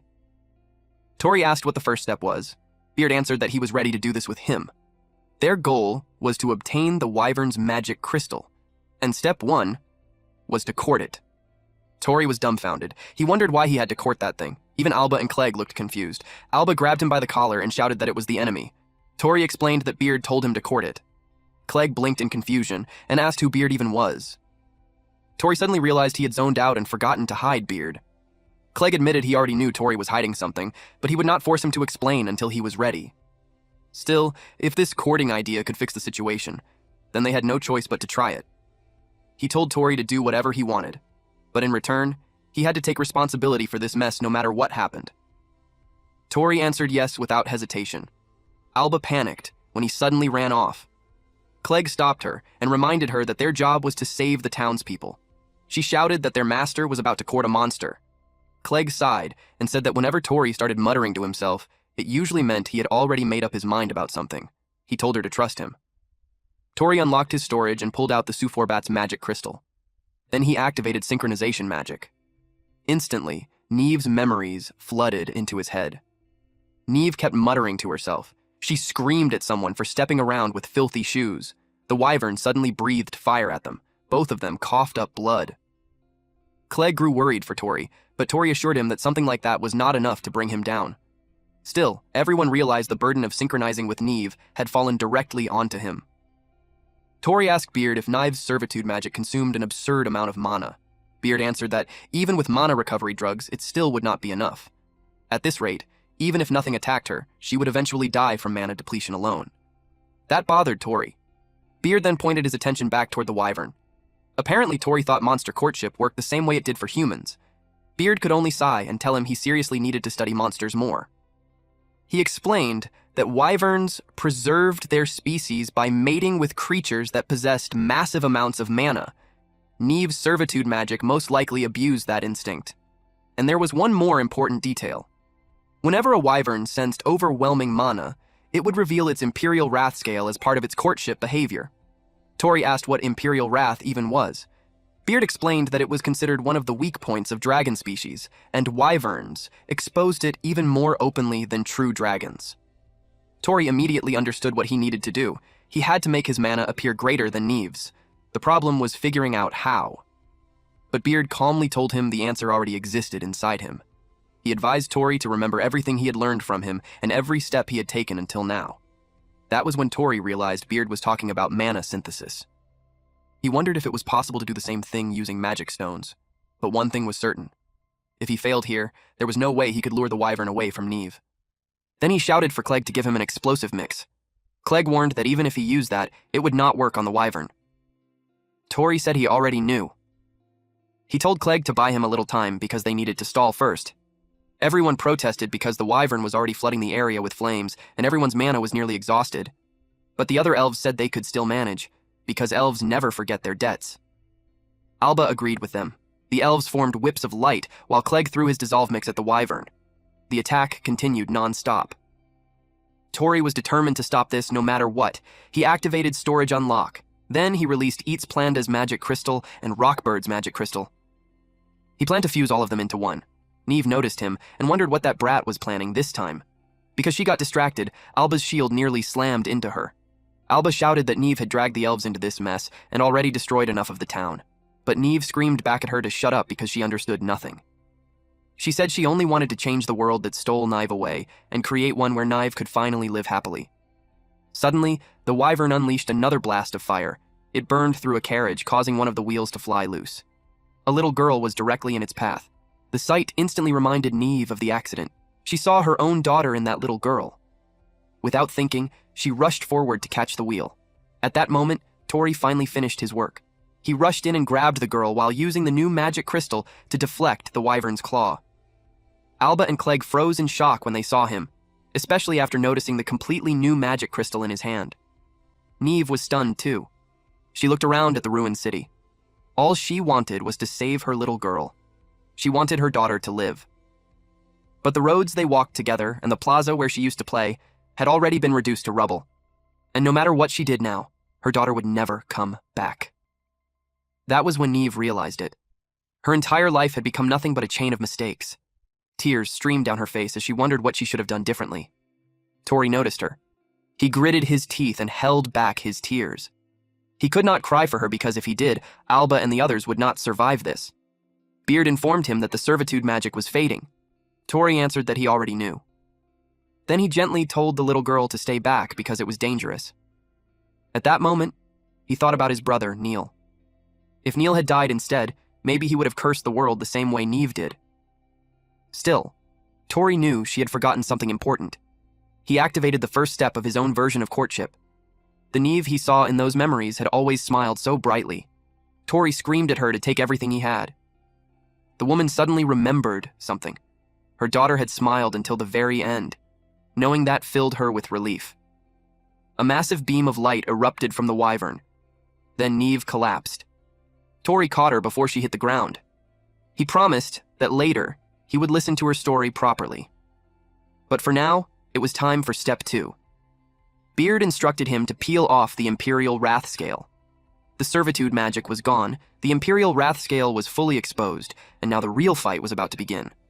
Beard asked if he was ready, and Tori answered yes.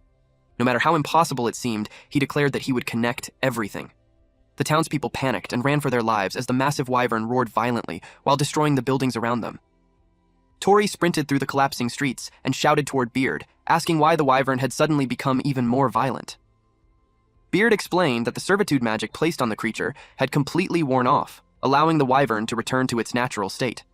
The stress of captivity, the confusion after waking up, and the loss of its mate had all driven it into a frenzy. He declared that the town had earned the wrath of a dragon species. Tori realized that this entire disaster had happened because of him. Beard remarked that he had high expectations for Tori. He challenged him to show how he intended to strip away the creature's imperial wrath. Tori shouted back that he would do it and connect everything together. Tori immediately leaped toward the flying wyvern and stretched out his hand toward it, but he was nowhere near close enough to reach it. He screamed as his body began falling straight back down. But instead of crashing into the ground, Alba and the other elves caught him safely. The elves immediately asked if he was truly planning to take down the wyvern. One of them quickly asked what they should do next. Tori looked confused for a moment. Then Alba bravely smiled and asked if all they needed to do was stop the creature's movements. She offered to act as the tank herself and draw the wyvern's attention toward her. Suddenly, green liquid splashed all over the group. Clegg revealed that it was a soaring potion. He explained that it would temporarily lighten their bodies, allowing them to fight in the air for a short time. He also warned Tori not to recklessly charge in again like earlier. Tori was genuinely touched. Soon after, a group of townspeople arrived carrying shields, bows, and swords. They asked if Tori's group were the adventurers fighting against the wyvern. After watching everything from the beginning, they brought equipment and offered whatever they could to help stop the beast. Tori smiled after seeing everyone work together. Then he immediately asked if there was any way to launch him directly toward the wyvern. The townspeople quickly rolled out a massive wooden catapult. Tori instantly became a human cannonball. The catapult launched him high into the air. Tori screamed that he at least needed time to brace himself first. The wyvern immediately noticed him, which was expected since Tori had deliberately drawn its attention using courtship mana. At that moment, the elves unleashed flash magic and temporarily blinded the creature. Alba and the others immediately wrapped massive chains around the wyvern's body. Together with the townspeople, they pulled the chains tight and restrained the raging monster. Tori thanked everyone and activated storage unlock. He pulled out the basilisk magic crystal and instantly activated his steel scale magic. The memories of Angus, Cahal, Mina, and Neil flashed through his mind. None of them were there anymore. Then Tori's hand transformed into a claw, but he realized that even now there were still people fighting beside him. So he struck the wyvern. At that moment, Beard suddenly noticed something. He was talking about the wyvern's heart. They had finally reached the final step, destroying the wyvern's heart. Suddenly, the wyvern opened its mouth and prepared to unleash a devastating fire breath. The sudden attack completely caught Tori off guard, but unexpectedly, freezing magic instantly sealed the wyvern's head inside a massive block of ice. Tori immediately thought of Diarmuid. He wondered if that man was still plotting something behind the scenes. However, while lost in thought, Tori continued falling through the air. Seeing that, Alba screamed for her master in panic. Even Clegg shouted that Tori was now in a complete checkmate position. But Tori quickly steadied himself and refused to hesitate. He decided to pour everyone's hopes into a single final strike. Tori prepared to stack his steel magic together with his wash/dry skill. In that moment, he thought of himself as the world's greatest life magic user, and an adventurer who wielded magic stones. Then he concentrated all of his power, and drove his transformed fist directly into the wyvern's heart. The wyvern let out a deafening shriek as violent purple energy exploded outward from the impact. The massive chains restraining the creature shattered apart instantly. Alba, Clegg, and the elves could only watch with anticipation. Then the wyvern's enormous body came crashing heavily down to the ground. Alba and Clegg immediately called out to Tori in worry, beneath the massive corpse. Tori slowly emerged, and in his hand, he proudly held the wyvern's magic crystal that he had ripped directly out of its body. The townspeople gathered together and erupted into celebration. Beard stared at the crystal in amazement and remarked that it was truly beautiful. He added that it had already been 100 years since the last time he had seen one like it. That statement immediately made Tori wonder just how old Beard actually was. But suddenly, several purple vials fell from the sky and shattered across the ground. At first, Tori assumed it was only a smokescreen, but Clegg instantly recognized the smell. Pink smoke rapidly spread throughout the area. Clegg urgently warned everyone not to breathe it in because it was a hallucination potion. Then, a mysterious voice spoke out. The person remarked that they had now learned step by step how magic crystals were created, while also noting that it certainly wasn't an easy ability to steal. Tori's face immediately filled with horror, because he recognized the voice. It was Diarmuid, and he was carrying the unconscious Nive in his arms. He looked down at Nive and remarked that she still looked terrible, even after receiving healing. Then he thanked the chaos from the disastrous battle because it had allowed him to steal some of the compounder's abilities. Alba immediately tried to attack him, but Diarmuid effortlessly blocked her attack using overwhelming ice magic of his own. Diarmuid calmly warned them to stop resisting and declared that he was far stronger than all of them. Tori, Alba, and even Clegg were completely overwhelmed by the monstrous amount of mana radiating from him. Tori clenched his fists in fury. He demanded to know what Diarmuid planned to do with Niamh. Diarmuid coldly replied that the mastermind behind the vampirism incident, the illegal elf trafficking, and the wyvern attack naturally deserved to be hated, judged, and executed by the world. So in his eyes, it was only right for Niamh to suffer that fate. He further explained that Niamh had merely been a pawn used as part of their greater plan. At that very moment, he was already using the hallucination potion to implant fake memories into the townspeople, making them believe the wyvern attack had happened suddenly without any hidden truth behind it. Tori immediately became suspicious after hearing Diarmuid refer to it as our plan. Diarmuid then revealed that everything was part of the Leorga royal family's plan, though he refused to explain anything further. After that, he addressed Tori as a magic stone user and declared that Tori had now become deeply involved in all of this as well. Diarmuid then stated that one day he would personally take Tori's magic stone for himself, and he genuinely looked forward to that day. Tori angrily shouted at him, but suddenly, his voice stopped, because he saw a vision of Niamh.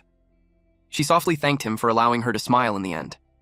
Tori stood there completely stunned, and by the time he snapped back to reality, Diarmuid had already disappeared. Tori desperately called out to Niamh. Meanwhile, Beard quietly remarked that the Leorga royal family was a cursed name. Tori immediately asked if Beard knew about them. Beard replied that before Tori had even truly entered this world, he had already attracted the attention of a very troublesome enemy. 2 weeks had passed since then. Eva was currently receiving treatment. Clegg happily announced that her mana depletion had completely disappeared. Relieved, Alba praised Clegg for his efforts. Eva smiled brightly and said she was already looking forward to going on adventures together again. Clegg then recalled that the elves had been discussing returning to Alanzia. Hearing that, Tori asked Alba what she planned to do herself. Alba quietly fell into thought, and that unusual response confused our MC. After the Wyvern's defeat, the city of Tatara had begun rebuilding itself. Because of Diarmuid's hallucination potion, the memories of the townspeople had been altered, making everyone believe the destruction was nothing more than a random Wyvern attack. As a result, all traces of the Knive Company incident completely disappeared from the city's collective memory. Right after the battle, merchants who witnessed the Wyvern's magic crystal immediately swarmed around Tori, desperately trying to buy it at any cost, forcing the group to flee back toward the church. Some merchants were even willing to bankrupt their own businesses or drown themselves in debt just to obtain it. It truly showed how obsessed the merchant city was with business and profit. Magic crystals had always been considered treasures of incredible value, not only because of their beauty, but also because of the massive amount of mana stored within them. Back at the church, Clegg spent a long time lecturing Tori for recklessly relying on recovery potions and trusting suspicious people too easily. Feeling guilty for worrying him, Tori sincerely apologized. Meanwhile, Neve's whereabouts remained completely unknown. Since the synchronization effect had entirely faded away, Tori could no longer see into her heart anymore. And with that, the vampirism incident finally came to an end. Later on, Tori attempted to speak with Beard, but Beard never responded. Tori still had no idea how he was even supposed to contact the book first. As he walked alone through the town, Tori kept thinking about Beard's silence and found it unfair that the book could freely interfere with his life whenever it wanted, yet disappear whenever it pleased. Suddenly, Clegg appeared beside him. Tori looked surprised before asking if Clegg had already finished checking on everyone. Clegg explained that the elves were all fine now, and that there were no remaining traces of Neve's domination magic inside them. Then he informed Tori that the elves would be returning to Alanzia the following day. Tori was caught off guard and quickly asked if Alba would be leaving too. Clegg explained that Alba was apparently a princess, meaning she could not simply abandon her people forever. Tori felt unexpectedly saddened. After finally becoming friends with Alba, he already had to prepare himself to say goodbye. Then Clegg asked if they should continue with their original plan and head toward Leorga. Tori quietly held on to his blue necklace as he remembered Neil's final words, to travel to the royal capital of Leorga and meet the owner of that necklace. That was part of the reason he wanted to go there. He remembered Diarmuid's words about becoming involved in a much larger plan tied to the Leorga royal family. More than anything, Tori desperately wanted to uncover the truth, especially after learning that even Neve had merely been used as a pawn. Clegg commented that Tori was still too soft-hearted and questioned why he wanted to throw himself back into danger after getting beaten up so badly before. But Tori replied that things had already gone far beyond that now. He declared that he still had unfinished business with Diarmuid and that he would never forgive him. Clegg quietly agreed. Tori then shouted that they were heading to Leorga the next day. Tori informed the elves that he and Clegg would be traveling to Leorga. In return, the elves sincerely thanked both of them for everything they had done to help them. They promised that if Tori and Clegg ever visited the Empire one day, they would repay the favor properly. However, they also warned them that Alanzia was not a place humans could casually enter. Tori already knew that it was an illusionary country where no one who entered ever returned alive, which basically meant they could never realistically visit it anyway. Alba quietly remained silent the entire time. Meanwhile, Tori cheerfully said goodbye to her and told her that meeting her had genuinely been fun. Alba forced out a smile, before quietly saying farewell as well. She silently watched the two of them walk away. Then Alba suddenly turned toward her squad and energetically declared that they should get moving too. But Eva reminded her that she still had not regained her magic powers yet. Alba looked confused, so Eva pointed out that Alba had proudly declared before the king that she would recover her magic before returning home. The other elves teasingly added that it would be embarrassing for their master to return unable to use magic. They also revealed that even her father had secretly been looking forward to seeing the princess use magic once again. Eva softly called Alba's name. At that time, she knew something's going on. Then suddenly, all of the elves kneeled before her. Introducing herself as headmaid Eva, she sincerely begged Alba to continue traveling with Tori and Clegg so she could regain her magic powers. With a bright smile, Eva promised that everyone would patiently wait for Alba's return. Alba became emotional as she tightly clenched her fist. Then she thanked everyone before suddenly sprinting toward Tori and Clegg. She quickly called out to them. Eva immediately burst into tears. One of the elves gently comforted Eva and reminded her that she was the very one who insisted that the princess should leave with a smile instead of tears. The elf reassured Eva that their princess would grow much stronger throughout her journey and would definitely return home someday. Eva wiped away her tears before confidently agreeing. Meanwhile, Tori turned around and smiled after seeing Alba run toward them. Eva silently wished for her beloved princess to do her best. And with excitement, Alba happily clung on to Tori while Clegg calmly continued walking beside them.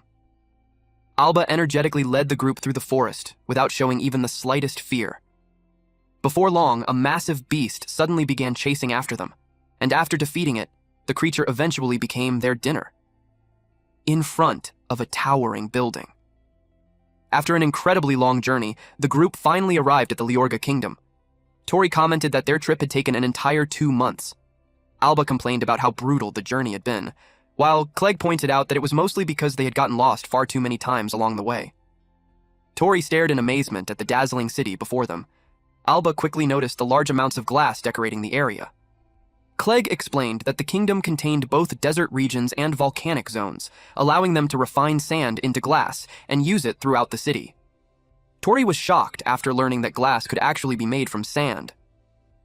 As they walked through the busy streets, a young boy suddenly bumped into Tori by accident. Clegg immediately warned Tori to be careful of pickpockets since he looked like the perfect, easy target. But Tori confidently brushed the warning aside and insisted that his wallet was completely safe. Then Tori suddenly remembered how Clegg had once stolen a gold coin from him before. Clegg defended himself by claiming that Tori had simply been an easy target back then, though he did point out that he returned the money afterward. Alba laughed after hearing about their first meeting.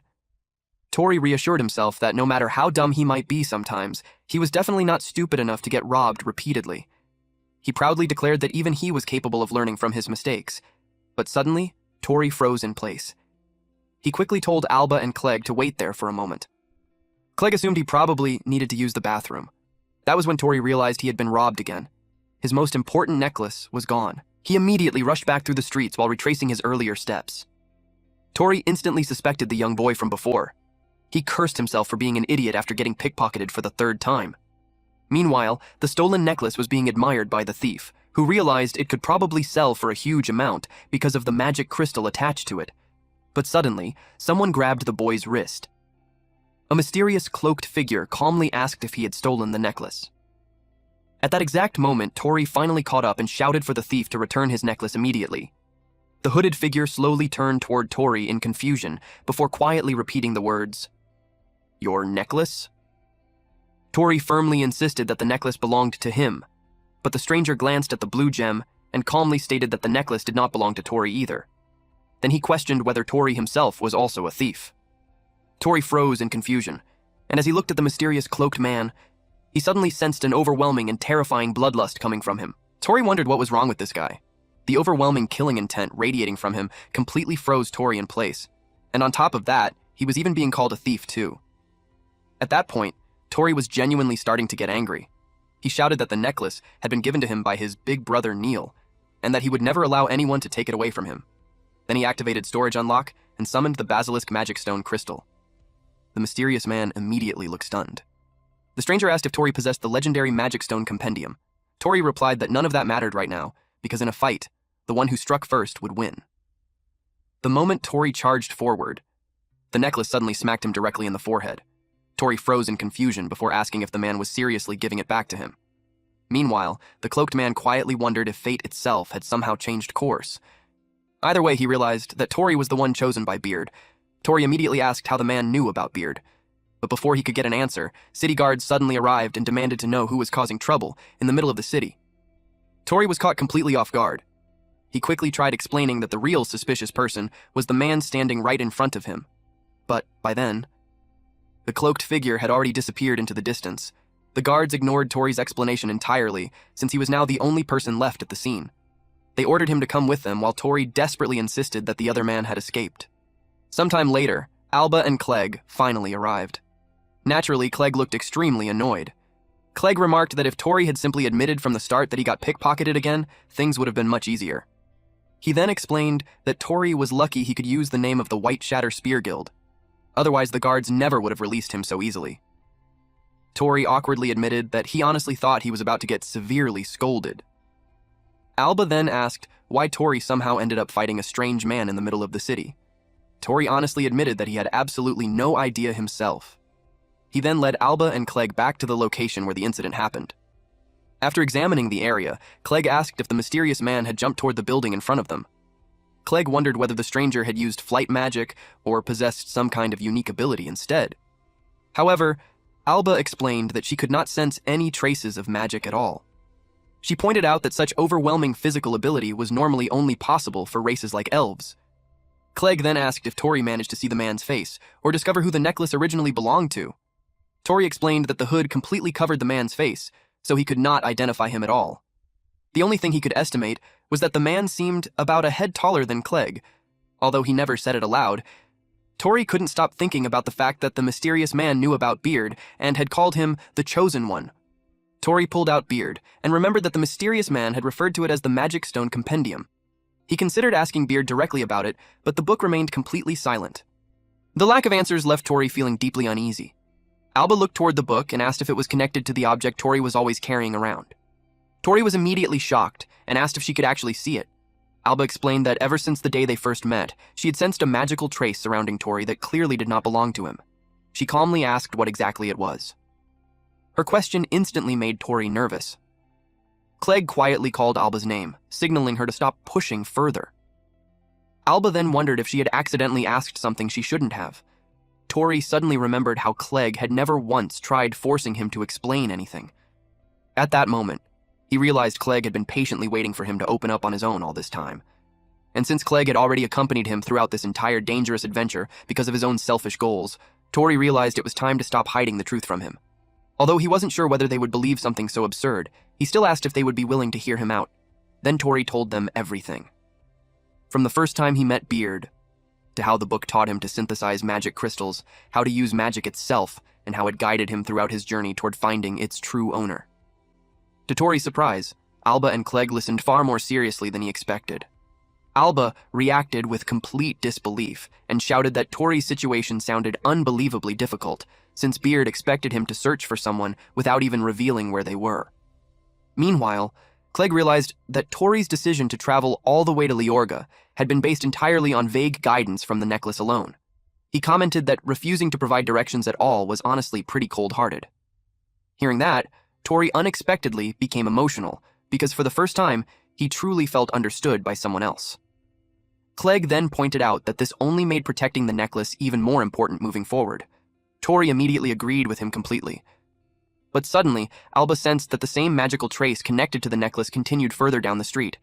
She asked if it might somehow be related to the necklace itself. Tori instantly became overjoyed and called Alba a lifesaver, especially after Beard refused to help him whatsoever. Alba proudly declared that she was clearly more useful than the book anyway. Tori sincerely thanked both of them and admitted that he was genuinely glad he finally opened up about everything. Clegg then told Tori that he should start relying on them more often instead of carrying everything alone. Alba added that helping each other was exactly what companions were supposed to do. Tori smiled in relief before quietly agreeing. Then Alba excitedly urged everyone to follow the magical trail and uncover the secrets behind both the necklace and the mysterious book. The group eventually arrived at the massive royal library of Leorga. At the entrance, guards and librarians dressed in green uniforms handled visitor registrations. The library contained everything imaginable, from creative literature and art collections to advanced research regarding magic technology. While Clegg handled the registration paperwork, Tori and Alba confirmed that the magical trace was leading directly inside the library itself.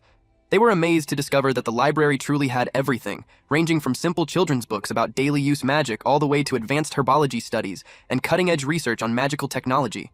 Tori quickly became completely fascinated and admitted that he could easily spend months reading inside this place. Suddenly, Alba called the others over after finally locating the source of the magical trace. It led them directly toward a large locked door. While Tori suggested politely asking for permission to enter, Clegg confidently told them to leave it to him instead. Then he casually picked the lock open. Alba immediately praised him, while Tori realized that although Clegg clearly had sticky fingers, those questionable skills were still surprisingly useful. Clegg casually dismissed it as basic adventurer knowledge that became extremely handy whenever someone encountered locked treasure chests inside dungeons. Then he admitted that he always acted according to whether something benefited him personally or not. Because if anything dangerous happened to Tori, then Clegg would no longer be able to achieve his own goals either. Tori was genuinely stunned after realizing just how far ahead Clegg was constantly thinking. At the same time, he suspected that Clegg was also worried about the larger plan Dire Muid had previously hinted at. Tori slowly stepped into the restricted room and admitted that there was still far too much he didn't understand yet. Even so, he remained determined to slowly uncover the truth piece by piece. Alba suddenly looked surprised. Beyond the hidden door, was a massive archive room filled with towering bookshelves stretching endlessly into the distance. Tori shouted in disbelief after seeing the enormous collection. Meanwhile, Clegg carefully examined the shelves and realized that this room stored forbidden texts, royal records, and even military secrets. Tori wondered whether the answers they were searching for could really be hidden somewhere in there. He then asked Alba if she could still sense anything. Alba explained that the magical trace completely disappeared at the center of the room, meaning the clue they followed was not connected to a book at all. Tori then asked if she could sense something coming from the stand nearby. Alba looked confused and asked what he meant. She explained that all she sensed was a strange lump of magic power, but she could not see any stand at all. Tori immediately asked if neither of them could actually see it. Clegg questioned Tori about what exactly he was seeing, and Tori explained that there was a sturdy old reading stand sitting right in front of him. Tori wondered if he was supposed to place Beard onto it. Clegg quickly told him to wait. But Tori had already placed the book down. At first, nothing happened. And because nothing happened immediately, the group started thinking that maybe there had never been any trap at all. Clegg became incredibly annoyed and swore that next time he would properly teach them the absolute basics of adventuring. But suddenly, Tori noticed a diamond-shaped slot on top of the reading stand. He quickly realized that it perfectly matched the shape of his necklace pendant. Naturally, he concluded that he was supposed to insert it there. Clegg immediately shouted for him to wait once again, but Tori ignored the warning and inserted the necklace anyway. The instant the pendant connected with the stand, an enormous surge of blue magical energy exploded throughout the entire room. The others were left completely confused about what was happening. Then, as the blinding light and violent winds finally disappeared, Tori was gone. Tori slowly opened his eyes and found himself standing beside a quiet lake in a completely strange and unfamiliar place. He immediately called out for Clegg and Alba, but after looking around, he realized no one else was there. Tori instantly panicked after realizing that he had somehow been teleported somewhere unknown. He frantically wondered what he was supposed to do now. But suddenly, a voice spoke from behind him and calmly remarked that Tori was just as noisy and reckless as ever.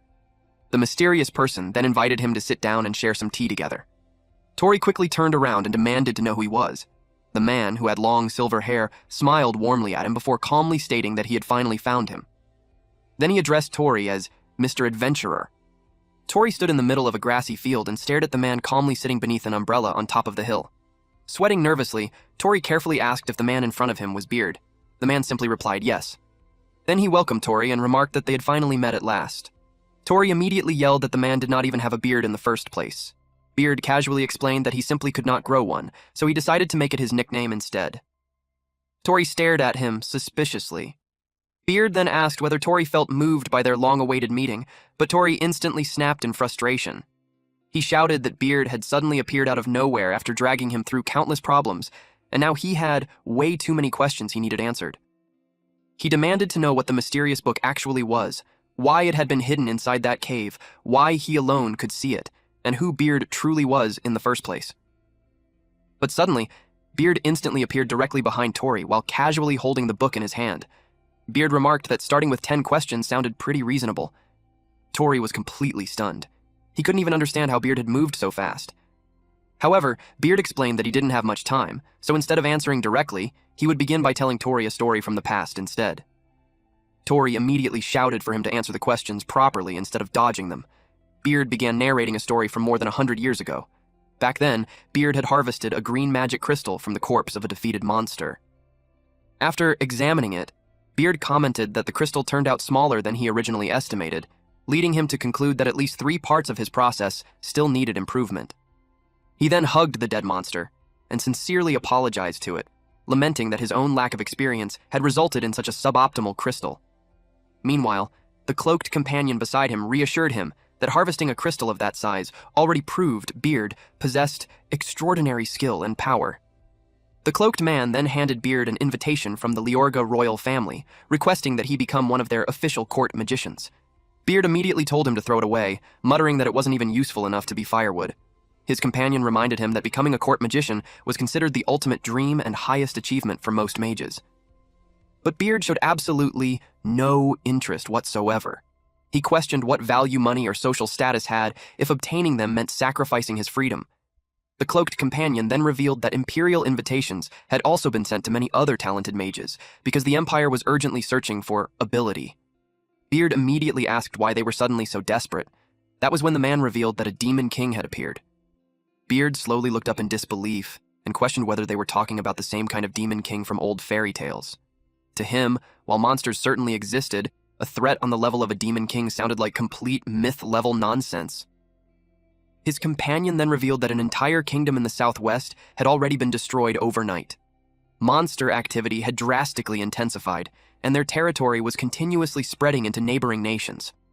On top of that, nearby royal families had issued official edicts through the Adventurers Guild, offering a reward of 1,000 gold coins to anyone capable of defeating the Demon King.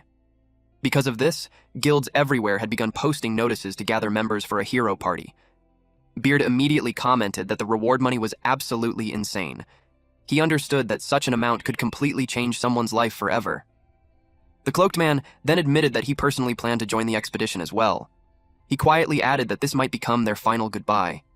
Beard knew that the man standing before him had never truly cared about money or fame in the first place, so he sarcastically asked if he was about to claim he was doing all of this for the sake of other people instead. But the man calmly replied that everyone had their own reasons for fighting. Then, he added that if luck was on his side, he would bring Beard back a fragment of the Demon King's magic stone as a souvenir. The moment Beard heard that, he immediately panicked and shouted for them to wait. Then suddenly Beard burst into laughter after realizing something extremely important. The Demon King was still technically a monster. And if that was true, then just how beautiful would the Demon King's magic stone be? The mere thought of it made Beard's heart pound so violently that it actually hurt. The excitement alone was enough to make him dizzy. Something he had always dismissed as nothing more than a fairy tale had suddenly become reality, and it completely surpassed even his wildest imagination. He desperately wanted to see it for himself no matter what. He knew he absolutely had to witness it with his own eyes. Meanwhile, Beard silently prayed for the safety of the cloaked man in the story.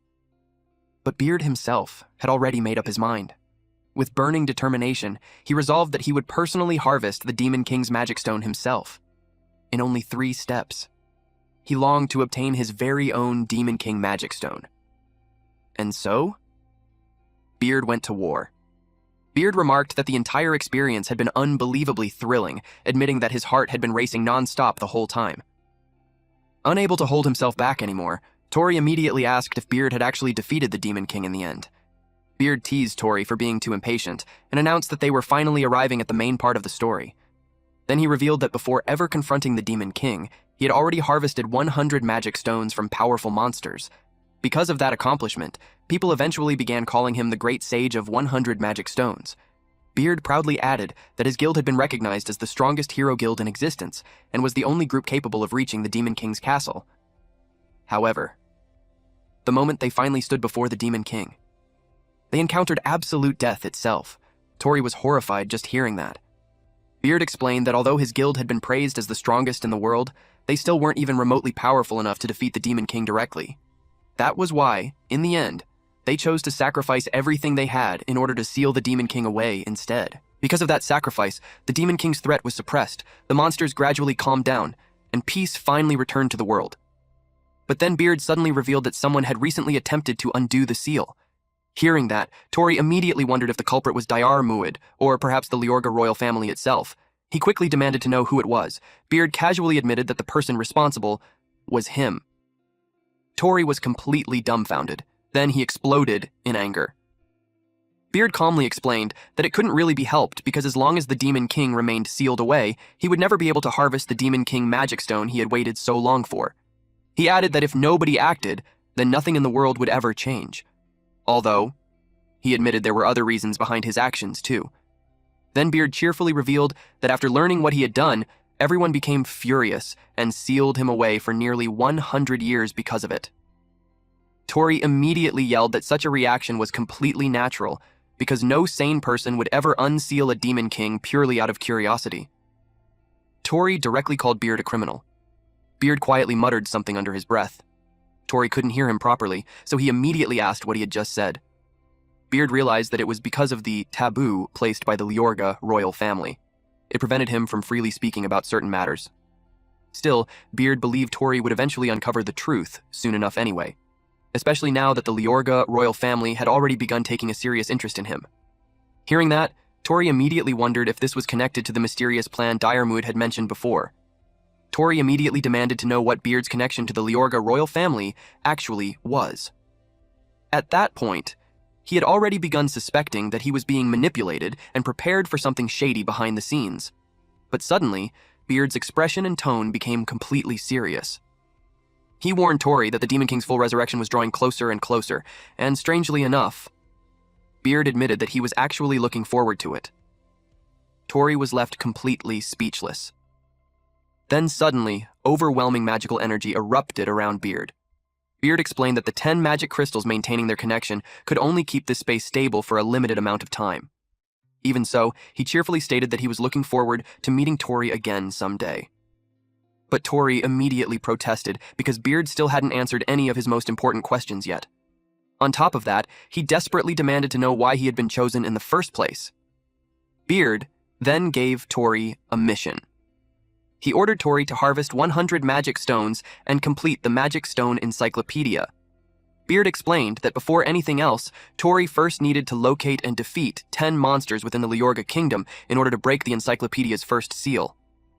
Suddenly, a massive burst of magic forcefully pulled Tori away, and in the next instant, he disappeared.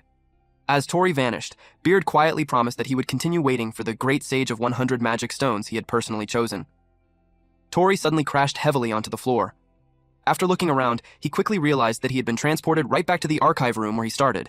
He immediately shouted that he wanted to go back and speak to Beard one more time, but when he looked up, the mysterious reading stand had completely disappeared. At that moment, Clegg shouted Tori's name. Tori quickly explained that he only wanted to return for a little longer, but suddenly, his face turned pale. Armed guards had already surrounded the entire area, and both Clegg and Alba had been captured. Clegg looked completely exhausted. Meanwhile, Alba apologized to Tori for getting caught. Then someone calmly asked if they were the intruders responsible for entering the Forbidden Archive. The man introduced himself as Rory Leorga, the first prince of the Leorga royal family. Rory then looked directly at Tori and stated that he had been waiting for him all along, calling him the Magic Stone User. Tori couldn't believe that the first prince himself was standing there. He questioned why someone as important as him would personally appear in a place like this. Rory calmly explained that the Forbidden Archive stored highly classified information.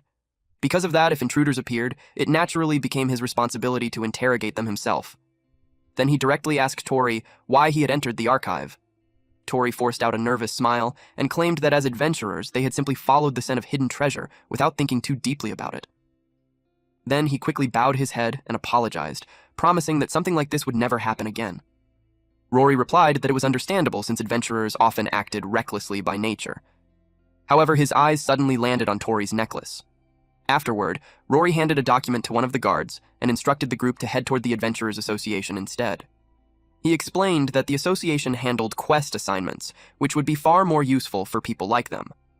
Still, he coldly warned them that there would not be a second chance if this happened again. Tori, Clegg, and Alba immediately bowed before leaving the area. But after they departed, Rory quietly ordered his guards to keep the group under constant surveillance. Then he also left the library. As he walked away, Rory questioned whether Tori truly was the Magic Stone user they had been searching for. To him, Tori still looked like nothing more than an ordinary child. Outside the library, Clegg complained that Beard constantly pushed impossible responsibilities onto other people without caring about the consequences. Alba then argued that the Demon King's magic stone was far too dangerous to treat lightly. Clegg quietly agreed with her. After that, Alba asked whether they should simply continue doing what they always had before. Clegg admitted that, regardless of everything else, they still needed to subjugate monsters and gather magic stones. Tori hesitated for a moment before quietly asking if Alba and Clegg truly intended to continue traveling alongside him after learning the truth. But both of them immediately reassured him. Alba explained that she still wanted to continue her magic training, while Clegg revealed that he was still searching for something important of his own. In the end, they concluded that even if their personal reasons were different, they were still comrades and fellow adventurers traveling together. Alba excitedly declared that they should go on an amazing adventure together from now on. Clegg smiled in agreement, and Tori happily smiled back before answering, yes. Moments later, they arrived at the guild. The group entered a tavern packed with rough-looking adventurers. A receptionist politely greeted them and asked what they needed. Feeling nervous, Tori awkwardly stammered that they were subjugation-type adventurers. Clegg smoothly continued the conversation and explained that they were searching for monster extermination quests. However, the employee apologized and informed them that they had already stopped accepting applications for the specific quests they wanted that day. At that moment, a nearby adventurer proudly boasted that his party had already claimed the final request. He mockingly referred to Alba and Tori as a little lady and a little boy. Alba immediately lost her temper and nearly attacked him on the spot, forcing Tori to desperately hold her back before things escalated. Meanwhile, Clegg casually snatched the quest sheet directly out of the adventurer's hands and began reading through it. The men immediately reacted in shock after realizing he had taken it so easily. There was a drawing of a bee printed on the request document. The quest involved exterminating ninil beasts. Clegg quickly recognized them as poisonous bee-type monsters. The annoyed adventurer warned Tori that although the monsters' magic stones were tiny and barely worth the trouble, their stingers carried deadly poison capable of killing someone instantly from even the slightest scratch. One of his companions immediately told him to stop talking.